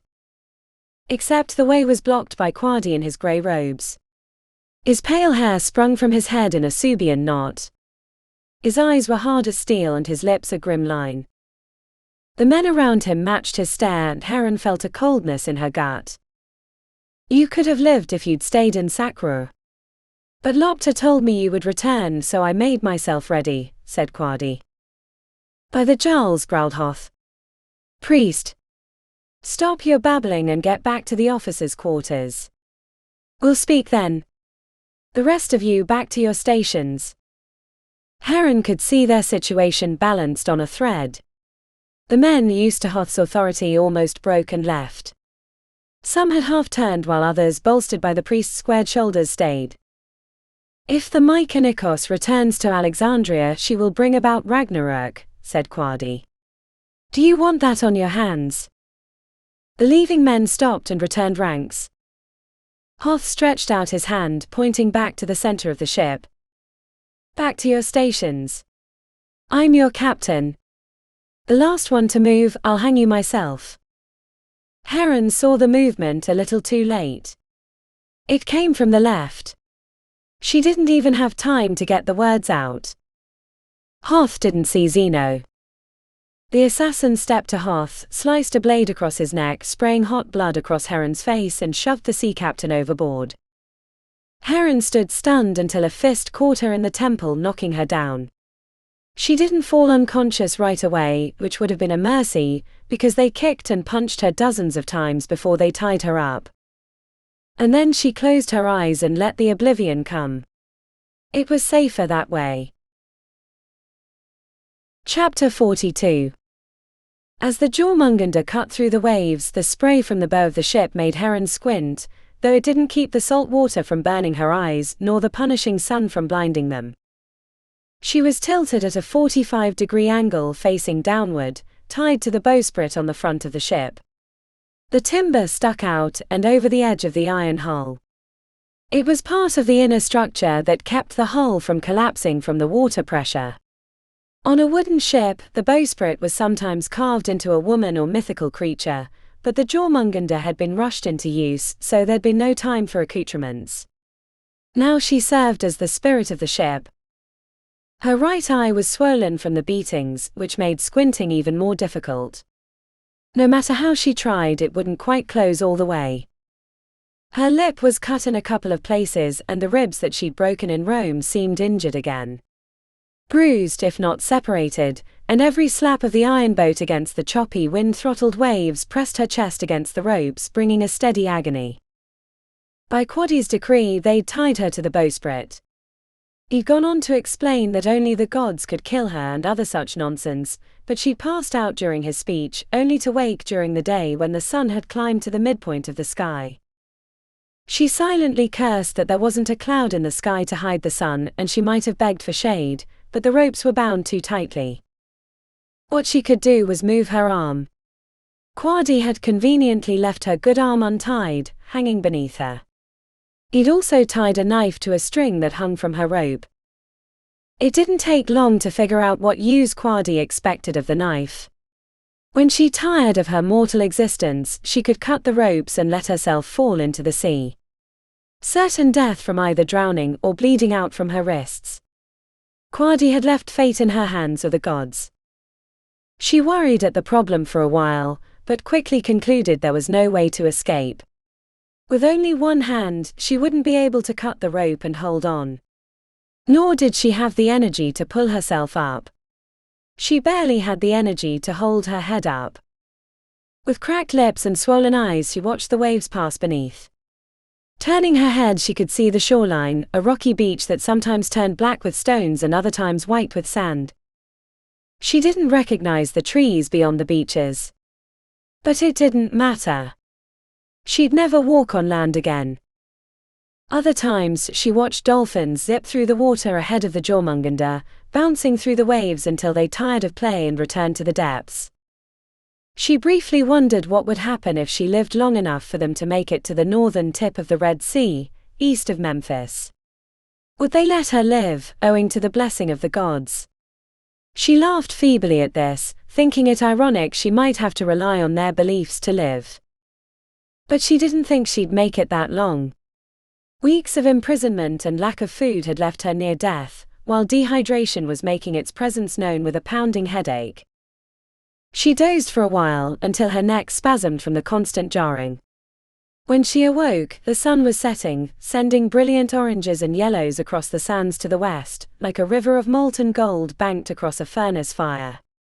In her delirium, she imagined Punt standing as tall as the lighthouse of Pharos, hammering the sun back into the earth. Between hallucinations, she realized her arm was numb from the shoulder down to the tips of her fingers. Like little needles, the pain was a blanket across her arm. Awake, she tried to imagine Safaria's face once again. But memories were hard to gather, like pulling grains of sand from clumps of spiderwebs. Each thought left her more tangled in the past. But she knew she wouldn't take the easy way out, much as Alexander had tried to do on his deathbed. Not because, unlike him, no one would think she descended to godhood. Well, maybe Lysimachus, but what did she care? He was a lunatic who no one would rightfully listen to. She didn't want to give Quadi and his kind the satisfaction that she'd succumbed to their pressure. When night fell, the air grew cool and she shivered against the ropes. The skin beneath her breasts had grown raw from the salt water and the constant rubbing. She was trying to squirm to the right to let the ropes work on a new patch of skin when she felt gentle tugging. She tried to turn her head to see what was happening, but the knots and spasms left her gasping in pain. She tried to lick her lips. They were cracked with salt and her dry tongue only bumped along the ridges. A rope was passed under her body, snaked up through her armpits. Then she heard sawing and felt the original rope slackening. With a snap, the bindings fell away, bouncing along the iron hull, while she swung against the hull, hitting along her thighs and then rotating until her shoulder met the grey metal surface. Her weight was being supported by the new rope. She quickly lost sight of the cut bindings as they splashed into the darkened waves. Whoever had tied the rope around her was pulling her back onto the boat. She could tell by the way she was being haltingly yanked that the rope had been wrapped around the railing on the forecastle to keep her from dropping. Eventually her weight tipped onto the deck and a pair of hands caught her. The moon was hidden by a layer of clouds and her eyelids were mostly swollen shut, so the only thing she could see was a pair of wide eyes gazing back at her. Gentle arms lowered her to the floor and then a water pouch was tipped against her lips. She drank sparingly, letting most of it dribble onto her chest. Her rescuer gently dabbed the salt crust from her face with a rag. "Hoth," she whispered. It came out as a hoarse breath. He shook his head in the negative, but she was too tired to care. It was relief enough that she wasn't suspended by her chest. He poured water on her face and with the rag washed the salt from the corners of her eyes. She was able to open them enough to see who was caring for her. Cultry. The man who'd killed Hoth knelt before her with a moistened rag in his fist. Had he rescued her so he could kill her himself? But why not let her fall overboard? Heron spied a knife hilt at his waist. She lunged drunkenly forward and grabbed it, but he easily blocked her thrust and snatched the blade away. "I didn't kill him, if you must know." "I hope," said Cultry, the man once known as Zeno, as he glanced over his shoulder. "But that's a tale for another time. First, I have to get you off this ship." "Hoth," she said, shaking her head and dancing hair across her eyes. "Explain." His jaw clenched, but he nodded. "Take this bread and eat. You need strength before we move." "I can't carry you." "I'll explain while you eat." Heron jammed the bread against her mouth, inhaling the sweet smell. The hunk of loaf was hard, so she squeezed water onto it from the pouch before shoving a piece into her mouth. She rolled the bread across her tongue and made pleasurable noises. "Hoth is alive, or should be. I cut him across the collarbone enough to spray blood, but not do him any harm. The man swims like a fish, so I think he should have made it to shore. We weren't far. I only fear that the blood brought predators, which are common in these parts, but had I not thrown him off, they would have killed him outright." With a mouthful of bread she muttered, "Why?" "I toil on behalf of Senator Dominitis." Cultry studied her as the truth sank in. She remembered the dungeon beneath the villa, when Cultry whispered something into the senator's ear before dispatching him with his blade. Even at the edge of death, the senator was conspiring. Dominitis bade me to watch over you. He said you were the best hope for rebuilding the empire, said Cultry. Alive? Yes, alive. In the villa, I gave him an extract that would make him appear dead. Later, after Vestalis attacked, I pulled him from that rectangular hole in the ground and fled. We went south to Syracuse, ahead of the refugees. When we heard word of the Jörmungandr picking up men, he sent me to join and watch over you, he said. Heron's hand fell in her lap, gripping the bread. It was so much to take in. She took another drink, this time feeling a little stronger. Where is he? She asked. If everything went as planned, he's in Alexandria. He'll meet us at the dutiful octagon when we get back, explained Cultry. Where is that? Cultry's lips curled downward. I was hoping you would know. But let's not get ahead of ourselves. Let's get off the boat to safety. I can explain more then. We can't let them keep the Jörmungandr, said Heron. They'll come after us. Quadi wants me dead. I know, said Cultry, but it's only the two of us against 20 men on the ship. Heron swallowed the piece of bread in her mouth. I know a way we can destroy the ship without even being on it. He wrinkled his nose at her. The safer path is to get off. They'll catch us if we try to swim, she said. He shook his head. I have a small boat, the one we used to move from the shore and back, hanging from the side. First we cut the rope and drop it into the water, and then we jump off. Once in the boat, it won't take long to make the shore. We've passed little villages. I have coin, we can purchase a horse or camel and make our way to Alexandria. We have to destroy the Jörmungandr. Even on land he'll look for me. She crossed her arms. I'm not going until we go below. It'll only take a minute. Everyone else is asleep. Then we can be off the boat and content that no one can follow us. Cultry hung his head. You are quite maddening, aren't you? She had enough energy to smirk. Let's go then and get this over with. I can't stand boats and I've been stuck on one for nearly a year. When she stood up, she grabbed his shoulder to keep from falling back down. He gave her a worried glance. Help me walk, she said. I don't want to give it away when my wooden leg hits the floor. Cultry sighed and offered his shoulder. In three-legged style they made their way to the stairs. The whole time the spot between her shoulder blades itched. She almost expected the captain's quarters to slam open and Quadi to appear backed by his vengeful mutineers. But nothing happened. And they made it to the stairs without incident. As they descended, one careful hop at a time, Heron had the overwhelming urge to tell Cultry that they should forget her foolish plan and escape to the rowboat. The feeling remained when they crossed into total darkness. Chapter 43. From darkness we're born, thought Heron. And to darkness we go when we die, buried in the earth. I'll rest then, she muttered, which brought a question from Cultry, but she shook him off. It seemed forever and a day ago that she'd been sitting on Queen Rembara's porch, drinking beer, and discussing the various insects from the jungle that could safely be eaten. She would be asleep in the palace if she hadn't so foolishly set off to rejoin Hoth. But if she found Safaria again, it'd all be worth it. Cultry paused and whispered, "Let our eyes adjust before we continue." She felt him turn, reaching behind him, and then he shoved something small and made of brass into her hand. The shape was a tube with squared corners. It was no longer than the length of her hand.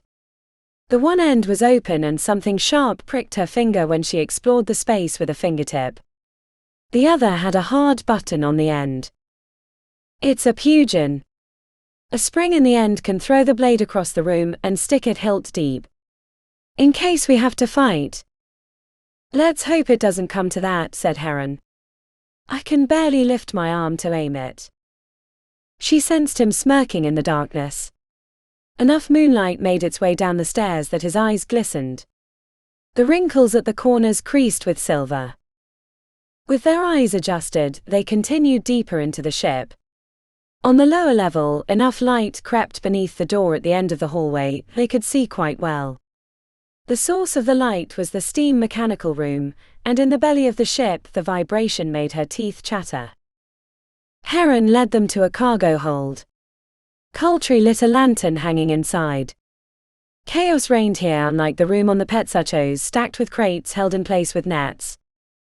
The equipment from the makeshift workshop on the beach had been stored in this room.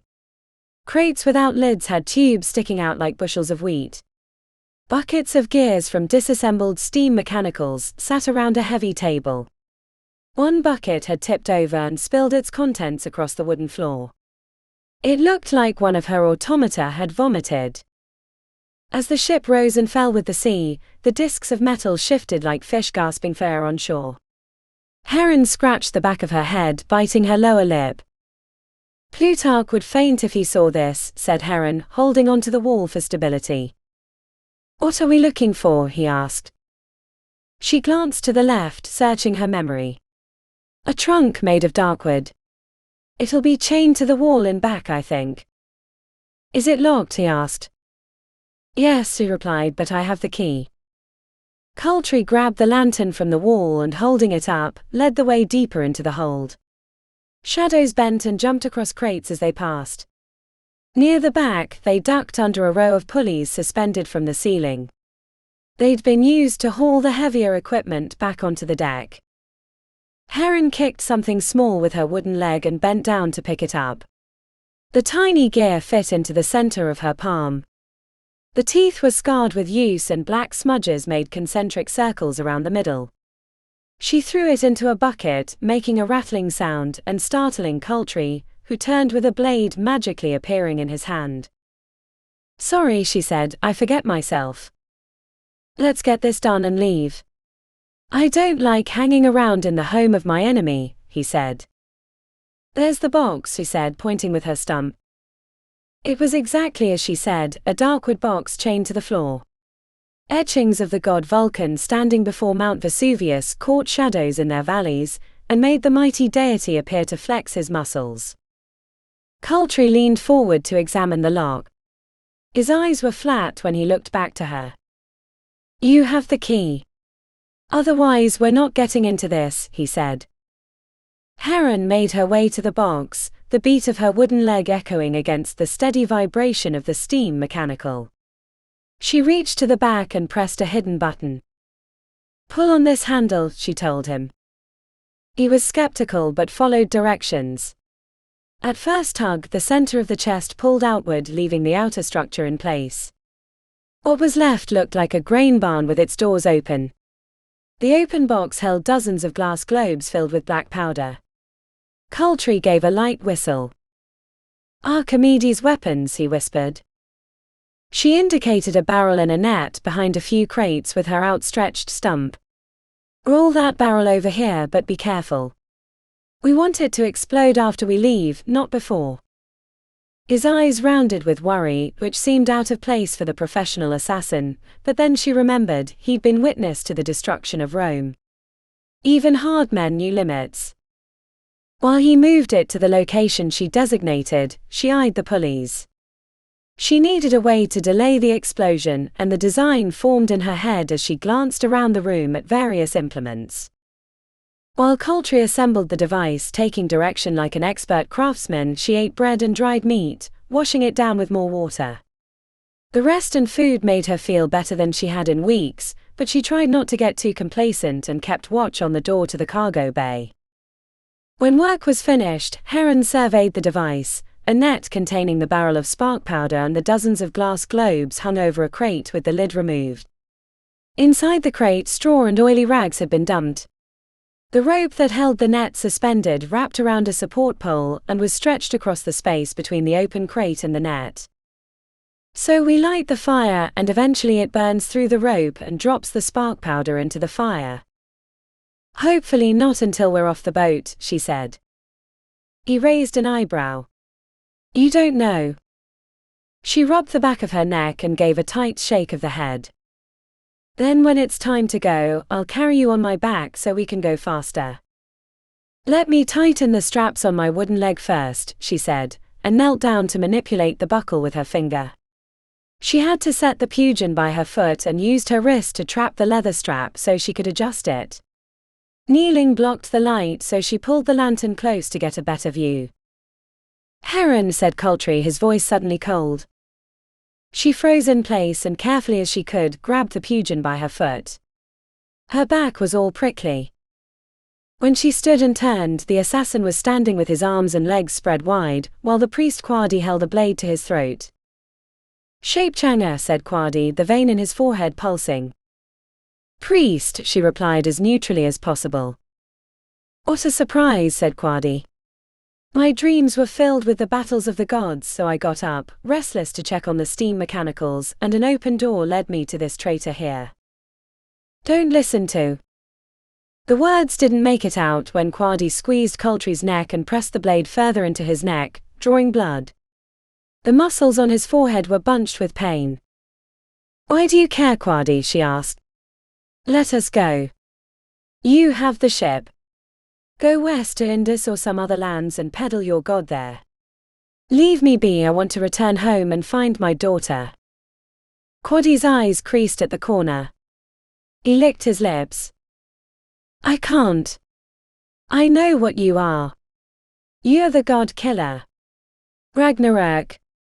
The end of days for my lord Lopter." She blew a breath out her nose.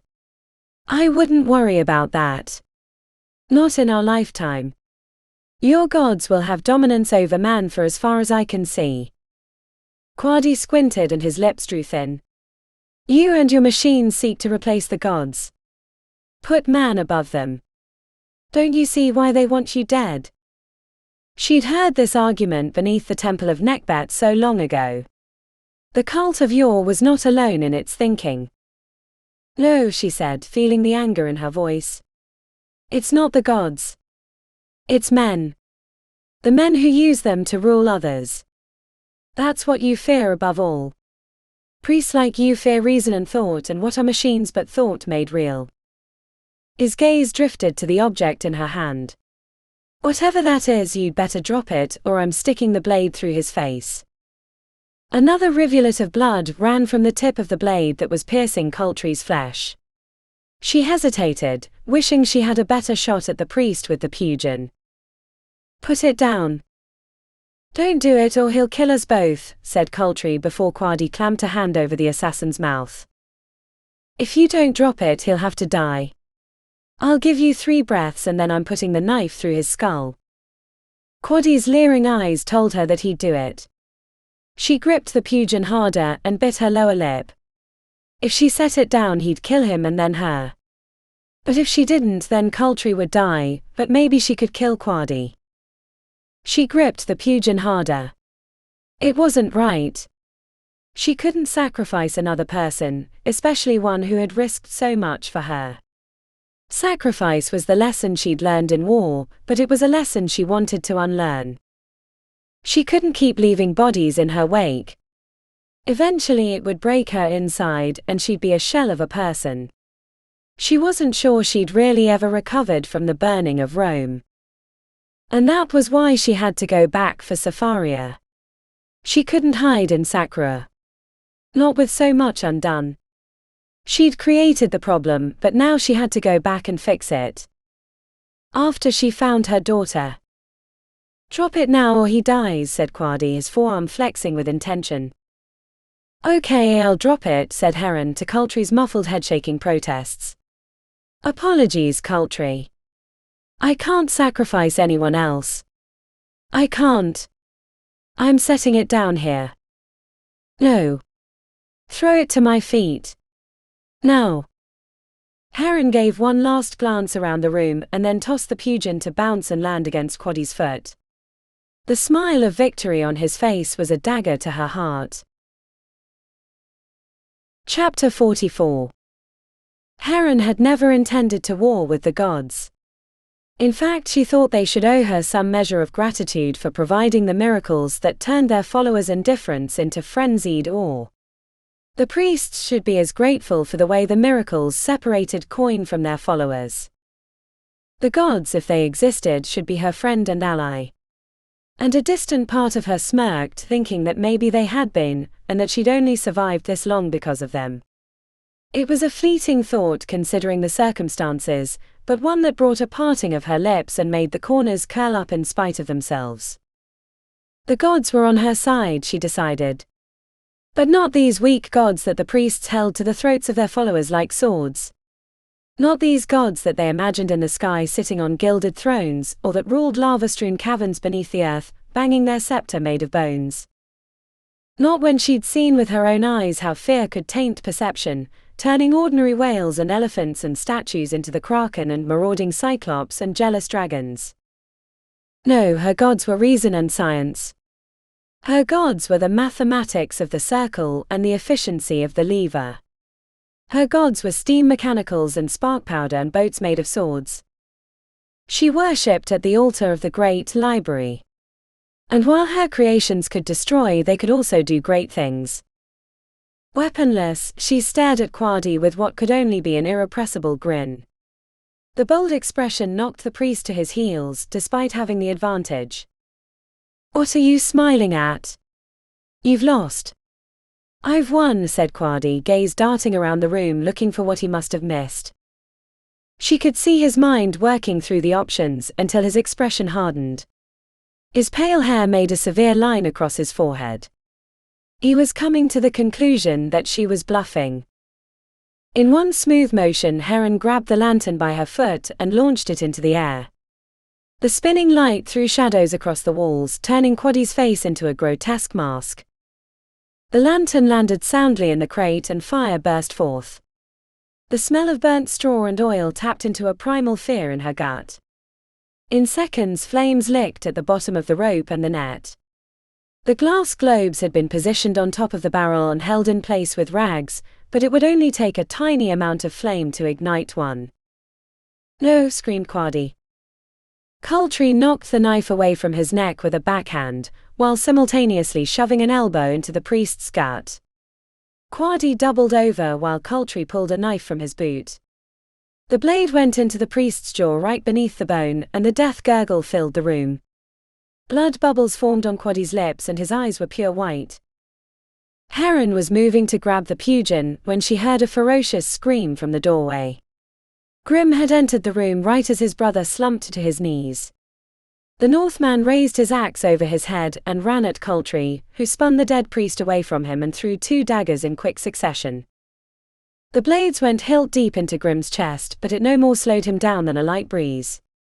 Before Cultree could find another weapon, the axe split him in the shoulder, crunching through bone and tendon. Cultree fell backwards like a flatboard, the axe stuck in the bone. In turn, Grim looked bewildered at the daggers in his chest. He looked down to the dead assassin with a pained expression, as if he'd shattered a piece of pottery with an errant elbow. "Apologies, Heron," he said, as simply as if they were seated around a fire telling stories. Then he fell over dead, right on top of Cultree. Heron had little time for shock. The flame was growing, and sparks tickled the bottom of the net. A section of the rope blackened with flame and tiny wisps of greasy smoke curled upward as threads of rope burst. She grabbed the knapsack and fled the room, only to trip on her own wooden leg on the way out. The jarring impact as she hit the floor went straight through her knees and into her gut. She shook it off and scrambled to her feet. Each step up the stairs felt like a cliff. Each hurried breath was a windstorm in her ears. When she made the deck, a monochrome nimbus haunted the horizon. Heron spun as an hourglass in her head drained of the last grains of sand. She couldn't remember which side the boat was tied. Stumbling to the port side, she found the rope and tugged on it fruitlessly. She'd left the knife below. She had no way to cut it free. For a moment she thought about climbing down the rope, but a short laugh escaped her throat. There was no time, but the sea was dark and she could sense the many predators swimming through the water beneath the iron boat. But she had to get off the boat and away. If the ship sank quickly enough, she'd be dragged down to the bottom with it. She wasn't a good swimmer even with both her limbs. The missing hand and wooden leg would only slow her progress through the water. Her best chance was to jump now and let the momentum of the boat put space between them. Jump now. The words echoed loudly in her mind. It was one thing to know you were in danger, but the deck of the Jörmungandr seemed so serene, she could hardly imagine that it was about to explode, even though she'd been the one to set the charge. Maybe the fire had gone out without breaking the rope, or maybe the net had fallen to the side of the crate rather than in it. If so, she had time to find a knife and cut the rope holding up the boat. The last thing she wanted to do was swim through the sea at night if she could help it. Heron took a step back towards the stairs. And then another. Plato, have pity, what am I doing? Heron turned back to the gunwale and before she lost the nerve stepped onto the edge and leapt off, arms cartwheeling as she fell. The impact came quick and salt water went up her nose. She struggled to the surface, unbalanced because of her leg. The water was surprisingly warm. As the Jörmungandr sped past her, the churning cylinders caught her in their eddies and suddenly Heron was dragged beneath the surface of the sea. She'd only just grabbed a breath of air, before finding herself swirling in the watery darkness. Flailing, she released the knapsack. Fear raged through her chest and legs. She kicked for life, not knowing which direction was up as her lungs cried out for air. She tried opening her eyes but the salt water stung and she clamped them back closed. It wouldn't matter, it was night and every direction was darkness. She was running out of air. Heron calmed herself, letting the fear pass through her. Even though she wanted to throw herself back into frenzied flailing, she knew that way would only result in her death. The air in her lungs strained but she kept calm. Then it came to her. Thump. Thump. Thump. Boom. The spark powder in the Jörmungandr had exploded. The concussive wave gave her a direction. Heron oriented herself towards it, adjusted for the surface, and thrust her legs, pulling with her arms as if she were a babe being birthed in the sea. When the cold hit her face, she let the air in her lungs burst out. Sputtering, Heron paddled on the surface. Ahead, a light crowned in the sky. It was the Jörmungandr on fire. The explosion had stopped the steam mechanical and the boat was listing over, turning in a slow circle to the port side. Heron treaded in the water, watching the flames gather like storm clouds. The ship was sinking. Even though she was a good stadia away, faint screams echoed across the waves. As the burning ship slipped beneath the surface, the sea swallowed the flames, Poseidon silencing Vulcan, and steam rose up. A great gurgle filled the air, followed by cracking and snapping, and even from this distance the water tugged on her floating body, dragging it toward the sinking ship. The implosion of the ship could be felt through the water. And then, like a string being cut, the pull was gone. Heron floated for a time without thinking. Exhausted but serene. When she decided it was time to swim for shore, she spun around, but she couldn't tell which direction to swim. And her arms were getting tired. Heron paddled towards the spot the Jörmungandr had sunk, hoping to find a piece of wood to help her swim to shore and maybe some supplies. By the time she reached the area, her limbs were drained and she was finding it difficult to stay above water. Each time she spit to get the salt water out of her mouth, it felt like twice the amount surged back in. When her hand slapped something hard and flat, she flinched, thinking she'd hit a shark, but it was only a section of decking. The piece was as long and wide as she was, and attached to a timber in the middle. Heron climbed on top and after a moment of balancing, collapsed, pulling her arms to her chest like a child resting against her mother. Then she fell into a dreamless slumber as the waves rocked her broken body. Chapter 45. Heron awoke to the beat of the sun upon her water-logged body. Her hand was pressed against her face, covered in white-lined wrinkles and crusted with salt. Heron clung to the burnt timber as the waves washed over her back. The salt burned her eyes and nose. Her throat was raw from the sea water she'd already swallowed. Cleansed in the waters of creation. The words raced through her head like a steam chariot. Another wave slapped her in the face, leaving her sputtering, daring her to unclamp her arm to wipe the salt from her swollen eyes. And though the wind chopped the water into frothing curls as long as the Colosseum, the sky to the northwest was as clear and bright as a tiled pool. Heron's mind resisted what she first saw in that fathomless space, as it had to be a trick of the light, but when the vision persisted, she grew to accept it. Hovering in the blue like a temple to the sky, was a pyramid with a golden summit. And then the air shimmered like a curtain being ruffled, and the vision disappeared. She looked around her to see other bits of flotsam, broken barrels, hunks of cloth floating like jellyfish, burnt-tipped splintered wood. To her surprise, she found she wasn't far from shore. Shoving her fingertips into the cracks that had formed in the platform, Heron began to paddle. Progress was steady, the current seemed to be carrying her in the direction she wanted to go. The sun warmed her back. Her stomach grumbled a few times, but she ignored it. It wasn't like she could do anything about it. As she reached shore, she noticed twirling lines of smoke in the distance. Other people lived not far from her location. But she didn't feel an immediate need to seek them out. So she climbed to shore and fell onto the sand to rest. The gritty sand stuck to her legs. Then with a reluctant sigh she stood and made her way northwest, rather than west toward the smoke lines. The beach turned rocky, and then further from the sea, waist-high grass overtook the rocks. Purple and white flowers dotted the landscape. Lone trees had leaves with yellowed edges, marking the signs of late autumn. Moving quietly through the field, Heron came upon a clump of arugula blossoms.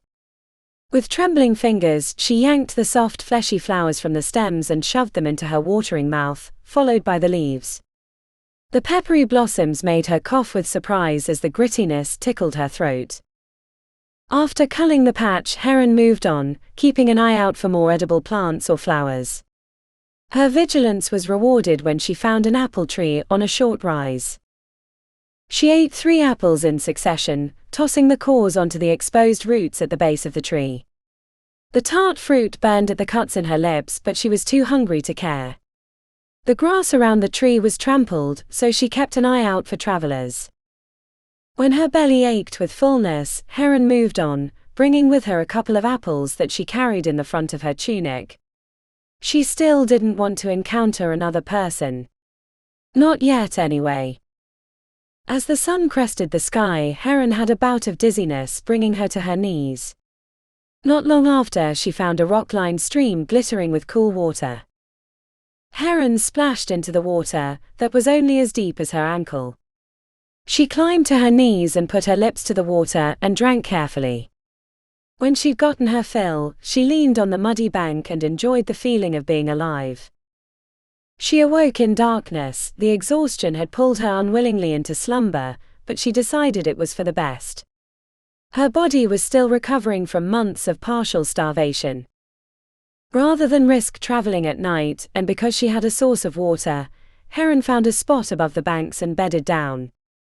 She ate an apple when her stomach growled and got up later to make water, which she took as a good sign, and then slept again without dreams. She traveled for a couple of days in quiet solitude.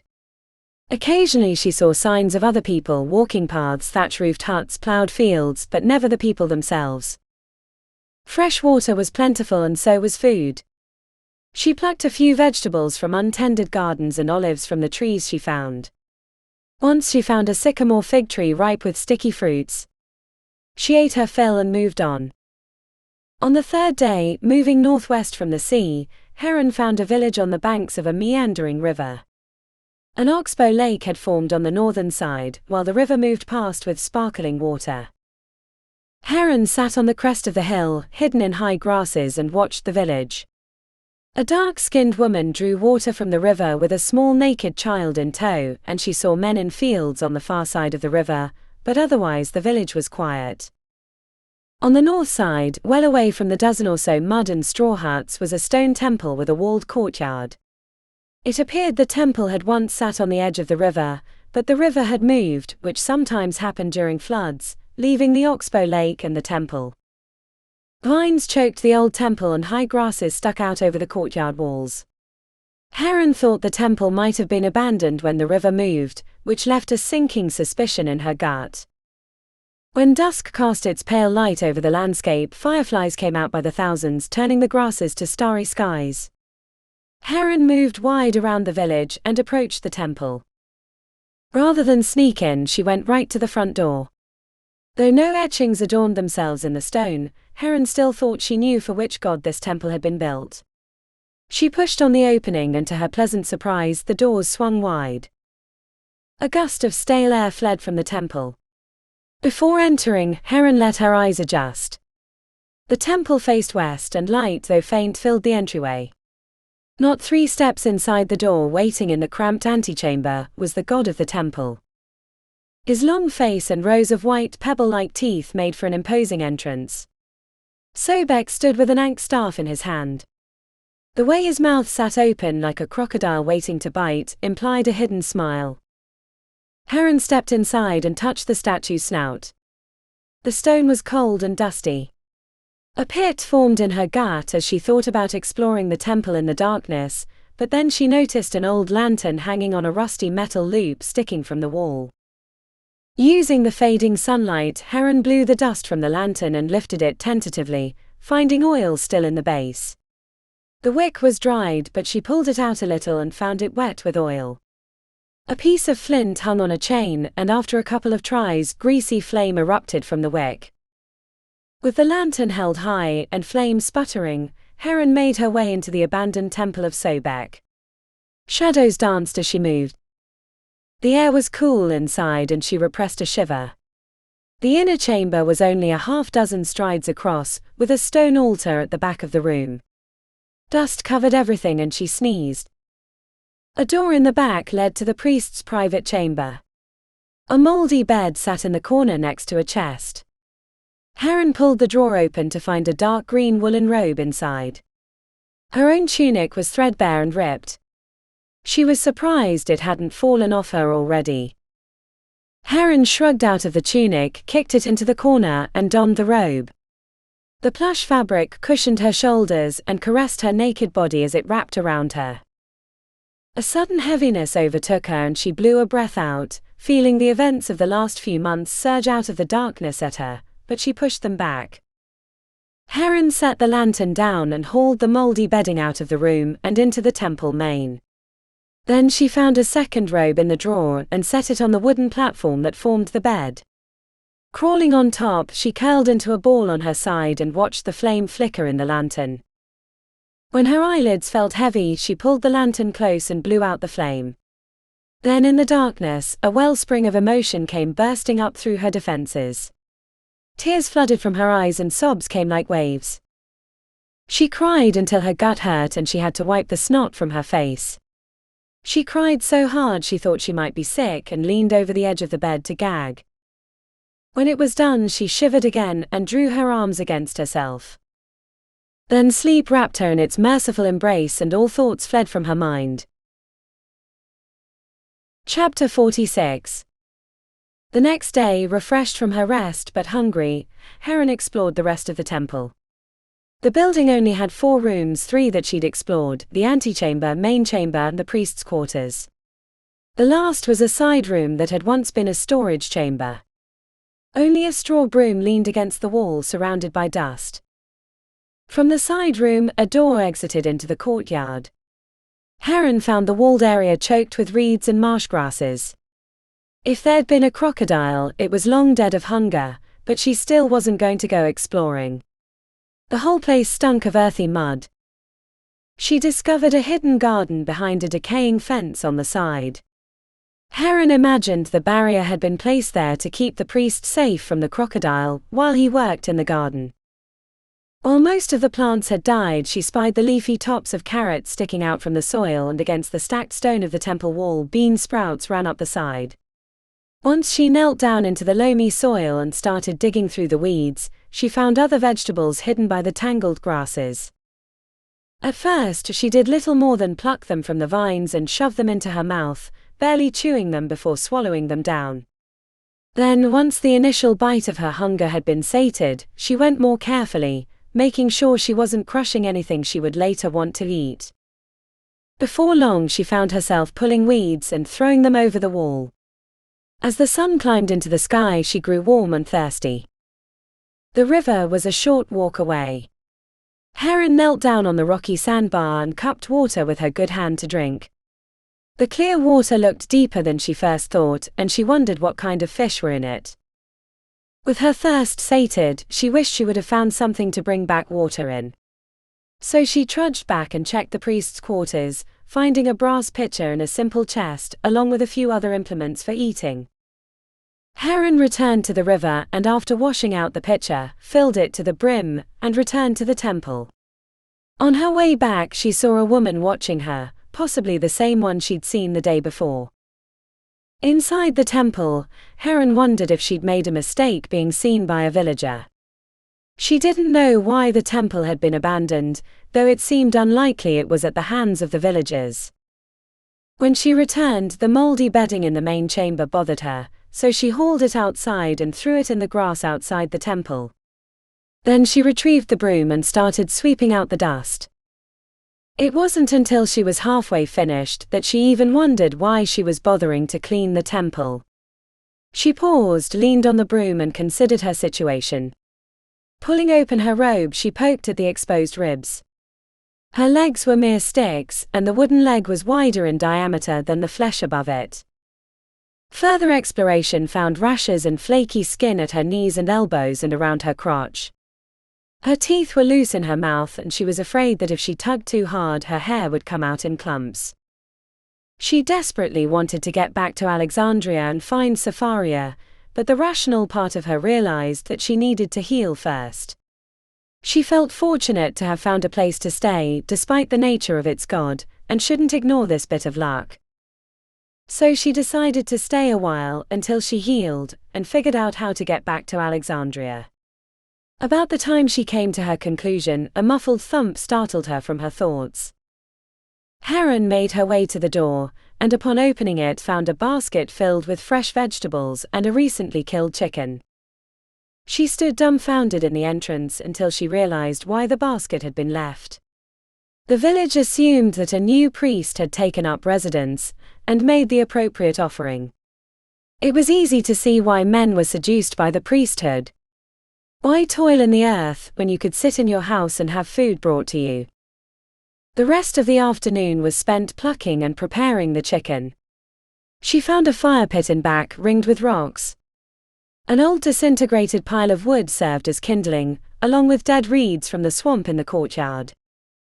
Unused to cooking, Heron burnt the chicken on one side, but it didn't matter. She still devoured the greasy bird, licking her fingers and sucking on the bones until not one bit of meat remained. When she was done, she threw the carcass into the swamp and bedded down for the night.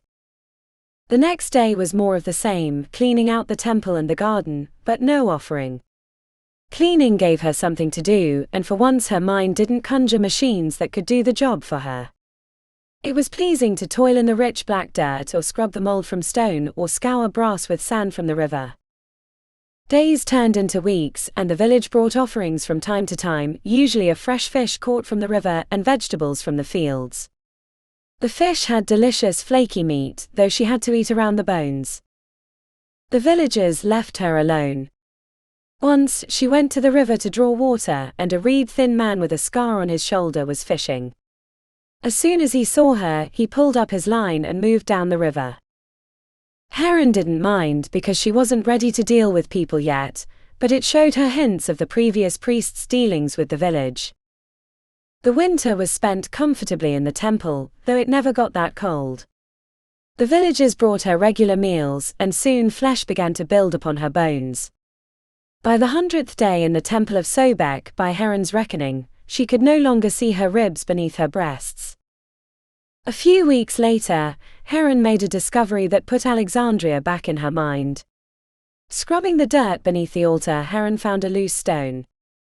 Using the dull knife she ate with, Heron pried up the covering, revealing a cache of coins and supplies. Heron collected the coins, a variety from all over the region: drachmae, semis, denarius. There was even a worn silver coin with the image of Alexander the Macedonian on one side. She also found 2 knives, one with a leather scabbard and a paring blade for cutting. She laid the coins out on the stone in an array. It was enough to purchase a horse, should she find one, or to ease the journey back to Alexandria. The finding of the cash brought with it the strong desire to go back home. Thoughts of Safaria began to creep into her daily routine, so Heron began to prepare for the journey. Around this time spring began and rain deluged the region.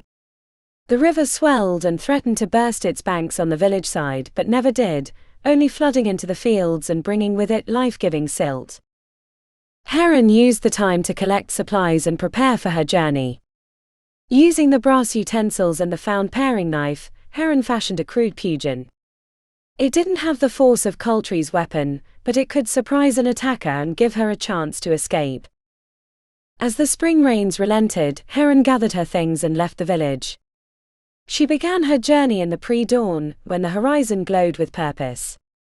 Before she left, Heron took half the coins and distributed them amongst the huts, leaving them in the doorway on a bright piece of cloth so they wouldn't be missed. The first few days of her journey, Heron went slow to let her body adjust. When the soreness disappeared, she picked up her pace, anxious to return to Alexandria. Heron traveled in a northwesterly direction, crossing fields and forests with ease. Though she passed near villages and saw other people from a distance, she never came in contact with them, not until a few weeks after she'd left the temple. She was walking across a field, using a walking stick she'd harvested on her first days of the journey, when 3 men came running up. She thought they might be Cushites by the shapes of their faces and the color of their skin, but when they began yelling at her, she knew they were from a different peoples. With her right hand on the walking stick, she couldn't reach into her pouch and grab the pugin without giving her motion away. The 3 men surrounded her, shouting and pointing their spears at her. When she held up her arms and the sleeves fell away from her robes, the men silenced themselves and stared at her stump. Then as quickly as they came, they left, leaving at a loping pace, glancing back frequently in her direction as if she was a plague. The meaning of the encounter wasn't lost on Heron. She worried what it meant for Alexandria. A few days later, she joined a caravan headed north to Memphis. The driver took her on without comment, nor requiring payment, which she was ready to offer. She rode on the back of a wagon and watched the grasslands turn to sand. When they neared Memphis, Heron left the caravan and went wide around the city. She hooked up with another on the northwest side, and it was headed for Alexandria. This time the driver, an Egyptian man with 2 wide eyes and a scar on his lower lip, asked her to ride at the front. He seemed unaffected by her being a woman, or she decided he didn't recognize her as one. She quizzed him on the current events, but the driver was mostly evasive, claiming he'd been in the East for the last year, so had missed the changes to the region. The only news he was willing to part with was things he'd heard from passing caravans, that Rome was destroyed and that the northern areas were filled with bandits and raiders. Of Alexandria he'd only heard that the city had changed, shrugging away her questions when she pressed him for more information, and often glancing to her stump and shaking his head as if she should know already. As Heron began to recognize the landscape, a tightness grew in her chest. Nearer to Alexandria, they passed other caravans loaded down with goods, and pilgrims making the journey to the city. When the caravan driver suggested she join them, she took the hint. The pilgrims welcomed her into their group, but generally left her alone once they saw the stump and the wooden leg. And as they walked, she couldn't help but notice them whispering and making knowing nods towards her. At first, she thought they might have recognized her as the famous inventor, but then she realized that was improbable. Even when she moved through the city at the height of her fame, most citizens didn't recognize her. Though she'd been away for almost 2 years, she didn't think that had changed. Especially since she was wearing the robes of a priest of Sobek. On an early summer day, when beneath the robes her body was slicked with sweat, Heron saw the city form out of the heat haze. White walls appeared as she moved closer, as if each step created stone from empty air. Above the city, a haze of black smoke leaned out over the Mediterranean, and for the first time since she'd escaped the Jörmungandr, she smelled the sea. Thundering across the hard pack, headed south from the city towards the pyramid she'd built so many years ago, was a pack of steam mechanicals. Even at this distance, she felt the throaty growls echo against her skin. Heron paused and inhaled. And though she was still a distance away, she could smell the metal-tinged fires of its foundries, the clay-baked bread ovens that awoke each morning and fed the city, the musty scroll rooms beneath the eaves of the great library. And as if a curtain was pulled away, the haze parted, revealing the lighthouse of Pharos, scraping the sky with its towering beacon. Every step she had taken towards the city, she'd feared that somehow it had been destroyed or changed so irrevocably that she wouldn't remember it. The fear had collected in her chest like tarry smoke, but now that her eyes gazed upon the city of wonders, the pressure released like a bubble popping, and the fear fled from her lungs in a gasp. Seeing the city was like looking upon one's child and marveling in the miracle of life. As her fellow pilgrims streamed towards the city, Heron paused and breathed in the hot desert air as if it were a tonic. Then she tightened the straps on her knapsack, adjusted the knife at her belt, and cinched the frayed rope around her waist. She was home. In Alexandria. The city of wonders. Alexandria. This has been Voyage of Alexandria by Thomas K. Carpenter.